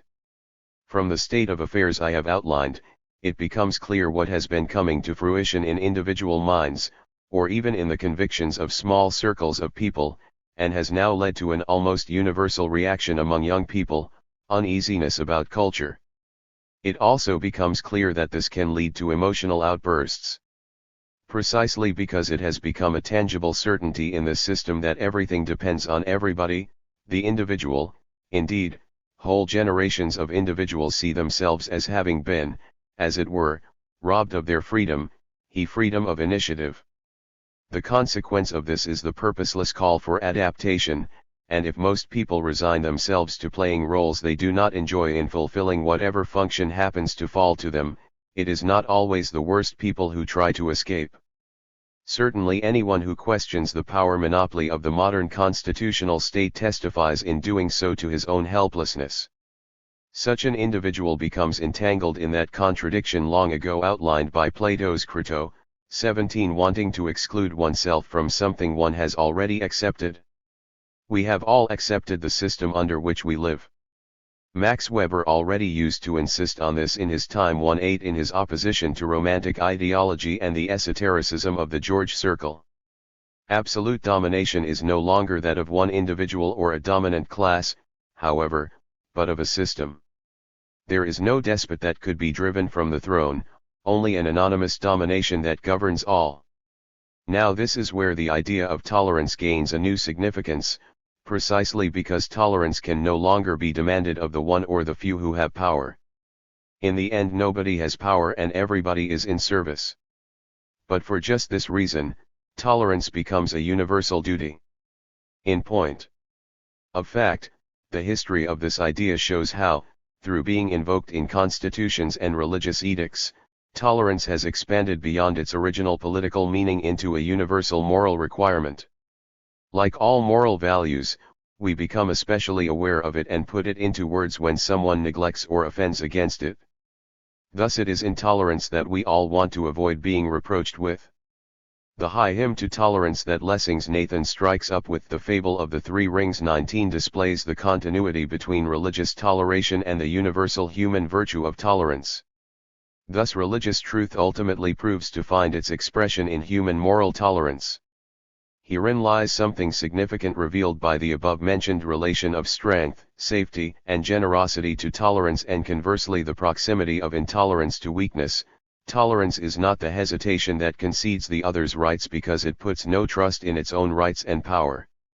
The statesman may profess general tolerance in religious things out of indifference and skepticism, as perhaps in the case of the enlightened skeptic on the Prussian throne. But he too does this not out of weakness but out of the strength of his civic consciousness and trust that the power of this civic consciousness in his subjects holds the state together.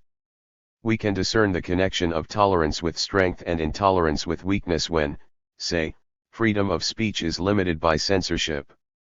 The degree of leniency in censorship corresponds to the level of the government's strength and security, and so also to the strength that can be attributed to public opinion and can be counted on.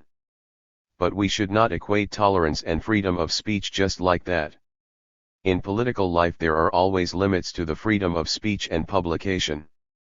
In wartime, for example, these freedoms are most restricted, just because that is when the commanders are most endangered. And the impressive freedom of speech that characterizes, say, American society, and that can directly increase respect and admiration for divergent opinions and for the socially and politically excluded, should not be allowed to conceal the fact that it is precisely there that the pressure of social conventions can intensify into a witch hunt, especially where certain explosive topics, colored people, anti-communism, sectarianism, come into play. Similarly, in human social intercourse there is a degree of tolerance that expresses the strength or weakness of one's own position and one's own nature. For example, we generally consider someone intolerant if they cannot bear being contradicted, and yet for our own part we would not lay claim to being unconditionally and indiscriminately tolerant of others when we are of another opinion. For example, we don't always give voice to our objection. Thus there is also something like self-censorship. However much candor and mutual trust people's relationships display, it is all embedded in that friendly, courteous, considerate, and appreciative style of intercourse that we notice when we consider how weak human self-confidence, everybody's self-confidence, we must presume, really is. In itself this is not so much tolerance as respect for the limits of the tolerance one can expect from others, but even this is still tolerance, and its neglect intolerance. So tolerance is at work in all of this not only as a virtue of social intercourse that has been bred into us, but also as a basis for that human way of thinking that reckons on the otherness of the other and the multiplicity of othernesses that exist alongside one another in our complicated and diversely tangled reality. This one world in which we all live is marked by a diversity of languages, religions, cultures, and traditions that, in spite of the scientifically based rationalitat, that is valid for all of us, or in the end precisely because of it, represents a problem of tolerance that is hardly less severe than those of earlier times with the ruling orthodoxies of various churches and religious denominations. Certainly the religious and especially the denominational problem of orthodoxy has lost some of its currency in comparison with what it had, say, in the age of the Counter-Reformation and the supremacy of the Inquisition, and likewise the civil constitutional state has disarmed the political problem of tolerance. On the other hand, we can see that new confrontations leading to intolerance are always arising from the way distances are being closed up by modern transportation, telecommunications technology, and all the other possible modern forms of mobility. We might think of the separatist tendencies in countries where language, religion, or economic factors endanger the unity of a state that has evolved in the course of history. This makes all the clearer the moral duty of tolerance that is a duty for each and every human being. With the dwindling of collective ties and their self-evidence, it seems to have become a new absolute duty.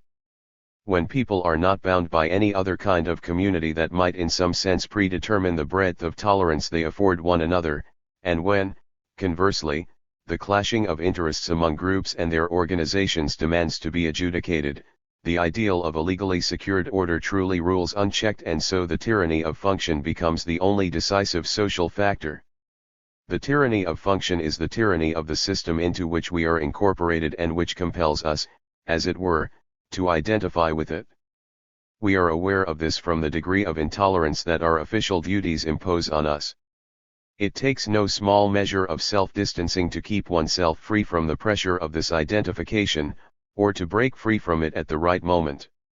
The thoroughgoing rationalization and functionalization of all areas of life do not so much promise a social constitution based on power-free consensus as revitalize all the aspects of intolerance that are intrinsic to the desire to govern and pursue one's interests.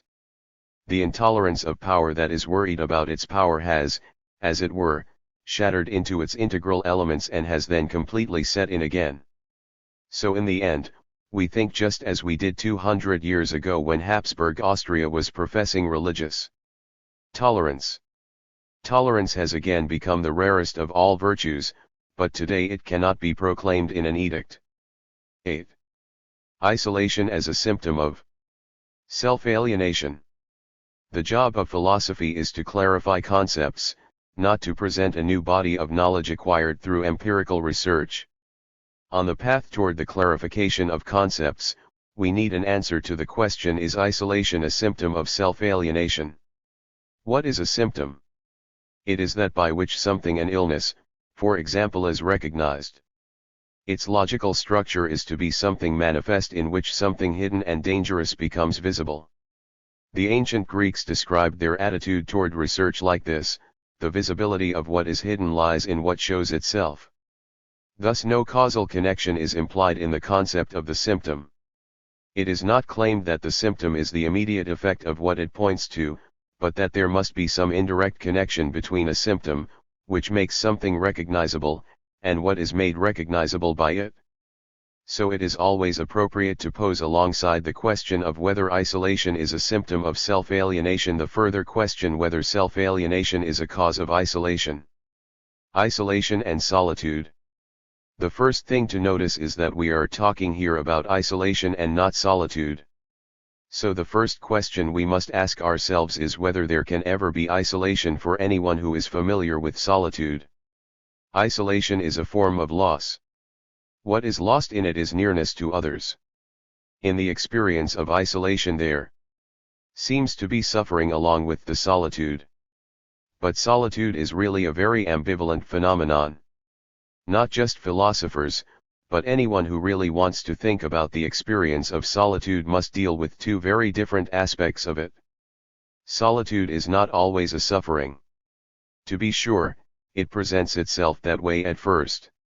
There is being forsaken by one's friends. One thinks of Job or Christ on the Mount of Olives. To be forsaken by friends is to be deprived of the supporting nearness of others.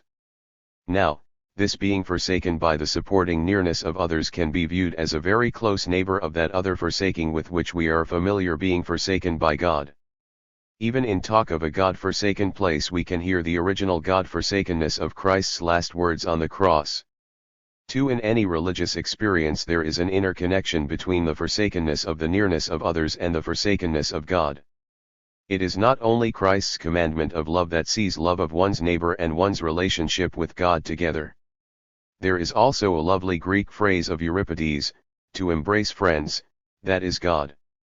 3. What the Greeks wanted to bring to expression here is the same as what Hölderlin once called the social sphere, that is God. 4. In this conceptual definition, the opposite of solitude is implied, to stand in a communal sphere and to be supported by something communal.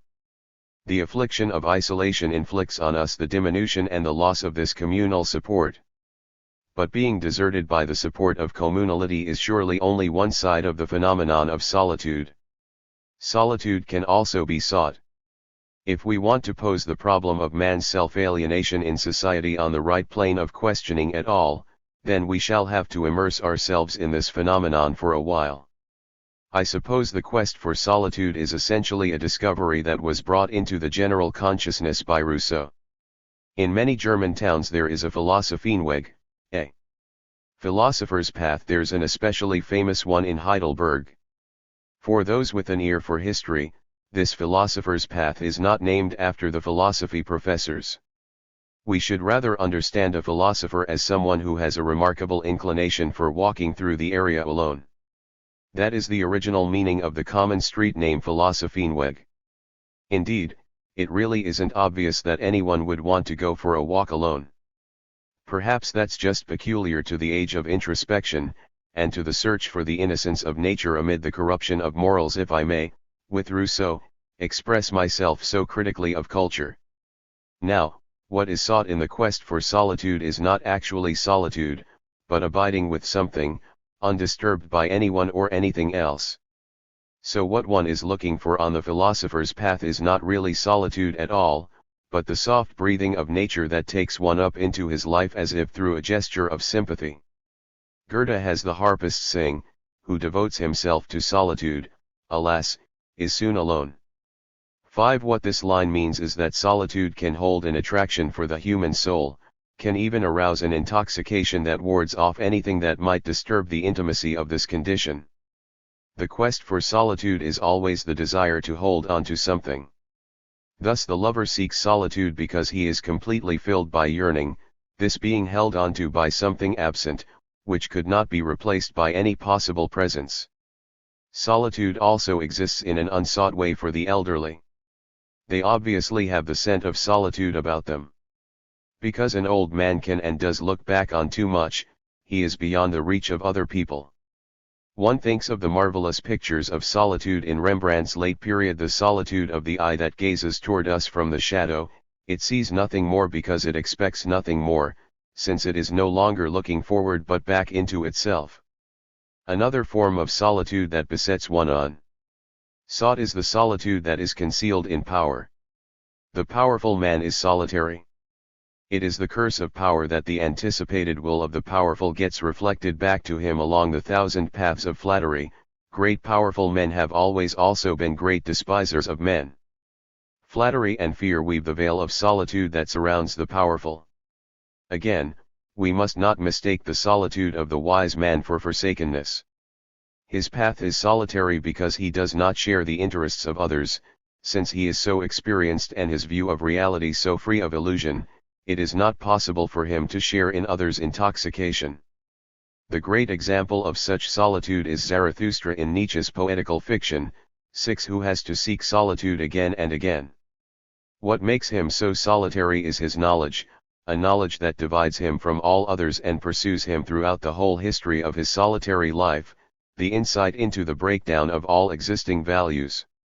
Finally, religion tells us that solitude is to be sought. In Christianity, we are familiar with the solitude of prayer, which goes back to the solitude of the Son of Man. Solitude, then, is something quite different from isolation.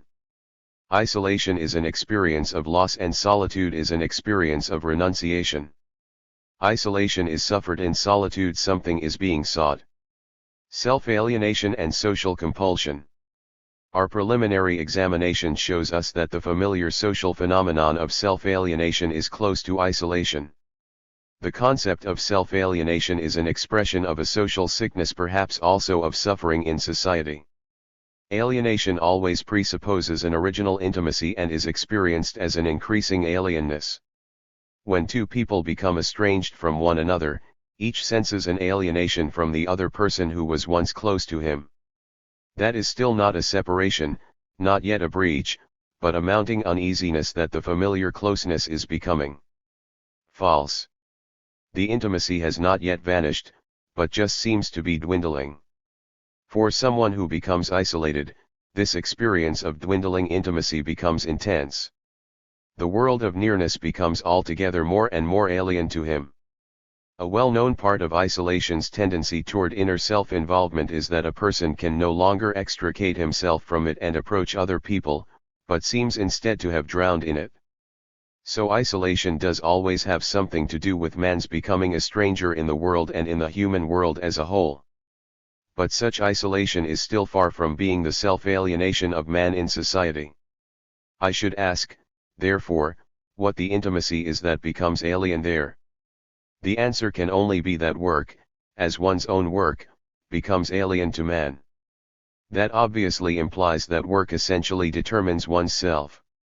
That is self-evident to us, but in truth it signifies that work, the only new god of our age, is the last worldly god of the polytheistic tradition still to be honored among us.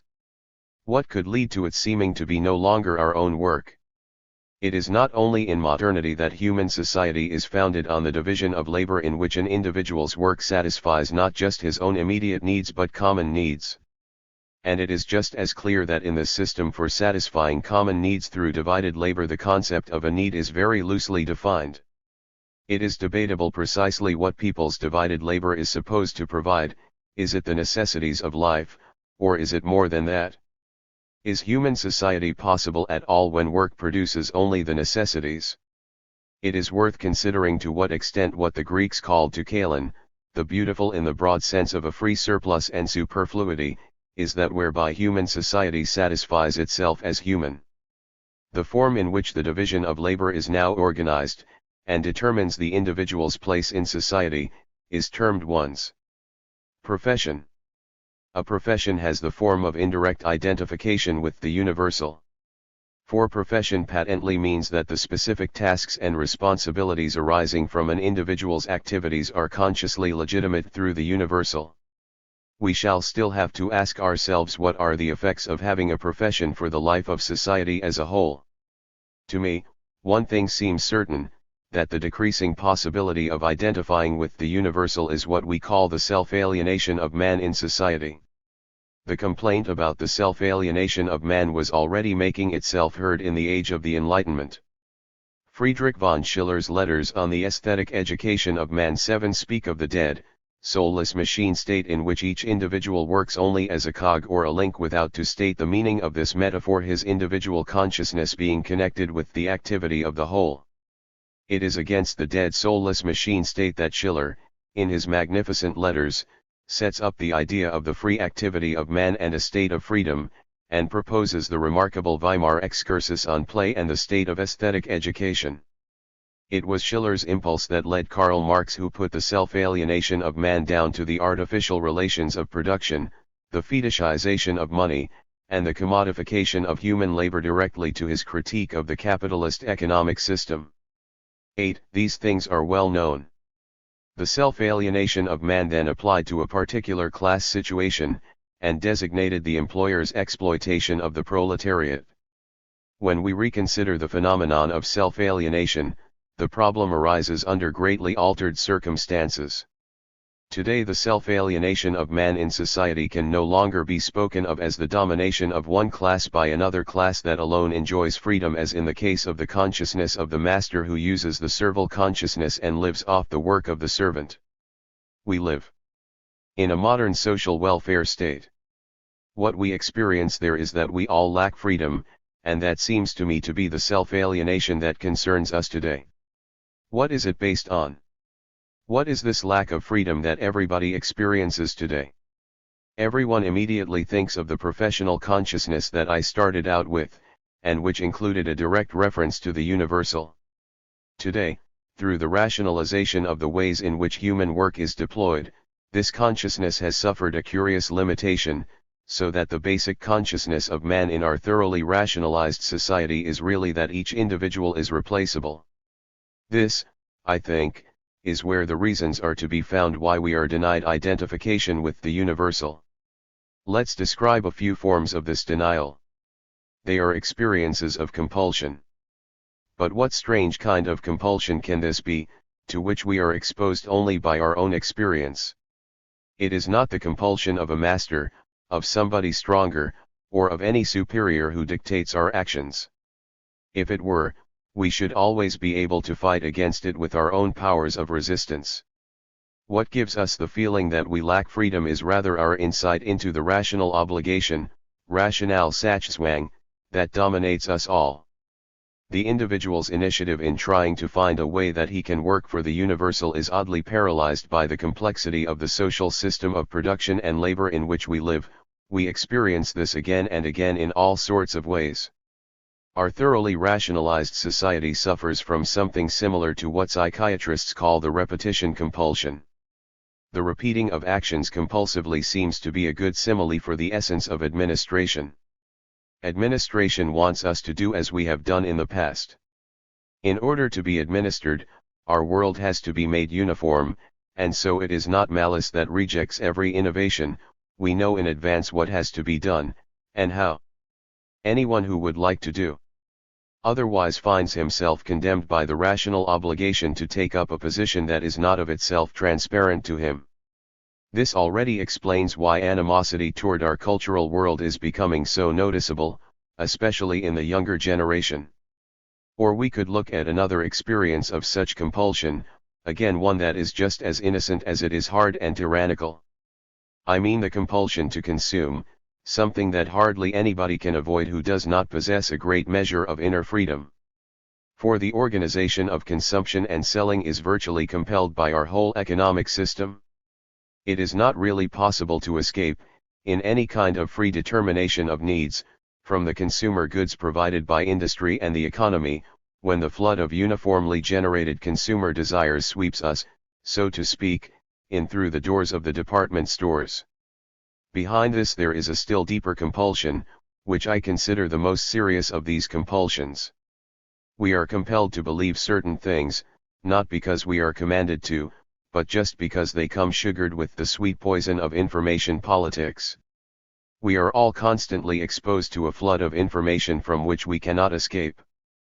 A child that grows up without a television pays for it early. One look at that child's school essays shows that he doesn't know the rubrics under which this wave of information has channeled the universal consciousness.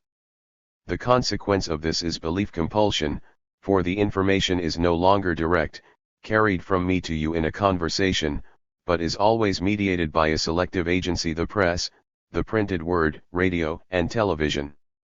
9. In democratic states these agencies are in turn privately controlled, but we are still aware of the extent to which the obligation of keeping to the tried and tested ways of doing things restricts initiative and the possibility of actual control. In other words, compulsion is still occurring here. It seems that any one who thinks that some person must be responsible for this has not completely woken up to the gravity of our situation. The self-alienation of man in modern society is a universal one, and it is coupled with the awareness of an unfathomable dependence and alienness, so that an individual's work not only seems meaningless to him, but contributes to a sense of general, unfathomable alienness. It is this lack of freedom that is experienced as the self-alienation of man in society. It induces us to withdraw into our private shells. But whoever takes this path experiences at the same time the impossibility of withdrawing. For if I seek the lamplight of the private, as Marx called it, all I do is hide from myself the dependencies that determine me without my being able to detect them. Precisely in a liberal political system, we all have to pay for every lapse of political solidarity, because we can't hope to avoid our common fate just by ducking and hoping that the lightning will strike elsewhere. Friendship with others and with oneself. This experience of unfathomable dependencies now clarifies the contrary claim, which we can designate as a completely social consciousness. The communality that is missing from our lives is extrapolated into the form of a consciousness that takes up the cause of the future of society as its very own affair. This kind of consciousness manifests itself today in the accusation that our parents' generation is responsible for the universal lack of freedom that I have described.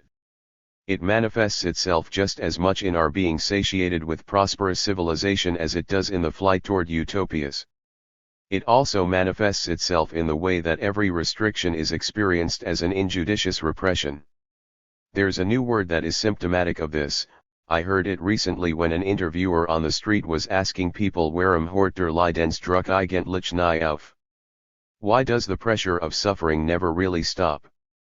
This new word Leidensdruck, pressure of suffering, seems to bespeak our warding off all experience of reality. For experience of reality is experience of challenges and opposition, and it is never without suffering, as well as the overcoming of opposition. Leidensdruck, on the other hand, sounds like something we escape by getting drunk, or by immersing ourselves in collective activity. Privacy is certainly not to be placed above all else, and it is worth being able to sacrifice our private interests to communal tasks. but there is something lacking in the fundamental conditions of human community if the demands of modern society are experienced as the pressure of suffering that is even more to be warded off than the suffering of isolation. Complaining about the pressure of suffering is just another way to deny one's isolation, and it bears witness to complete self-alienation. Our society is entering further and further into this danger zone. For it is part of the negative ideal of liberation from the pressure of suffering that no positive identification with the universal justifies the experience of challenges and restrictions. It is worth going back to the most ancient insights here. One of the greatest lessons we can learn from the Greek classics is the central significance accorded to friendship in Greek ethics. In modern ethical works, the most coverage the problem of friendship ever gets is a thin chapter in some appendix. In Kant we find the beautiful and thought-provoking expression, "A true friend must be as rare as a black swan." 10 But that's about all he has to say on the subject. In Aristotle's Ethics, on the other hand, it occupies the central main section and makes up a quarter of the whole. 11 What is friendship? The Greek word for it is philia. This concept comprehends so many dimensions. It includes every form in which men live together, and refers to business relations and teamwork as much as to camaraderie in war or married life, and the formation of social groups and political parties, in short to the entire life of the human community. What is still called Partnerfreundschaft in German today is a last echo of this ancient Greek generic term. As an old Pythagorean saying has it, part of the essence of friendship is that twvcpa.wv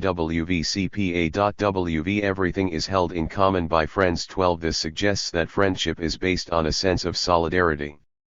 We must not be led astray by the sound of the word friendship into thinking that it conjures up the beauty of some bygone state of spiritual life. The opposite is the case. Life together can be established on no other basis than binding solidarities. Thus all loss of solidarity signifies the suffering of isolation, and, conversely, solidarity always already presupposes what the Greeks called friendship with oneself, which is brought about, as was shown above, by valuing solitude, and made possible by the capacity to be contentedly alone. In our word solitude, there is certainly also a suggestion of our fending off the soulless machine of civilization, and a suggestion of sympathy with nature that knows nothing of the human vices. That is the connotation that Rousseau bestowed on the word solitude.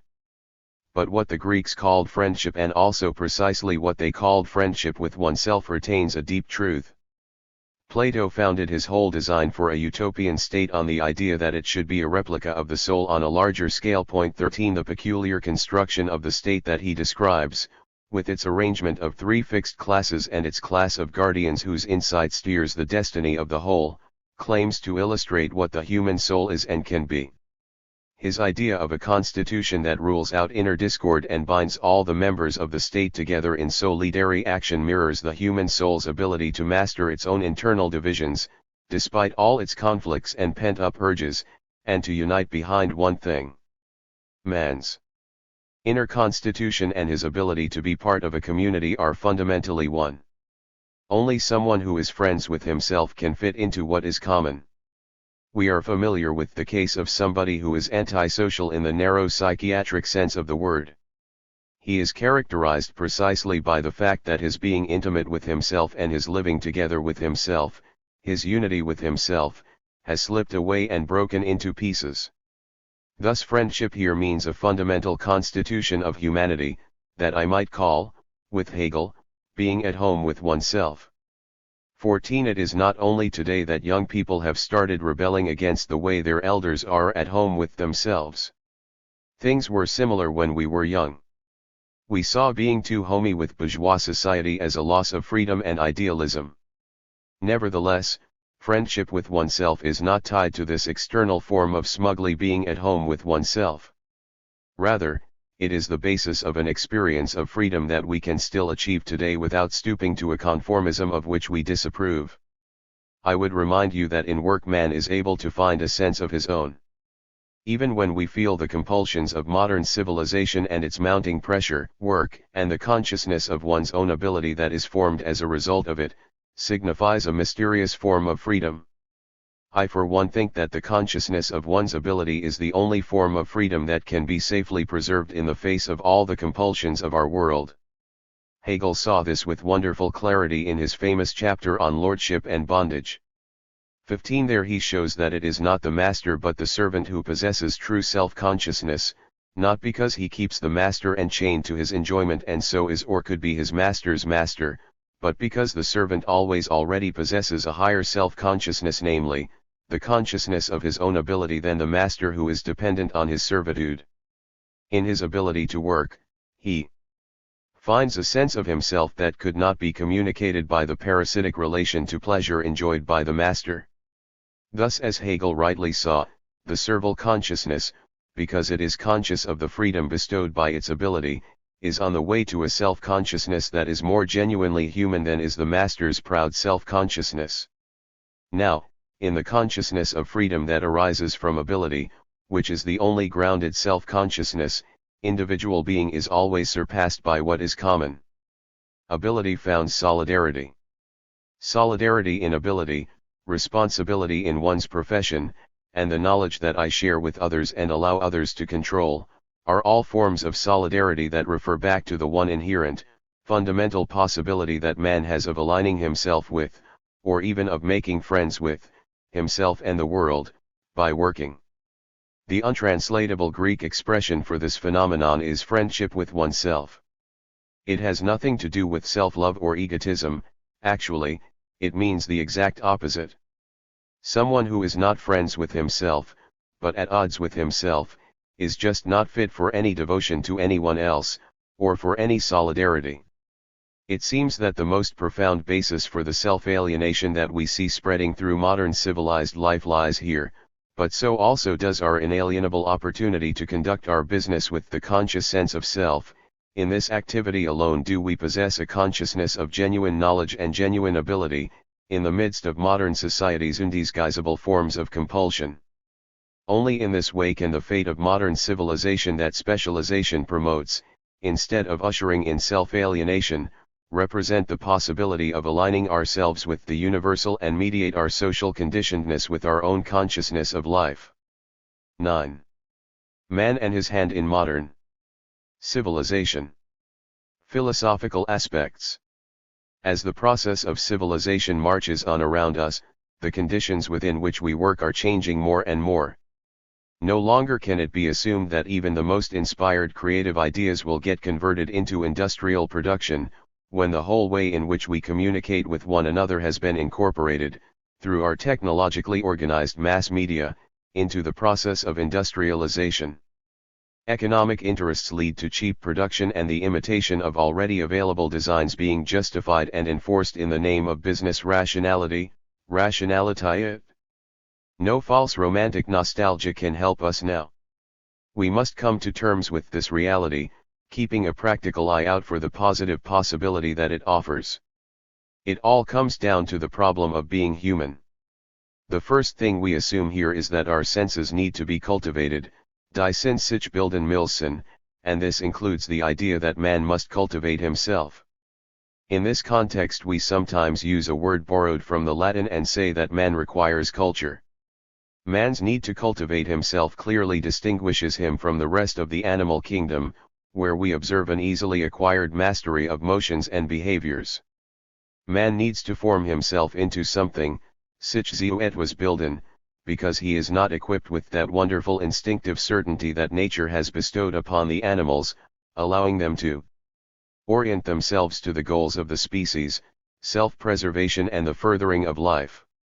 We humans have thoughts, doubts, and choices about what we should form ourselves into. And this in turn means that we use criteria of evaluation that make rational choice possible for us. All these realities indicate man's unique situation. By contrast to the demoniacal impulses of our animal instincts, the human spirit is faced with a specific impotence, because we think rather than just act instinctively. We are constantly dealing with possibilities and playing with possibilities. Clearly, the problem of man is this: how can we find a balance that fulfills the law of our nature when we are just as much sensuous creatures as moral ones, just as pervaded and governed by natural instincts as moved by the motivating and supervising power of our ideas. We are obviously defined by something more than just self-preservation, something that includes the whole of human culture, history, progress, regression, decline, recovery, and re-establishment, and everything that makes human history so exemplary and so tragic for every reflective person. What is at the bottom of this? How are we to find the right orientation, a human balance between the sensuous and moral aspects of our nature? Biologists and anthropologists, for example, Friedrich Nietzsche I or in our time Arnold Gehlen II, have come to the conclusion that the natural equipment distinctive of humans is our non-specialization. Modern evolutionary theory and paleontology show us how nature is always trying to produce more and more kinds of specialization. One species starves because it can no longer reach down to the ground with its neck, another proves unable to adapt to changed climatic conditions, as with the mammoth. In contrast, it is the distinguishing mark of man to be so unspecialized as to be endowed with a fantastic, virtually unlimited capacity to adapt. If we want to grasp the crisis to which the process of human civilization has led us, we must see the opportunities and the dangers that our human non-specialization brings.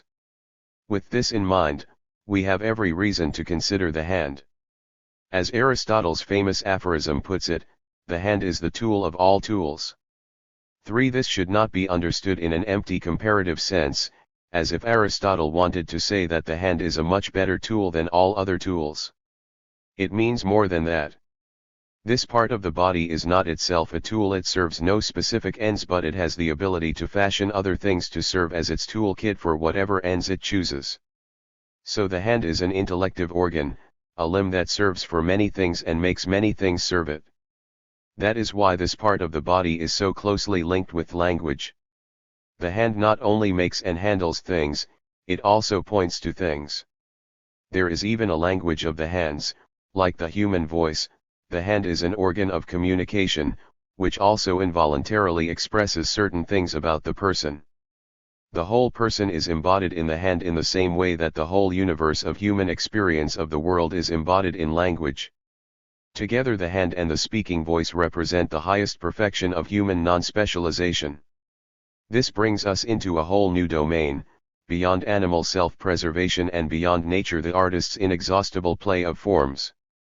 The clever, deliberate creations of free human being bring a constant surplus into human life, play, imitation, rite, ceremony, and all those things that, unnecessary as they are stimulating, we call the beautiful. This is obviously a list that could be extended further, and it enumerates the opportunities that follow from the non-specialization of being human.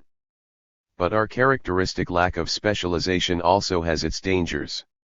That man has a universal capacity for culture and cultivation means at the same time that he can fall into a kind of artificial specialization. He lacks the stable equilibrium of a sound, healthy animal that uses its instincts and senses to survive. Our human abilities give us innumerable possibilities quite different from this kind of natural balance, but they are possibilities determined by specialization, by work, and so always by dividing up work and a process of the division of labor. This now brings us to a whole new dimension of being human, to the social constitution that is peculiar to humanity.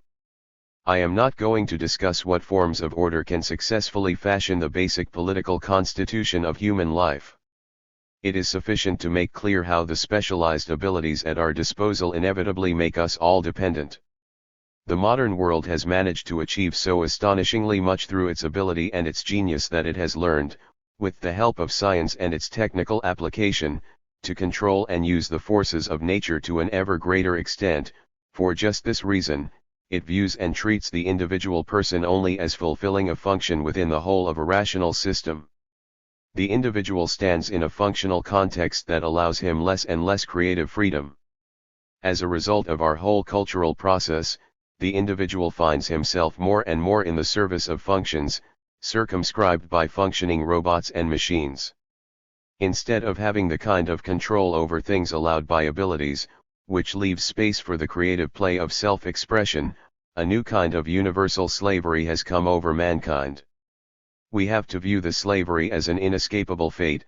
Man must serve, bedienen, in a functional role.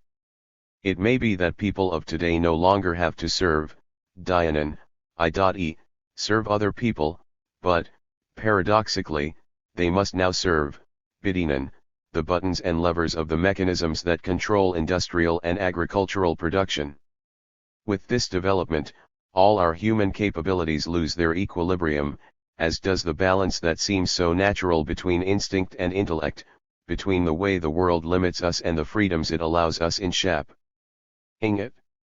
We should be under no illusion, it is science that most deeply determines this contemporary form of human existence. The enormous estimation that our culture accords to science is nobody's fault or mistake. Science is the most productive factor in our economy, and without the continuing productive development of science, without scientific developments and their ingenious technical applications, we can neither maintain the standard of our own civilization nor look forward to improved living conditions for mankind as a whole. We need to see how the hand can coexist with calculation. Calculation, not so much intellect, mind, or understanding, is the omnipotent power organizing our lives. It is what is underneath the complete mediation of our life by industrial civilization. No one even knows the calculations his own handouts depend on, which is what makes life so unsatisfactory and so unintuitive. What about a balance, then? Both sides must obviously be cultivated. Losing a hand means a loss in cultivated senses, but we saw that it is the person himself that needs to be cultivated, his understanding as well as his senses. So the way man is determined and structured confronts him from his cradle on with both resignation and freedom. On the one hand, there is the asceticism of work with its renunciation of the immediate satisfaction of desires, even to the point of renouncing all insight into one's own activity in a world of work that has become alien, and on the other hand, there is the insatiable longing to recognize oneself in the world and to become at home in a world that one has oneself formed. Thus there is no genuine opposition between intellect and the senses. The hand is an intellective organ, and our senses display their own intelligence insofar as they are inspired by the hand that can touch, grasp, and point as if by freedom. The senses have a certain intelligence, an openness that defends itself against instinctive biases, uncontrolled prejudice, emotional distortion, and indiscriminate inundation by the flood of stimulation. Cultured senses, that ultimately means developing the human capacity for choice and judgment. But the reverse holds true as well, the sensory quality of intelligence. Intelligence is like an unspecialized sense, like the skin that feels everything, an extreme of receptivity and sensitivity. What we call mind or intelligence or reason, Vernunft, is a truly universal capacity to understand things, and is in no way limited to the arithmetical arts, measuring procedures, and the tasks of calculation that are so indispensable for technical rationality, rationalitat. If reason, Vernunft, were no more than that, nothing would be able to save us from suffocating mandarins who would give us omnipotent bureaucracy and stagnating progress in technology and civilization. But what does it mean, we ask, to cultivate one's senses and intelligence? Cultivating, bilden, is not making. Thus cultivation is closely tied to the conception of the end for which something has been cultivated, so that it is now as such and such. Hence cultivation cannot mean developing particular capabilities into proficiencies. Being capable of correctly following a production procedure by pressing a button at the right moment is certainly also a capability and a proficiency that needs to be laboriously learned and thoroughly mastered. But when it comes to cultivation, this possibility of developing one's capabilities is not at issue. It has to do with being in such a way as to make meaningful use of one's capabilities. So cultivation is not to be confused with acquiring proficiencies. Proficiencies are necessary things, and our education should certainly also develop the capabilities of our senses in a rational way, much more than is the case in a school system controlled by the political and economic interests of industrial society. But if such development of proficiencies is to constitute a person's cultivation, so that he becomes a cultivated man with cultivated senses, there must obviously be something else involved, distance from his own abilities and from his own biases and his self-awareness of his own abilities. For someone has cultivated senses only if he is able to see with the sensibility of the whole of his nature, to be observant, notice other things and enter into them. This sensory cultivation leading to cultivated sensibility is not just an incidental characteristic that might perhaps, under the right circumstances, ripen into special giftedness or real artistic achievements. Artists are fine as they are. But there also have to be people who really need and want their artworks, and that requires a cultivated sensibility. We call this the cultivation of taste. This includes cultivation to the point where one has one's own capacity of judgment. We know how difficult that is. Imitation, mimicry, and fashion reign. In modern universities, people learn the same way as at school.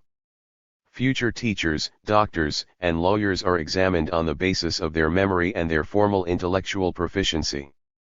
The university gives them preparatory schooling in theory. Their real education begins only when they begin to practice. To me, our educational system seems somewhat backward, in that students' theoretical preparation excludes them for far too long from participating in the various practical activities of the professions and careers to which they aspire. It's an old problem. How can we diminish the gulf between theoretical academic education and real practical education in such a way that people who want to be, say, teachers, don't simply have to put aside what they've learned at university when they start their teacher training in order to use the favorite books of whoever is organizing the course, who naturally prefers the books that he or she studied as a student. This is obviously the counterpart of the problem we find with theoretical university education, that the ensuing real, practical education does not lead in its turn to Bildung, but is just a kind of breaking in. On both sides, the system, although not necessarily any particular individuals, lacks an awareness of what Bildung really is. Bildung requires and enables one to see things through the eyes of others. Wherever it holds sway, it prevents the particular kinds of one-sidedness that go with school practice, the knowledge gained at college, the mere talent for copying, and the pure training of memory. This seems to be the current significance of training one's senses, and we must obviously consider the socio-political consequences of reinstating a genuine equilibrium between our sensuous and moral powers. The salient distinguishing feature of art and of the beautiful was that these things are not brought about by mere application of rules, nor is that how one understands them. Art and the beautiful oblige us to use our own judgment. When we consider something beautiful, that in itself means we are ourselves making a judgment. It may be that we often deceive ourselves by just imitating and repeating instead of trusting our own senses and their judgment, but even then this imitating and repeating still follows somebody who really means to judge for themselves, and in the end everybody considers themselves called upon to judge. This is the great head start that sensory cultivation and the claim of art offer us in attempting to humanize our lives in our state, society, and administration. Little has fundamentally changed since Schiller hoped aesthetic education would give us a way of progressing toward freedom from the soulless mechanism of the state apparatus. For the task before us is still the same. Our capacity for judgment is limited because we are biased by our interests and prejudiced opinions, by our traditions and revolutions, as well as by the whole organized practice of mass manipulation. The automatism of our entire civilized life no longer so easily permits us to feel that we have judgment or that we must credit ourselves with judgment. The high value that the modern working world places on the asceticism that makes specialist skills a duty for the individual leads only too easily to the renunciation of individual judgment in favor of a judgment that is common to all. But then what politically free ways of ordering our lives remain? Only if we think and judge for ourselves about social and political questions and about all the decisions of our own life experience, despite knowing our limitations and biases, can we hope that the elected political powers, the legislators and the governments that they set up might also be capable of real cultivated judgment. For in order to hit upon the decisions they have to make, they require the broad resonance of a social whole whose members are willing to use judgment and are capable of critique as well as approval. The expressive force of language. On the function of rhetoric in gaining knowledge. In modern civilization, the topic of rhetoric is no longer what it was at its ancient origin, nor is it the same as the rhetoric that has attended our cultural tradition for so many centuries. For us, the change has to do with converting the art of talking into the art of writing and the art of reading. Talking is talking always to someone or in the presence of someone. This is definitive of the art of talking, but it applies equally to the art of writing and reading that follows from it. For writing too is writing always for someone, however indefinite the addressee may be. This at once makes clear a problem hidden behind this whole range of topics, the dissociation of writing and reading, which brings about a fundamental modification of understanding. How to bridge the distance between the meaning fixed by the writer and that understood by the reader is the basic question of hermeneutics. For modernity, this is also its preeminent problem. I have myself contributed several investigations, one to showing how the theory of understanding, that is the theory of reading, arises not just on its own but also from the theory of rhetoric. Philip Melanchthon's Rhetoric, that famous Wittenberg lecture that is printed in 3 books in the Corpus Reformatum, too passes silently, as it were, from the basic rhetorical question of composing speeches to the basic hermeneutic case of understanding the construction of what is written, and so to reading. It cannot be sufficiently emphasized that today what is at issue is not speakers but writers. Here, in literary aesthetics, I believe, lie many as yet unsurmounted problems. Note that there is not only a distinction between a pre-literary civilization and a literary one, but also between a style of writing that produces texts that lend themselves to being read aloud and one that produces them for silent reading. I believe these are problems that we shall have to incorporate into our aesthetics of style in a way quite different from what has hitherto been the case. I am a bit of a classical philologist, so for me the connection between rhetoric and writing is an old Platonic problem. I recall here that Plato's quarrel with rhetoric has 2 sides. For him, rhetoric is not merely what it is in our general consciousness, where it has acquired a somewhat pejorative connotation, the art of flattery that can talk anyone into anything without any sincere conviction or relationship to the truth. Above all in the Gorgias, Plato made us aware of this once and for all in that famous comparison between rhetoric and cookery.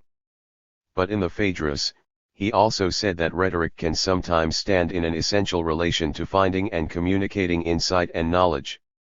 3. I believe Plato displayed great insight in showing that true rhetoric is not to be divided from what he calls dialectic in that originary sense that comprises the art of conducting a conversation. For in the end, the art of conducting a conversation is the art of coming to an understanding. Thus, understanding ultimately turns out to be mutual understanding and takes place in this communicative context of coming to a complete understanding with one another. Now it is, I think, a crucial insight of Plato's, attesting to his wisdom, that dialectic presupposes goodwill. 5. The Greek expression for this is eumenia. Plato uses it to refer to the concrete situation of mutual understanding as opposed to blindly rigorous argument. It is the intent to come to an understanding that first gives discourse its true possibility and, so to speak, opens up the way to insight. This reminder lets us see the new task of rhetoric. It is quite plain that it requires an art of writing, because all the means and possibilities of understanding one another that can be mustered in dialogue and conversation must be given up in view of the dissociation of what is written from what the reader is to understand. The word prose itself indicates this. We can all agree that nobody would speak of prose if there were no verse. Prose is a hermeneutic concept. The word suggests that there is still an art of language when a text is not constitutively bound in metrical feet but walks, as it were, directly along the footpath of the thought. Thus the art of prose had in fact already become a topic of discussion in antiquity. Our main source is Dionysius of Halicarnassus, who described the great writers of histories, the great historians, as models of style superior to any of the great speakers, that is, the great speech writers. 6. Our concept of style and its refinement stems from this reflection on the art of writing. I now turn to the theme that has emerged in our civilization, marked as it is by modern science, in reference to writing clearly and writing well. It is clear that initially modernity was directly tied to its ancient heritage. Humanism embraced the ideal of imitatio, the emulation of the rhetorical and stylistic art of classical antiquity, which viewed Roman and Greek achievements as almost seamlessly one. A change occurred when book printing, and the aftermath of the Reformation, ushered in the beginning of silent reading. This fact is fundamental. To be sure, the rhetorical continuity with antiquity was preserved, especially in Protestant forms of worship, in the art of preaching. But now silent reading came to be a powerful counterpoise. Into this situation stepped the Great Revolution of the 17th century. It cannot be denied that the new empirical science with its new ideal of method, applying mathematical projections to nature and natural processes, brought a new tension into the world between language and knowledge. It is clear, and one cannot penetrate this question deeply enough, that at bottom the concept of an empirical science has paradoxical connotations for the tradition from which our civilization developed. Science that needs only experience in order to be true. What kind of science is that? Mathematics was the uncontested science of antiquity. In mathematics, truth is established from concepts through thought's own self-development. As soon as experience comes into it, science can be effective only in a supporting role. And now modernity turns everything upside down. To this day, mathematics does not know where it fits in. It has no place whatever among the natural sciences and the human sciences. Nor does it claim to have one, though it knows it is the only uncontested science of reason. But by the word science we now quite self-evidently understand empirical science. There can be no doubt that all our knowledge begins with experience, so runs the first sentence of the Critique of Pure Reason. 7. And this becomes the new theme: how can the new cognitive tasks of modern science be reconciled with the tradition of cultivation and knowledge that is carried forward by rhetoric? Clearly this question represents a thus far unresolved and, I am convinced, also irresolvable tension. But though this tension sometimes obliges us to study the art of writing as researchers, it obliges us to it just as inexorably in making our thinking accurate and communicating its results. To illustrate how this tension still survives, I need only point out that the rhetorical interpretation of the world still rules everywhere in spite of Galileo and Copernicus. The sun still always goes down for us, as it so obviously did for pre-Copernican astronomy. We do not say the earth turns away. This illustrates the way language can detach itself from the scientific ways of explaining phenomena. It can survive in this separation because it has its own orientation to and articulation of the world. If we consider this fact, we shall at once be clear that language must in principle take on new tasks for modern empirical science. The mathematical model of nature implied that the laws of free fall or an inclined plane must be mathematically formulable regardless of the nature of the falling bodies and the postulate of concrete observability. As is well known, Galileo formulated these laws before a vacuum existed, and so before anyone could have observed what today we see in the classroom, that in a vacuum a bed feather falls just as fast as a lead plate. Precisely by means of this mathematicizing model, he defined a new concept, the object, de objectis, de Gegenstands, whereas before there was no such word or thing. Object or Gegenstand is defined through a method that prescribes how reality gets made into an object. The aim of methodically researching the object in this way is then essentially to break down the resistance of objects and to dominate the processes of nature. The basic intentions of technology are certainly not conscious, but they are an imminent consequence of it, and their reality surrounds us on all sides in the shape of our technological civilization. This reality presents a new task for language. Because of the constructive character of the modern knowledge of nature, language has to give up its position of linguistic totality, so to speak, and limit itself to specific designatory functions.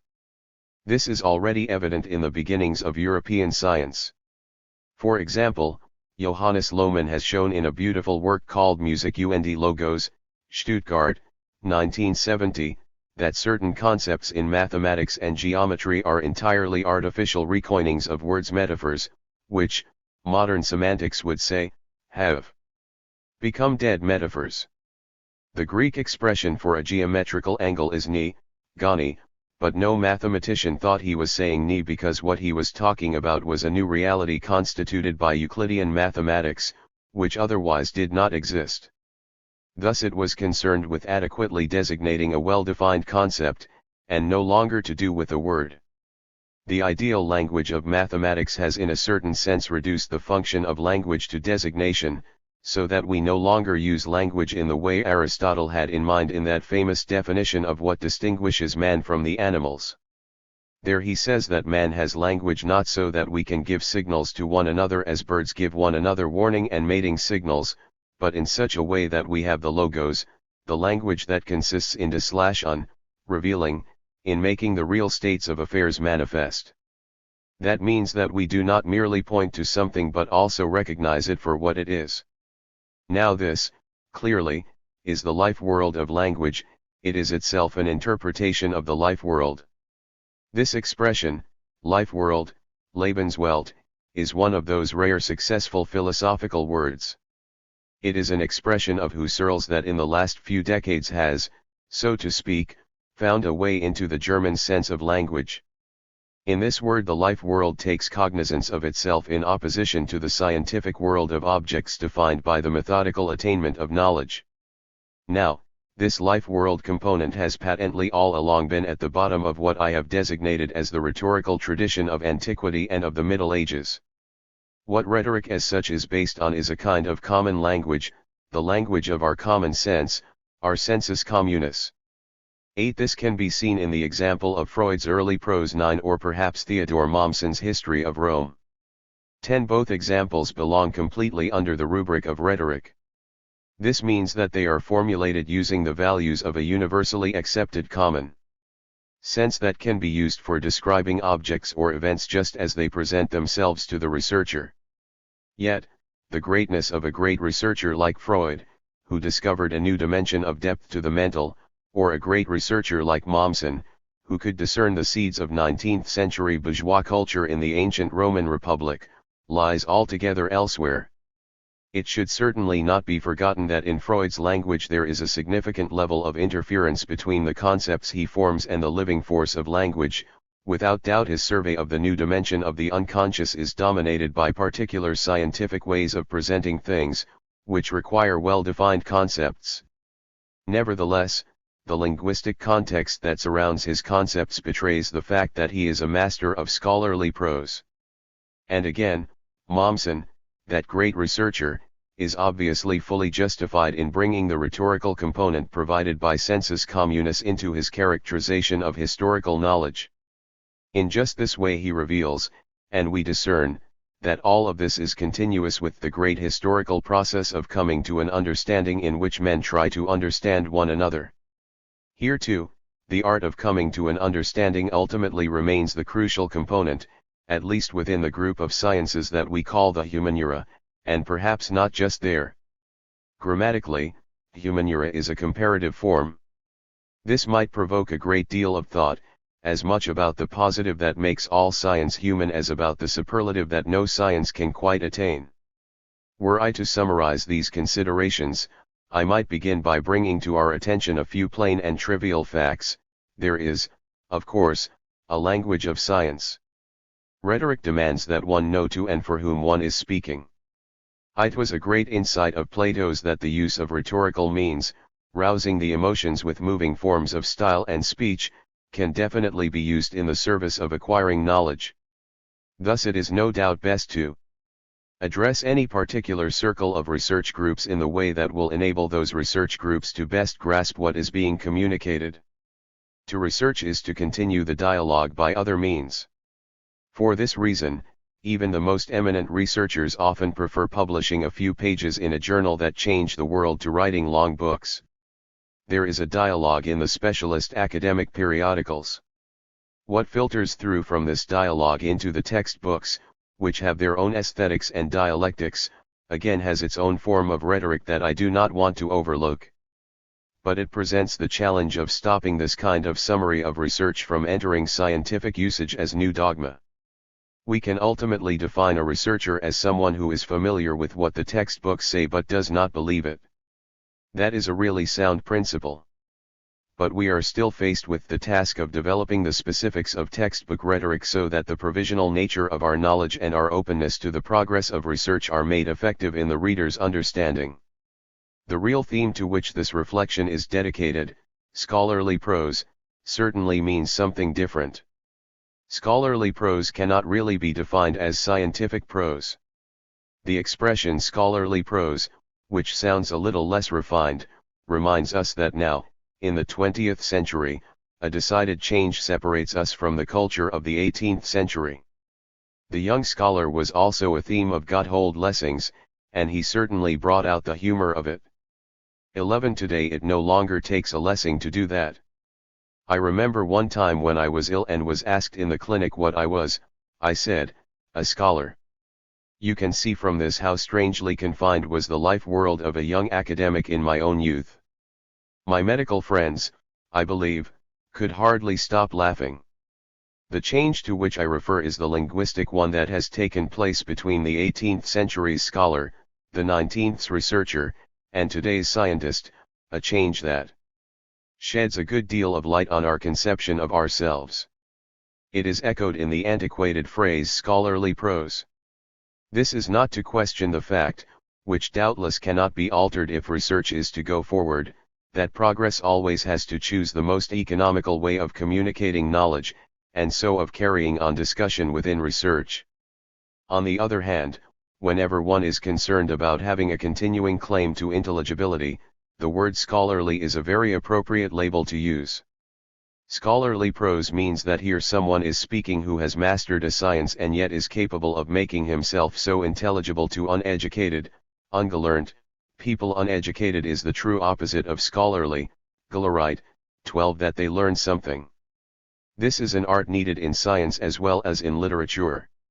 It seems to have its external expression in, for example, the fact that books, and not just textbooks, those continuations of the dialogue by another means that constitute the imminent process of science, are written to indefinite addressees and possible readers, and are written by writers who know that they have to lead an indeterminate number of people, who are not participating in the actual classroom dialogue, down a path toward understanding and penetration into the subject matter.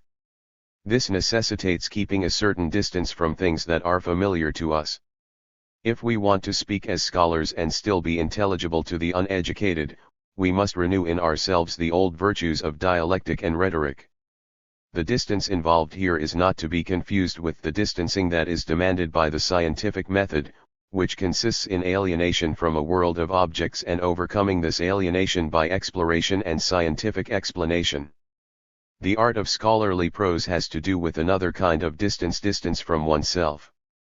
Its job is to achieve a particular kind of mediation between one's own knowledgeability and the readers lacking it. This, it seems, is the real essence of scholarly prose that it consciously takes on and exercises this function of mediation. It is not surprising, then, that it has a much greater scope in the human sciences, the non-historical social sciences, and the linguistic sciences.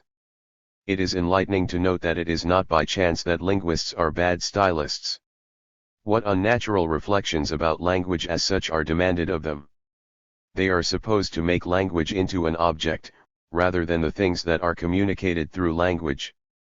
We are not primarily oriented toward language in our lives. Nor are we primarily oriented toward fine language. We should keep this firmly in mind when thinking about scholarly prose, namely, that what distinguishes scholarly prose is its being wholly motivated by the things it communicates. We should not be tempted to distinguish between what is really being said and communicated and the fine way it is said. The great artistic metaphors that we admire in the great stylists and essayists do not testify as such to the art of scholarly prose. To use an example, a very precious and elegant passage from Walter Benjamin makes sense to me because the book in question is a good 1,13, but not because this phrase as such is a good example of scholarly prose. It has its rhetorical and stylistic function. It puts the reader in a particular mood and perhaps in that way facilitates accepting the research results. It could be the evocative power of such emotive language that invites Benjamin to use these precious turns of phrase in describing bourgeois tragic drama from the point of view of its Jesuit background. I read Benjamin's book a long time ago and am no expert on it. But without a doubt, that is not the language of scholarly prose. It is only the first step toward developing one's own laws of style. Since Plato's nomoi, laws, we have known something about this law of style. 14. But this kind of linguistic art is to be properly distinguished from concern with the matter under discussion, that is the aim of scholarly prose as a whole. Certainly we should not forget what an irresolvable tension there is between modern science's concept of method and the desire for sympathetic understanding we have as people who live in the world. Modern science's concept of method demands that boundaries be set. What is attainable by method defines what can be an object for exploration. From this, it follows necessarily that research is one particular approach to reality, and it is for just this reason that pragmatic devices are appropriate to secure this approach: codifications, mathematical symbolisms, artificial logic, or whatever. But I need only mention these symbolizations to call attention to the fact that not even a natural researcher can completely communicate what he thinks by these means alone. He cannot wholly free himself from the life world and its linguistic articulation. It is very true that this can lead to misunderstandings. I remember, I did not really understand this until today, that my late Heidelberg colleague and friend Hans Jensen 15 had read a work of mine 16 in which I said something, and I think, in itself, the right thing, about the concept of force in Herder and Hegel and its connection with Newton. He responded, yes, but that has nothing in the least to do with the concept of force in physics. That is precisely the point. In this instance, a scientific concept of force has become so dissociated from the concept of force in the mother tongue with all its evocative power that the use of the word can be a source of misunderstanding and false simplifications, misleading apparent understanding, adherence to prejudices, and the like. In everyday language as well as in the so-called Geisteswissenschaften, human sciences, everything that increases speech's rich variety of reference and extends its capacity for containing knowledge can turn into confusion when everything depends on univocal denotation. The metaphorical nature of language makes definition necessary and justifies the use of artificial terminology. This cannot be introduced by means of wholly determinate language alone, but only through natural speech. The comparative particularity of scientific languages as they dissociate themselves within the overall phenomenon of language always stands in tension with the totality that binds us all together into a human society, our ability to speak, to seek, and find words to communicate. In honor of Lessing, who is very much in our thoughts this year, 17, I conclude with a quotation from him.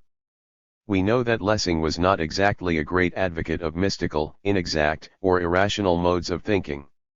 And yet we find the following sentence in a work where he is criticizing someone's overly one-sided concept of science. Lessing says it is something that dries up the wits and accustoms them to a physical precision that has nothing in common with the metaphysical precision of poets and speakers. 2. One can only learn from examples. This is an old truth, though few may welcome it in our age of hurtling enlightenment, which takes such pleasure in experiment and construction. This truth is never so convincing and unavoidable as when we are dealing with language, with speaking, and with writing. Now, language certainly seems to be all rules and conventions, and it might seem that using speech and writing freely and independently is possible only by completely mastering all its obligatory conventions and rules. Where rules reign, though, there can be no examples. But there is something peculiar about the rules of language, of spelling, and punctuation, and perhaps many others that govern our behavior. Is our behavior really governed just by the application of rules? Or do they not rather constitute a dead framework of rectitude whose life is revealed to us in the exceptions, the deviations, and the ventures beyond what is correct and regular? Think how hard it is, how unnatural, even to render at all explicit the system of rules of one's own mother tongue. Our language sense is much more at home with replying, and it perceives rules, even if it upholds and follows them, as an unnecessary abstraction. Grammar may be very helpful to those learning foreign languages, but even then it is not the most natural way of learning. Most important, what writer, even one with the modest claim to greatness?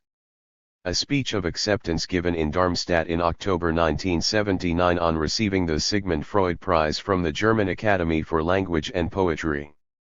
That we ascribe to a scholar, does not sometimes find that his style is cramped by the rules of language and grammar, established vocabulary, spelling, and punctuation?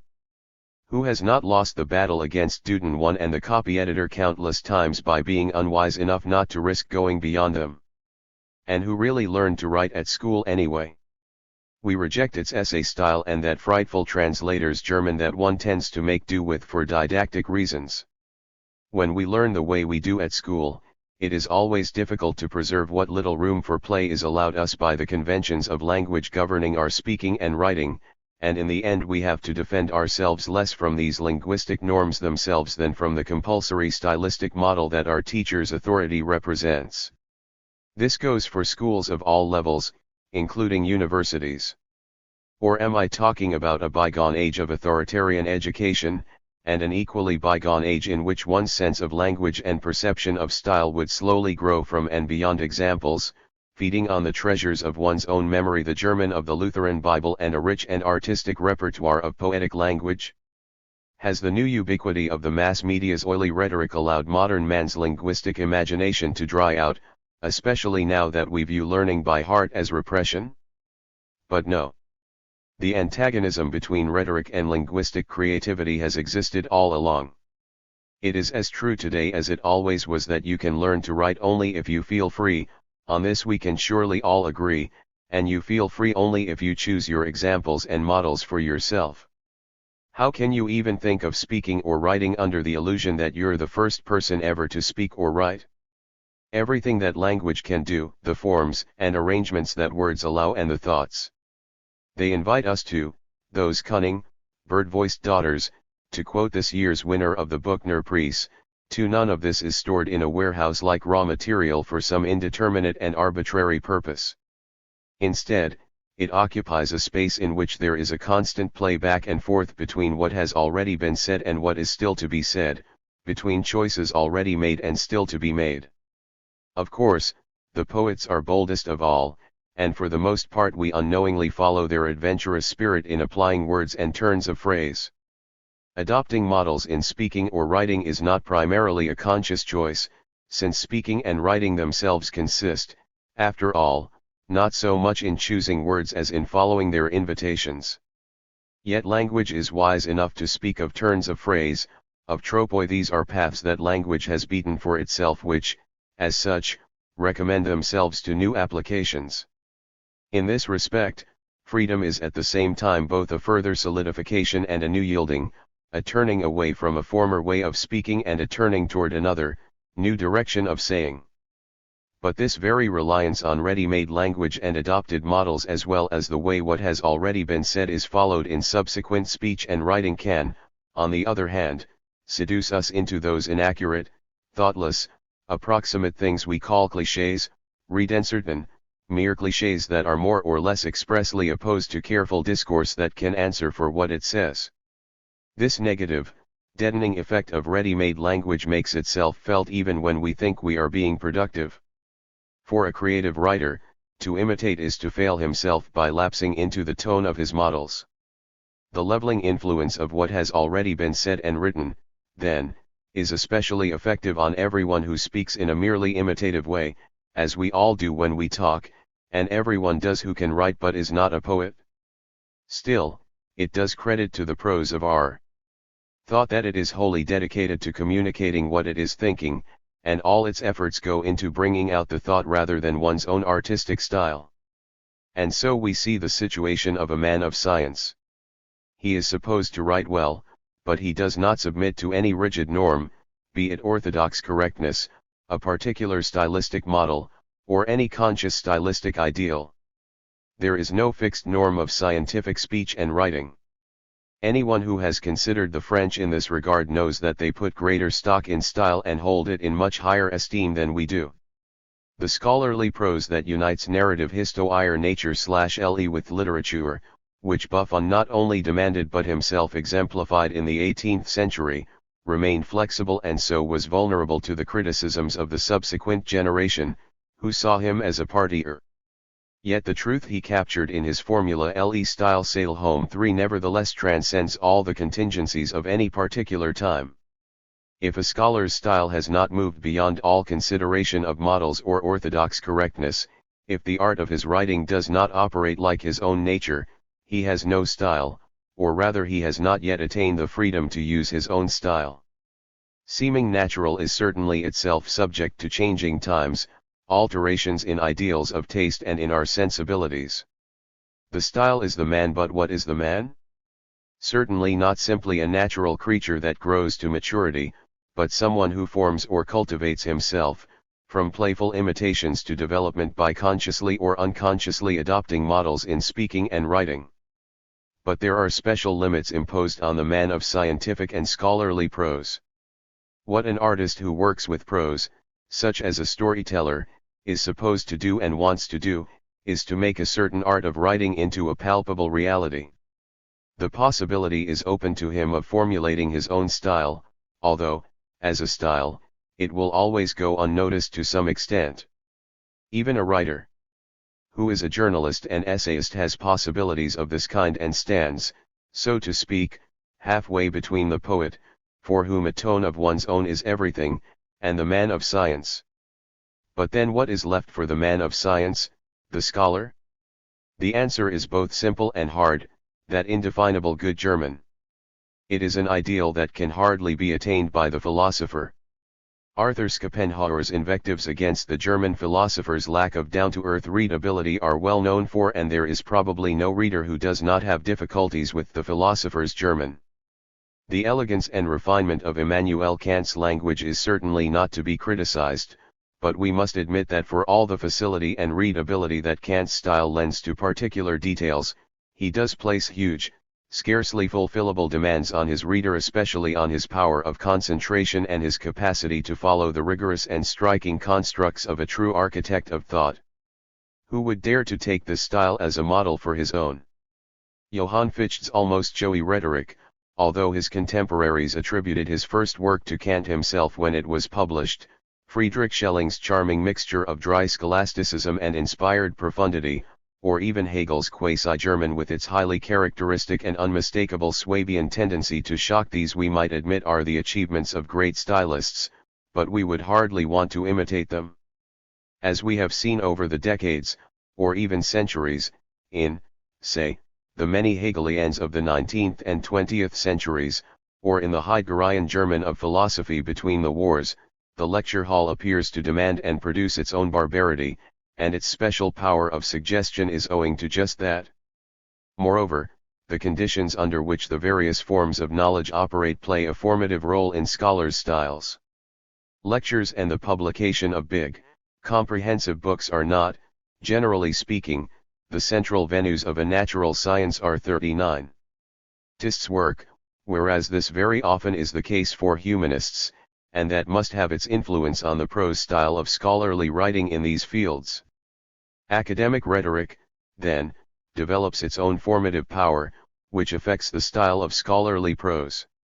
It may not be easy for somebody to be a good speaker if he is to stand the test of everyday academic life.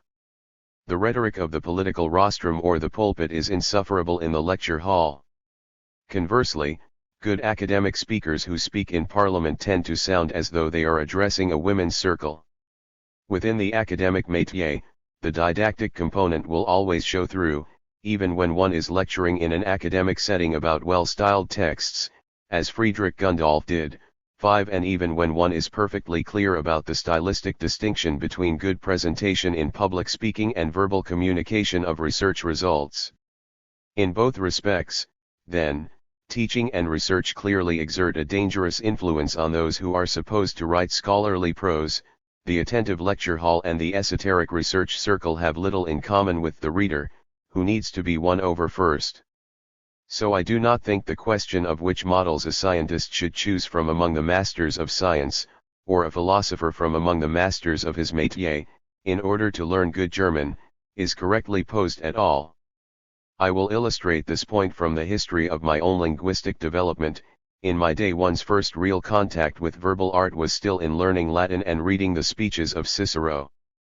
Construing and translating long sentences requires adherence to a rule of logical construction over great distances, and this teaches an initial lesson in taking up distance and so gives an initial freedom to one's own usage.